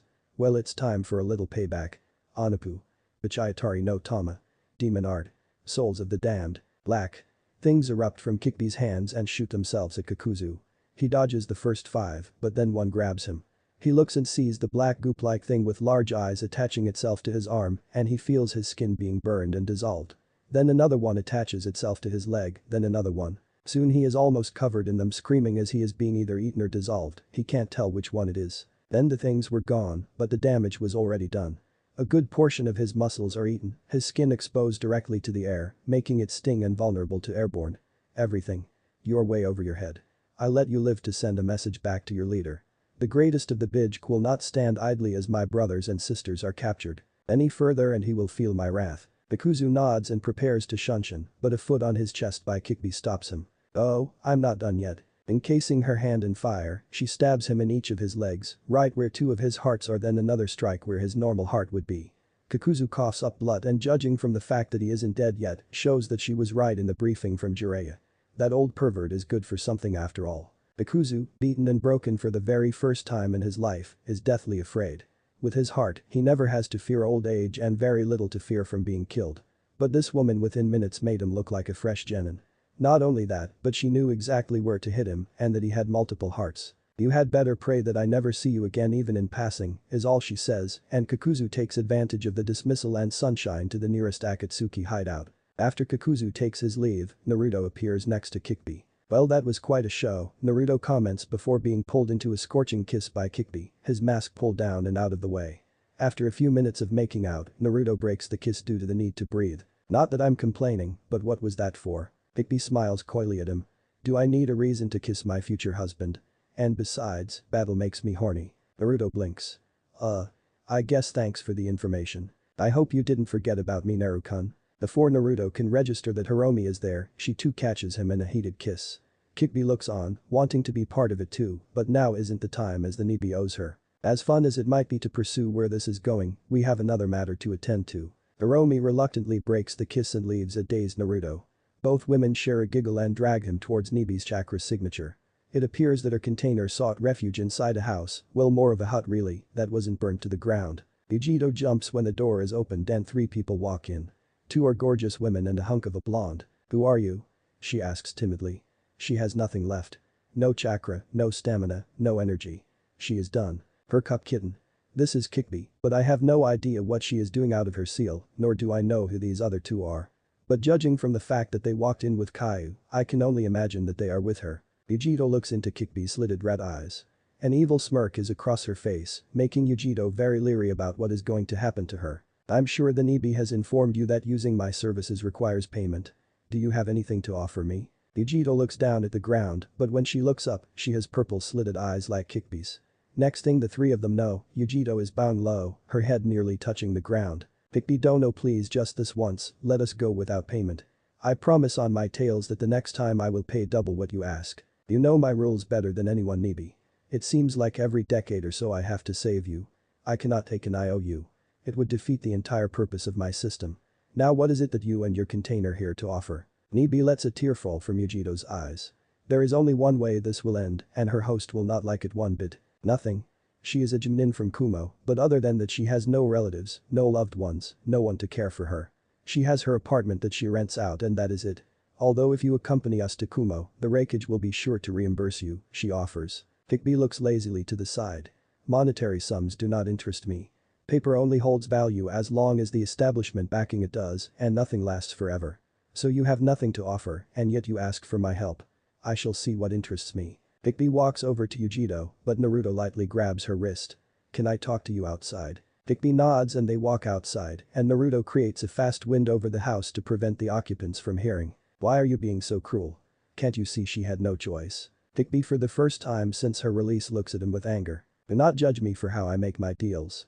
I have been doing this since our separation from the Jbai and Nibi knew the costs when she signaled me. So don't dare get all self-righteous on me. Naruto is rather stunned at her outburst. This is the first time that she has ever yelled at him, ever even looked at him without any kind of lust or affection. She walks up to him and her gaze softens. But I am glad that you care. It shows that you are coming out more and more. But let me handle this. I have something planned for this girl that will benefit both her and us. She kisses him but this time it is tender and soft. But that doesn't mean that Naruto and Kikbi didn't enjoy it just as much as their last one.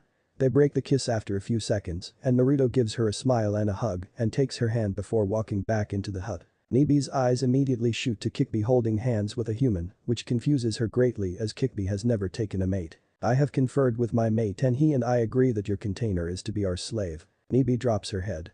There was no way out of it now. I understand. She removes her jacket, showing an amazing body with bindings around her chest. Nibi turns around and waits. Kikbi walks up behind Yujito and places a finger on the exposed neck. Nibi feels a burning sensation but bears it easily. Once the burning goes down, a fox tattoo is on her neck. The mark of a slave. While Nibi dresses Hiromi goes over to Kikbi and engages her in conversation like the branding of a new slave didn't just happen. Now my masters, Nibi says. She feels her throat burn.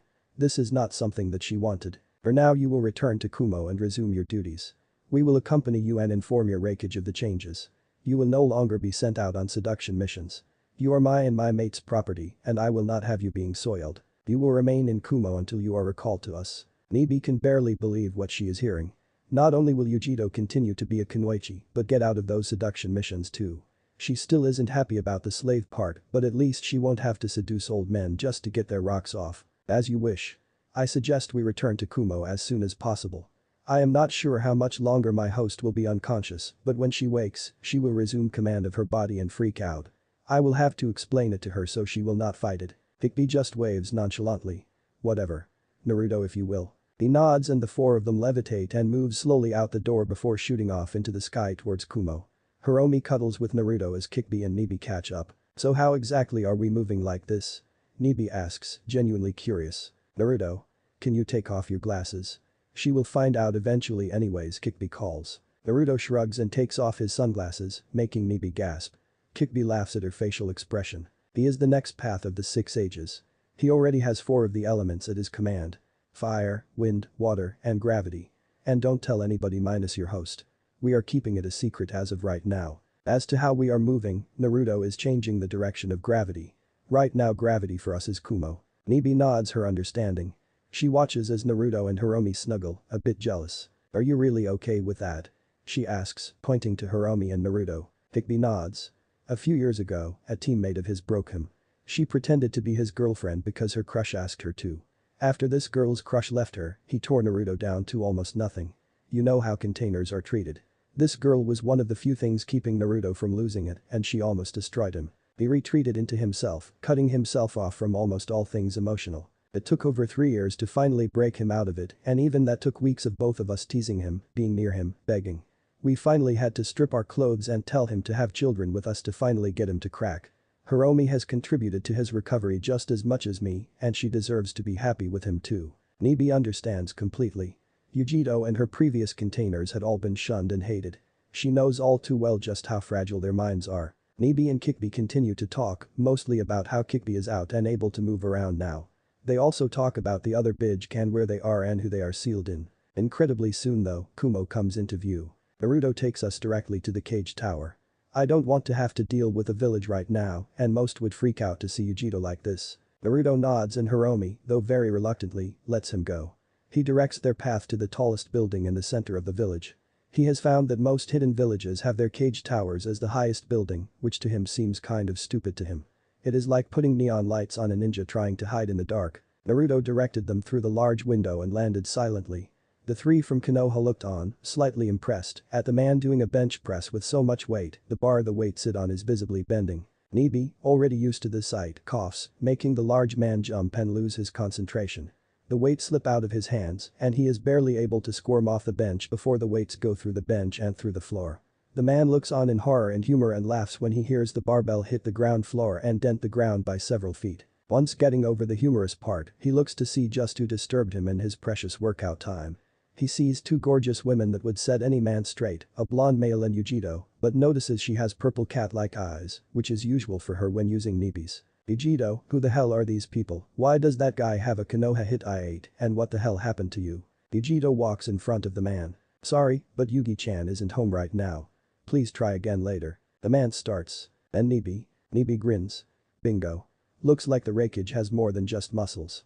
To answer your asked and unasked questions. Yujito was on her way to her client's location when she was jumped by two members of Akatsuki. Yugi-chan fought them, but they wouldn't die even with my powers. So she fled. That was 5 days ago, and she has been moving constantly ever since with them on her tail without sleep or rest. She ducked into a town to get some rest, and they just burned the town and killed the inhabitants. So Yugi was forced to fight more. That is when I detected another tailed beast in the area. It was Kikbi, whom I've had dealing with in the past. She helped us out by killing one and severely wounding the other. However, her help doesn't come cheap. As neither Yugi-chan nor I have much in the way of personal possessions, Kikbi chose that an acceptable payment is servitude. The Raikage eyes the three with Yujito. However, the question about how I am conversing with you is because Yugi-chan is taking a much needed rest, but her body needs rest too. I'm barely able to move it and I won't be able to do that for much longer. I took control of her body just as she lost consciousness. I will tell you that she does not know about her new status. And there is nothing you can do about it. We have already been marked. Nibi turns around and unceremoniously drops her shirt and holds Yujito's hair to the side. The Raikage sees the fox tattoo where slave marks are usually made. Seethes. How could you do this? Yujito is like my daughter. I would have reimbursed you for your troubles. It isn't like she doesn't have enough already. He roars at the three. Kikbi steps forward and does her form. Fox tails and ears come out and A nearly shits his pants. He feels the oppressiveness of her around him, nearly suffocating him. Listen and listen here, you bag of flesh. Yujito's mind, body, and spirit now belongs to me and my mate. There is nothing you can do about it. Well, I am glad she has someone to care for her. I did this for her as much as for me and my mate. Now if you shut that overly large muscle of a mouth of yours, I will inform you of what she is allowed to do. The blinks at the buxom woman bitch demon. He had not been expecting that response. First of all, she will remain in Kumo for the time being and will still be a member of your shinobi corps if you allow it. Second, if she remains a shinobi then she will have no more seduction missions. I will not have a sullied and impure slave. She will not be sent on a mission over A rank nor under B rank and must be approved by the Raikage. She will not have another seal placed on her. My mate is of the former Uzumaki clan and is quite adept in seals, so he will know if one is placed on her without her consent or knowing. She may go about her daily life as she sees fit. I have no wish to micromanage her life from another village. Should she attempt to run away, break the slave mark, or in any way sabotage me, I will deal with her in any way I see fit. You will not protect her, harbor her, or attempt to give her aid. I will be most displeased if I hear this village assisted in the escape of my property. And finally, she will come to live with her masters when he or I come to collect her. Whether we will live in Konoha or not will be up to my mate. Listens to Kikbi. He now understands why she is. He doesn't know how to address Kikbi. All he knows is now why Kikbi said it was for Yujito's benefit as well. He didn't even know about the seduction missions or why his council is ordering around his shinobi. Second, she now can't be sent on missions that will be either too difficult or missions that will be available to the public records. I should protest this as Yujito's superior, but as her friend I will accept her. Servitude. She will remain a shinobi, but will not have access to any classified materials, nor will she have access to any vital locations, as her loyalty is now compromised. I will abide by the guidelines you have set. However, I do have a question. Does your enslavement also refer to the Nibi or just to Yujito? Kikbi turns her glowing red eyes to Nibi, who shrinks back a little. I am bound as well as it was I who convinced Yugi-chan to signal Kikbi-sama. Raises an eyebrow at the title Nibi used but decides that it is expected for them as they obviously have a hierarchy. As much as I like speaking, this body needs to get to the hospital. I'm not sure how much longer I can stay in control. It's okay. I'll catch you, Jito, says kindly. Fine, but I think it would be best if I explain the situation to her first. She is less likely to freak out on me than anybody else. The nods but Kikbi enters the conversation. My maid and I will leave a clone here so that she can know who we are. Our clones will remain with the Raikage until she has been informed of the situation. Oh, and that isn't an ordinary slave brand.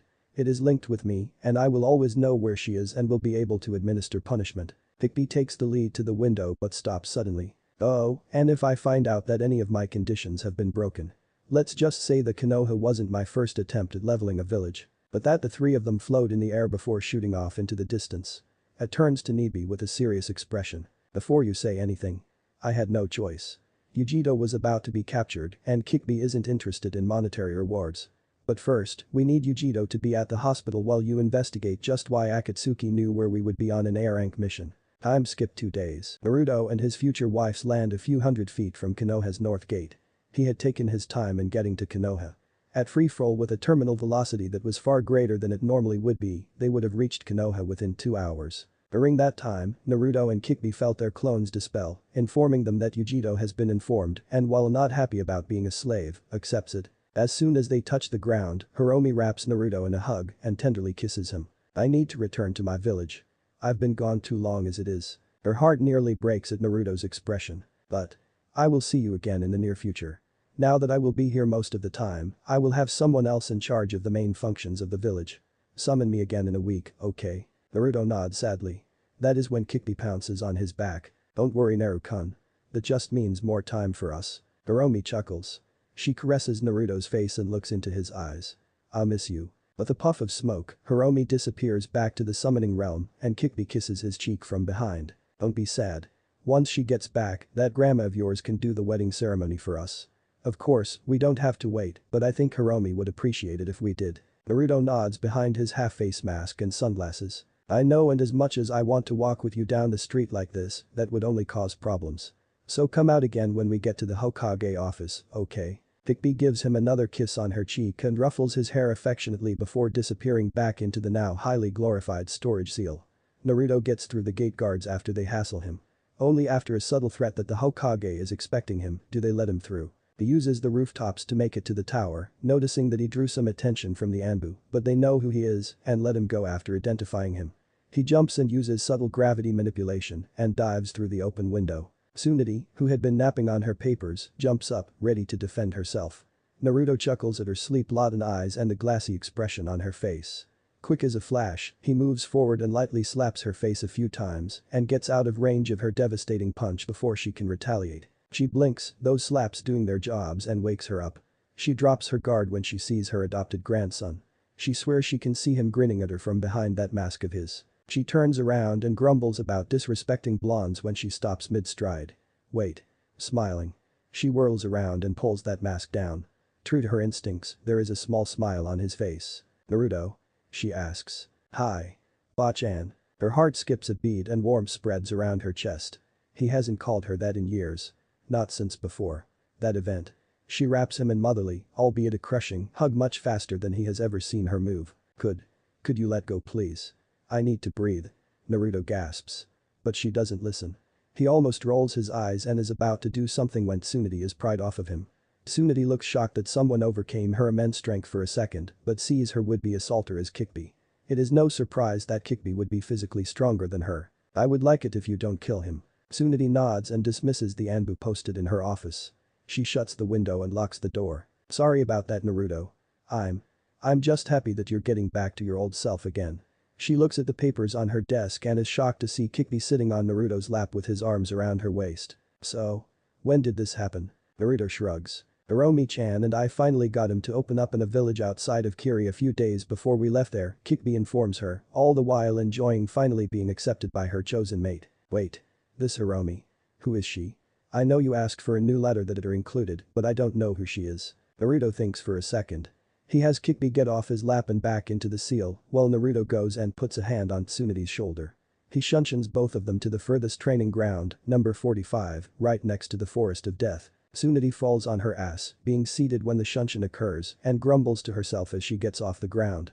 When she looks up, she sees the Kikbi is already outside, and Naruto nicks his thumb and wipes it against his summoning seal. Uchiha no jutsu. A small puff of smoke in Hiromi can be seen with an amused look on her face and a hand on her hip as the smoke clears. You know, I knew you would miss me, but I didn't think you wouldn't be able to go 10 minutes without seeing me. Tsunade's eyes nearly come out of their sockets. Wait. She is your summons?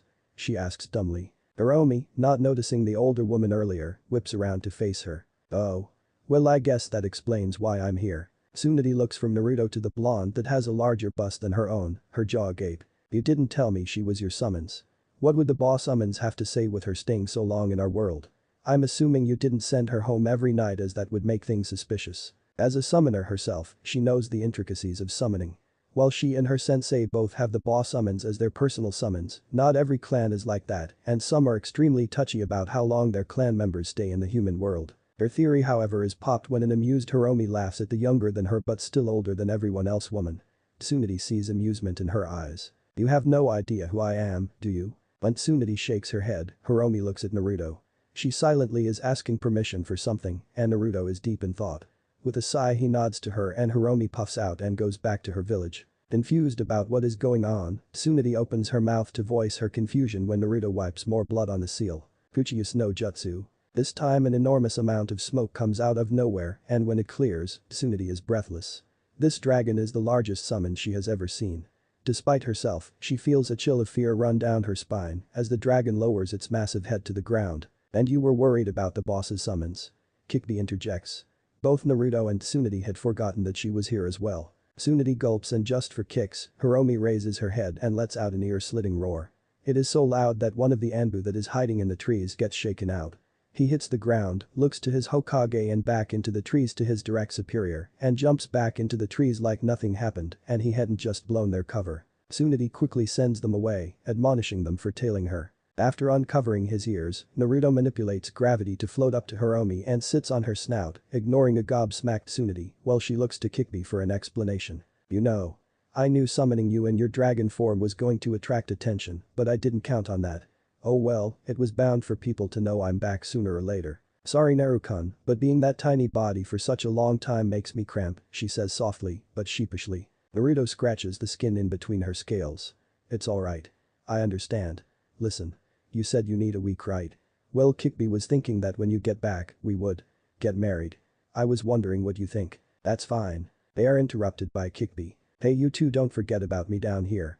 I don't want to have to go all fox form just to talk to you guys. She yells.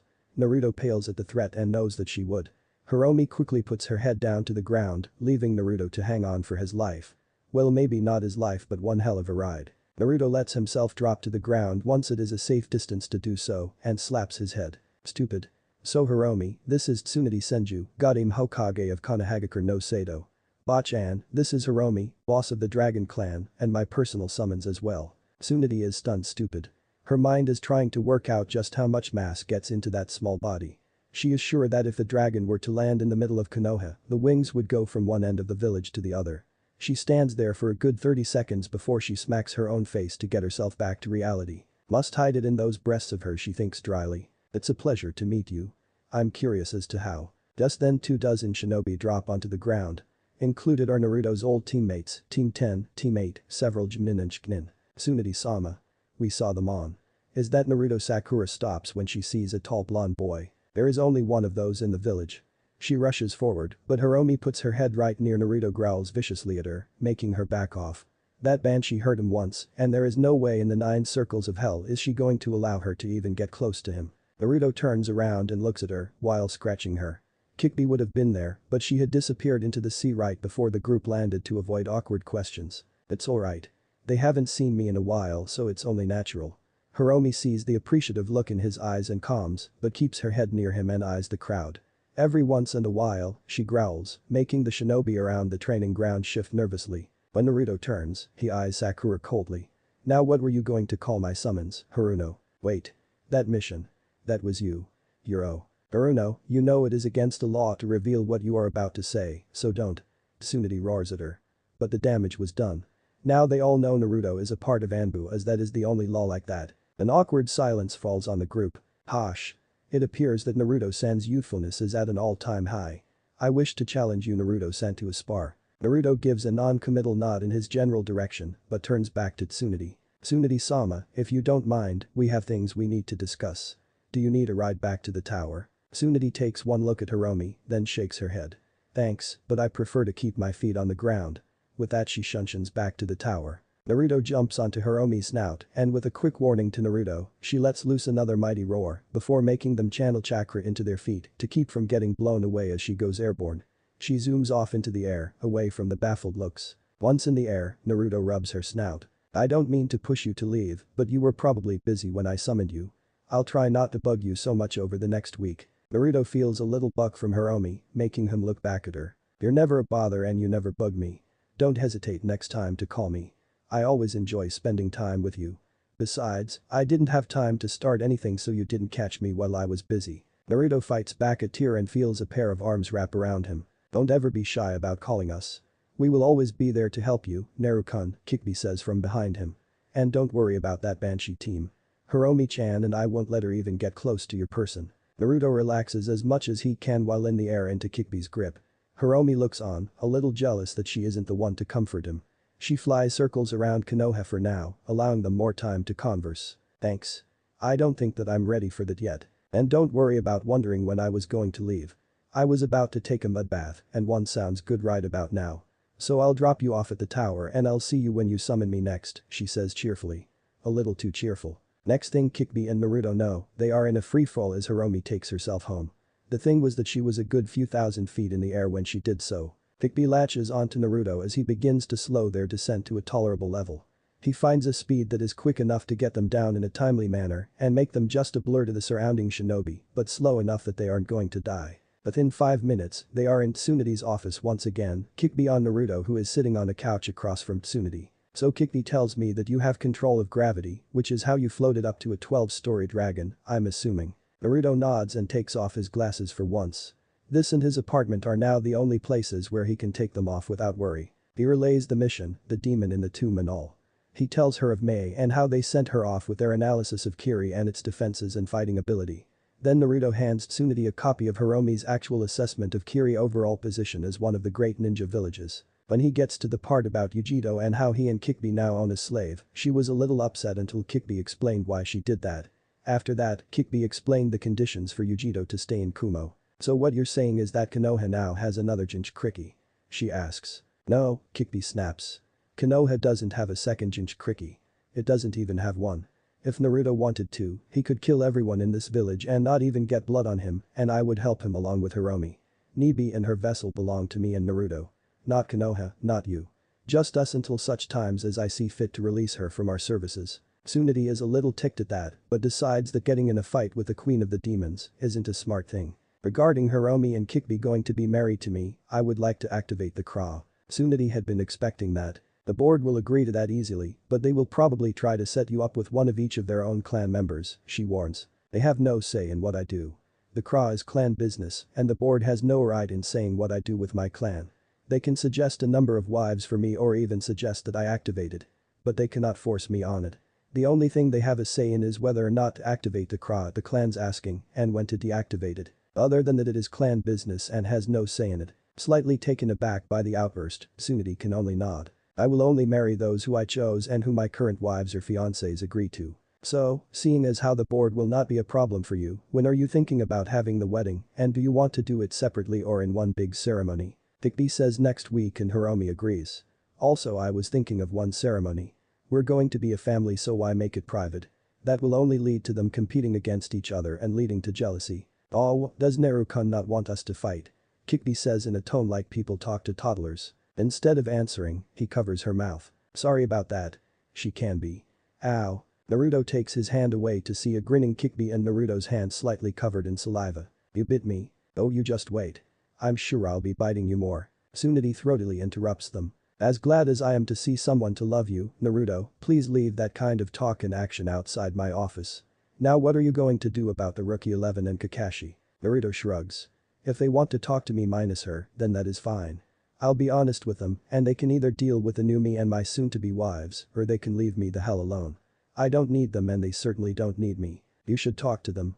The door was open when she broke your heart and most of them were in the hallway visiting Lee, Chijai, Niji, and others of the retrieval team. They all have shunned her, even Info. You should have heard Shikamaru and what he told her. He even slapped her. I don't think she has had more than a dozen full conversations with anyone of the Rookie 11 since that day. I'm not saying you should have a party, but be social.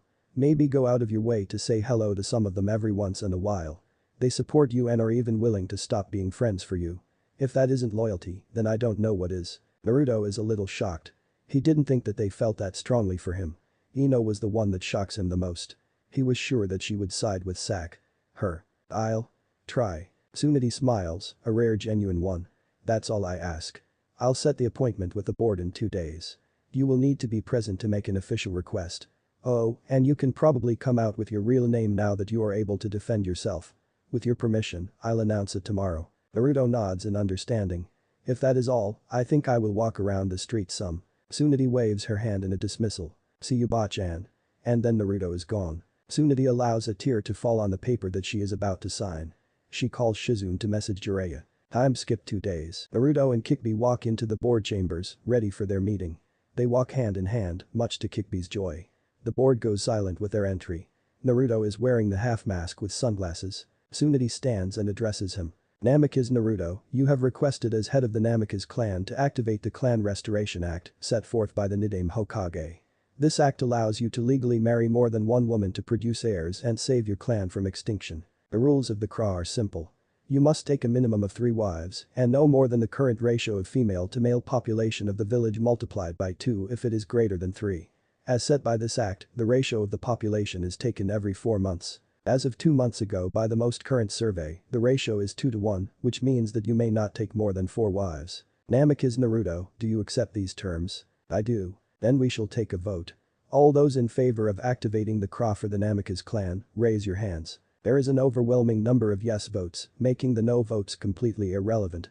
Only 2 hands said no, but they are from minor civilian clans that have yet to let go of the grudge of Kikbi. Very well.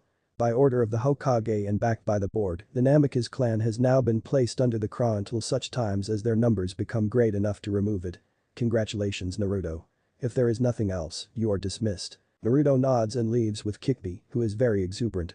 She jumps on his back and Naruto carries her out of the Hokage tower, a smile on their faces. Hey Naruto. And then it is gone. In front of them is Sakura, holding a stack of papers for the Hokage to sign. Who is she? Kikbi gets off of Naruto's back and marches up to Sakura, glaring at Sakura the whole way. Nobody you want to cross. Now I suggest you go about your business before things get ugly. Sakura's face grows red with anger. And who do you think you are? I am Naruto Fry. Kikbi gets within an inch of Sakura's face, rage clearly evident on her features. If you say friend, I'm going to rip your throat out. You are not his friend. Friends do not hurt each other like you did to him. Before things can get out of hand, Naruto grips Kikbi's elbow and starts to pull her away. One Kaiu. Kikbi allows herself to be pulled away, but she suddenly stops and swivels back to Sakura. And just for the record, I am his fiancé. I have every right to hate you. Sakura's jaw goes slack and she drops the papers in shock, giving Kikbi a lot of satisfaction at her shocked look. However, Naruto reasserts himself and pulls her away before anything else can happen. You shouldn't antagonize her like that. Kikbi HPHMS and pulls Naruto's arm into the crook of her cleavage. She deserves whatever she gets. I will not let her get away with it. Naruto frees his arm and puts it around her shoulder, pulling her into him.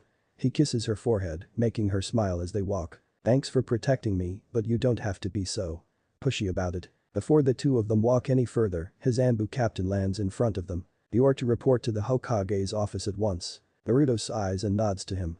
The Anbu leaves to continue his mission of summoning his squad. Shall we go? Naruto nods and sunshine away. Hokage office. When Naruto arrives, he sees he is one of the last to arrive. The office is full of Anbu, both Black Ops, regular, and the Hokage's personal guard. Naruto already has on his owl mask and his armor-turned hoodie over his blonde hair, masking his identity. Kikbi is in a fox form on his shoulders, curled up on his shoulders, nuzzling his neck under the hoodie. With a little more sunshine, Naruto's captain and 2 other members of his squad arrive. Tsunade, seeing that everyone has arrived, quiets everyone. I have called this meeting to inform you all that Konoha is being targeted by Akatsuki. Jiraiya received word that in 3 days' time, Akatsuki will invade and try to capture the Kikbi Jinchuriki. I have already sent our fastest envoys to Iwa, Kumo, and Sana to help combat this threat. We will have all those who help here in Konoha where we will make our stand since Konoha is the target and the most defended place in Hai no Kuni. Each of you will receive instructions. Most of them will be border patrols, increased wall guards, and the like. I am mandating a complete recall of all our shinobi. During this time, no missions will be accepted. Tomorrow you should all train vigorously, but the next day, everyone is to take it easy and rest. I will make an announcement to the rest of the shinobi in 1 hour. One Anbu voices a question. Do we know anything about the invasion force? Numbers, ranks, invasion plans, routes they will be taking? No. Not at this point. That is anything more than speculation. Unverified intel is more dangerous than no intel. Jiraiya will be doing all that he can, but he is only one man. The Anbu commander will be drawing up battle plans, so we will be as prepared for it as possible. Your captains have your assignments. Dismissed. Owl, step forward. The room clears out except for Naruto. Kikbi comes out from her hiding place and sits on Tsunade's desk. Can either of you communicate with Uchiha?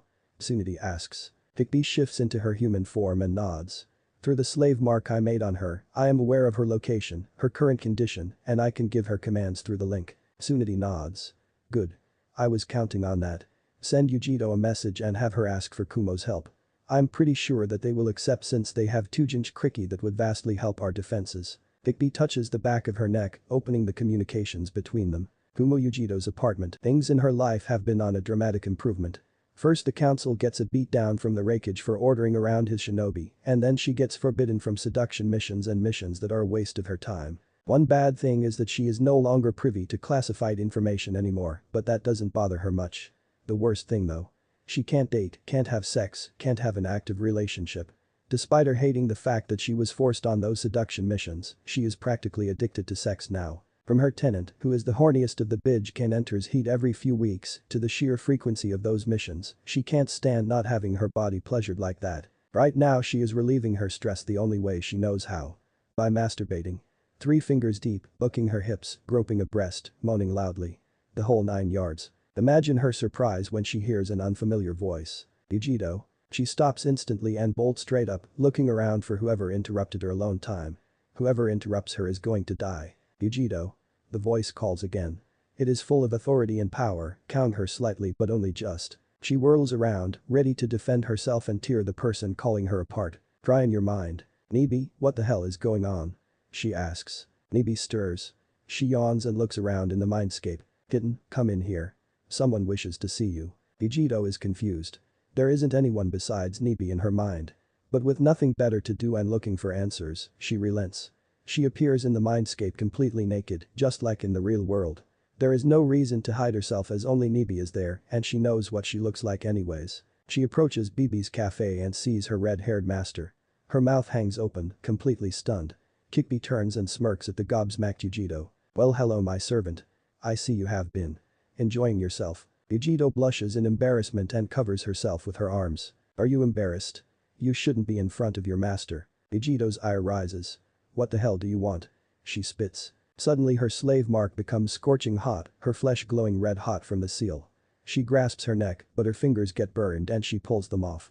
She writhes on the ground in immense pain for what seems like hours. As quickly as the pain comes, it is gone. She lays on the ground, breathing heavily while her skin cools down. Kikbi kneels on the small of her back, pushing Uchiha's body into the ground. Nibi looks on in sympathy.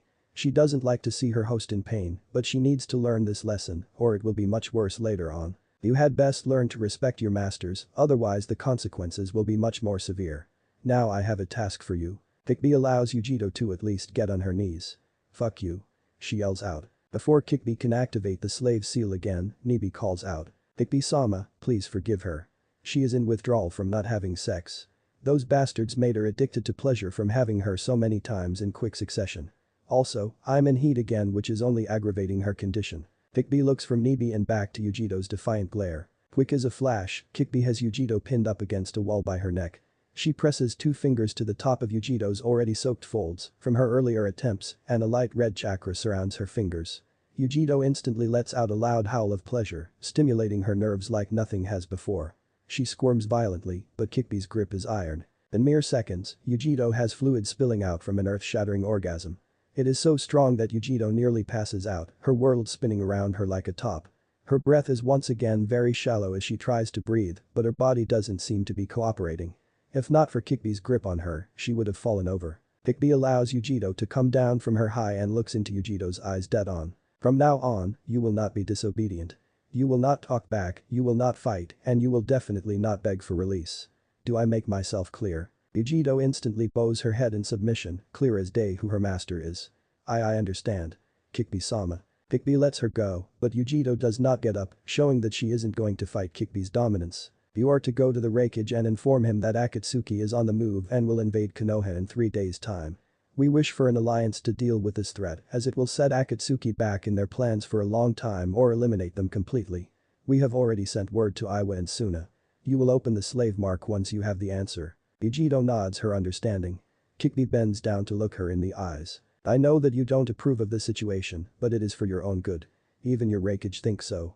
I know that this won't be easy on you, but I try to have your best interest in mind, and not just because you're my servant, but because you are a Jinchuriki like my mate used to be. I respect your ability to not give in, to keep going. I will be coming here every few days to break you of your addiction, and eventually you will be free of it. Kikbi stands back up to leave, but Yujito's arm reaches out and grabs the hem of her pants. Kikbi looks back to see Yujito's eyes covered by her bangs. I know that this is better than what it was. I'm grateful for saving me. But I want to. I want to love who I want. I can't date who I want because no relationship can last without sex. I want to have a relationship. By this point Yujito is bawling. Kikbi turns and lifts Yujito's head to make her look at her. If a male requires sex, then it won't be a fulfilling relationship and is just in it for the sex. Sex is just that. Sex. It doesn't mean much nowadays because people trivialize it and sex just complicates things. My mate and I haven't had sex, but we love each other and we are going to go get married soon. Kikbi gives a slight squeal at the thought. I will allow you to sex with them. But only if you date them for 6 months beforehand. No one-night stands, no drunk sex. And if you feel strongly enough for yourself. Other than he or she can come with you when you come to live with us. Yujito looks at her master with tears in her eyes. Suddenly she throws her arms around Kikbi's neck and sobs. Kikbi pats her head lightly. Thank you. Master. Kikbi disengages herself from Yujito. It is time to wake up and go and see your Raikage. Yujito nods and disappears from the mindscape. Kikbi turns to Nibi, who is eyeing Kikbi gratefully. I trust you to keep her out of trouble and away from making any mistakes. Also tell her to put chakra into the seal to contact me. I'll put a seal on the inside of your cage so you can contact me on your own. Nibi nods and Kikbi puts her hand on the wall, just inside the cage. A replica of the slave tattoo appears on the wall, slightly hidden in the dark shadows. Kikbi turns to leave when Nibi's voice stops her. Thank you for treating her like this. I know it isn't easy for her, but that is no excuse to lose control over her emotions like that. I'm doing what I can to help everyone out. Before Naruto, I wouldn't have batted an eye at her situation, but now. I feel compelled to help her, to help all of the Jinchuriki. I don't know how to deal with these new feelings. Nibi sways her tails behind her, thinking. Maybe it is because you don't want to disappoint that mate of yours.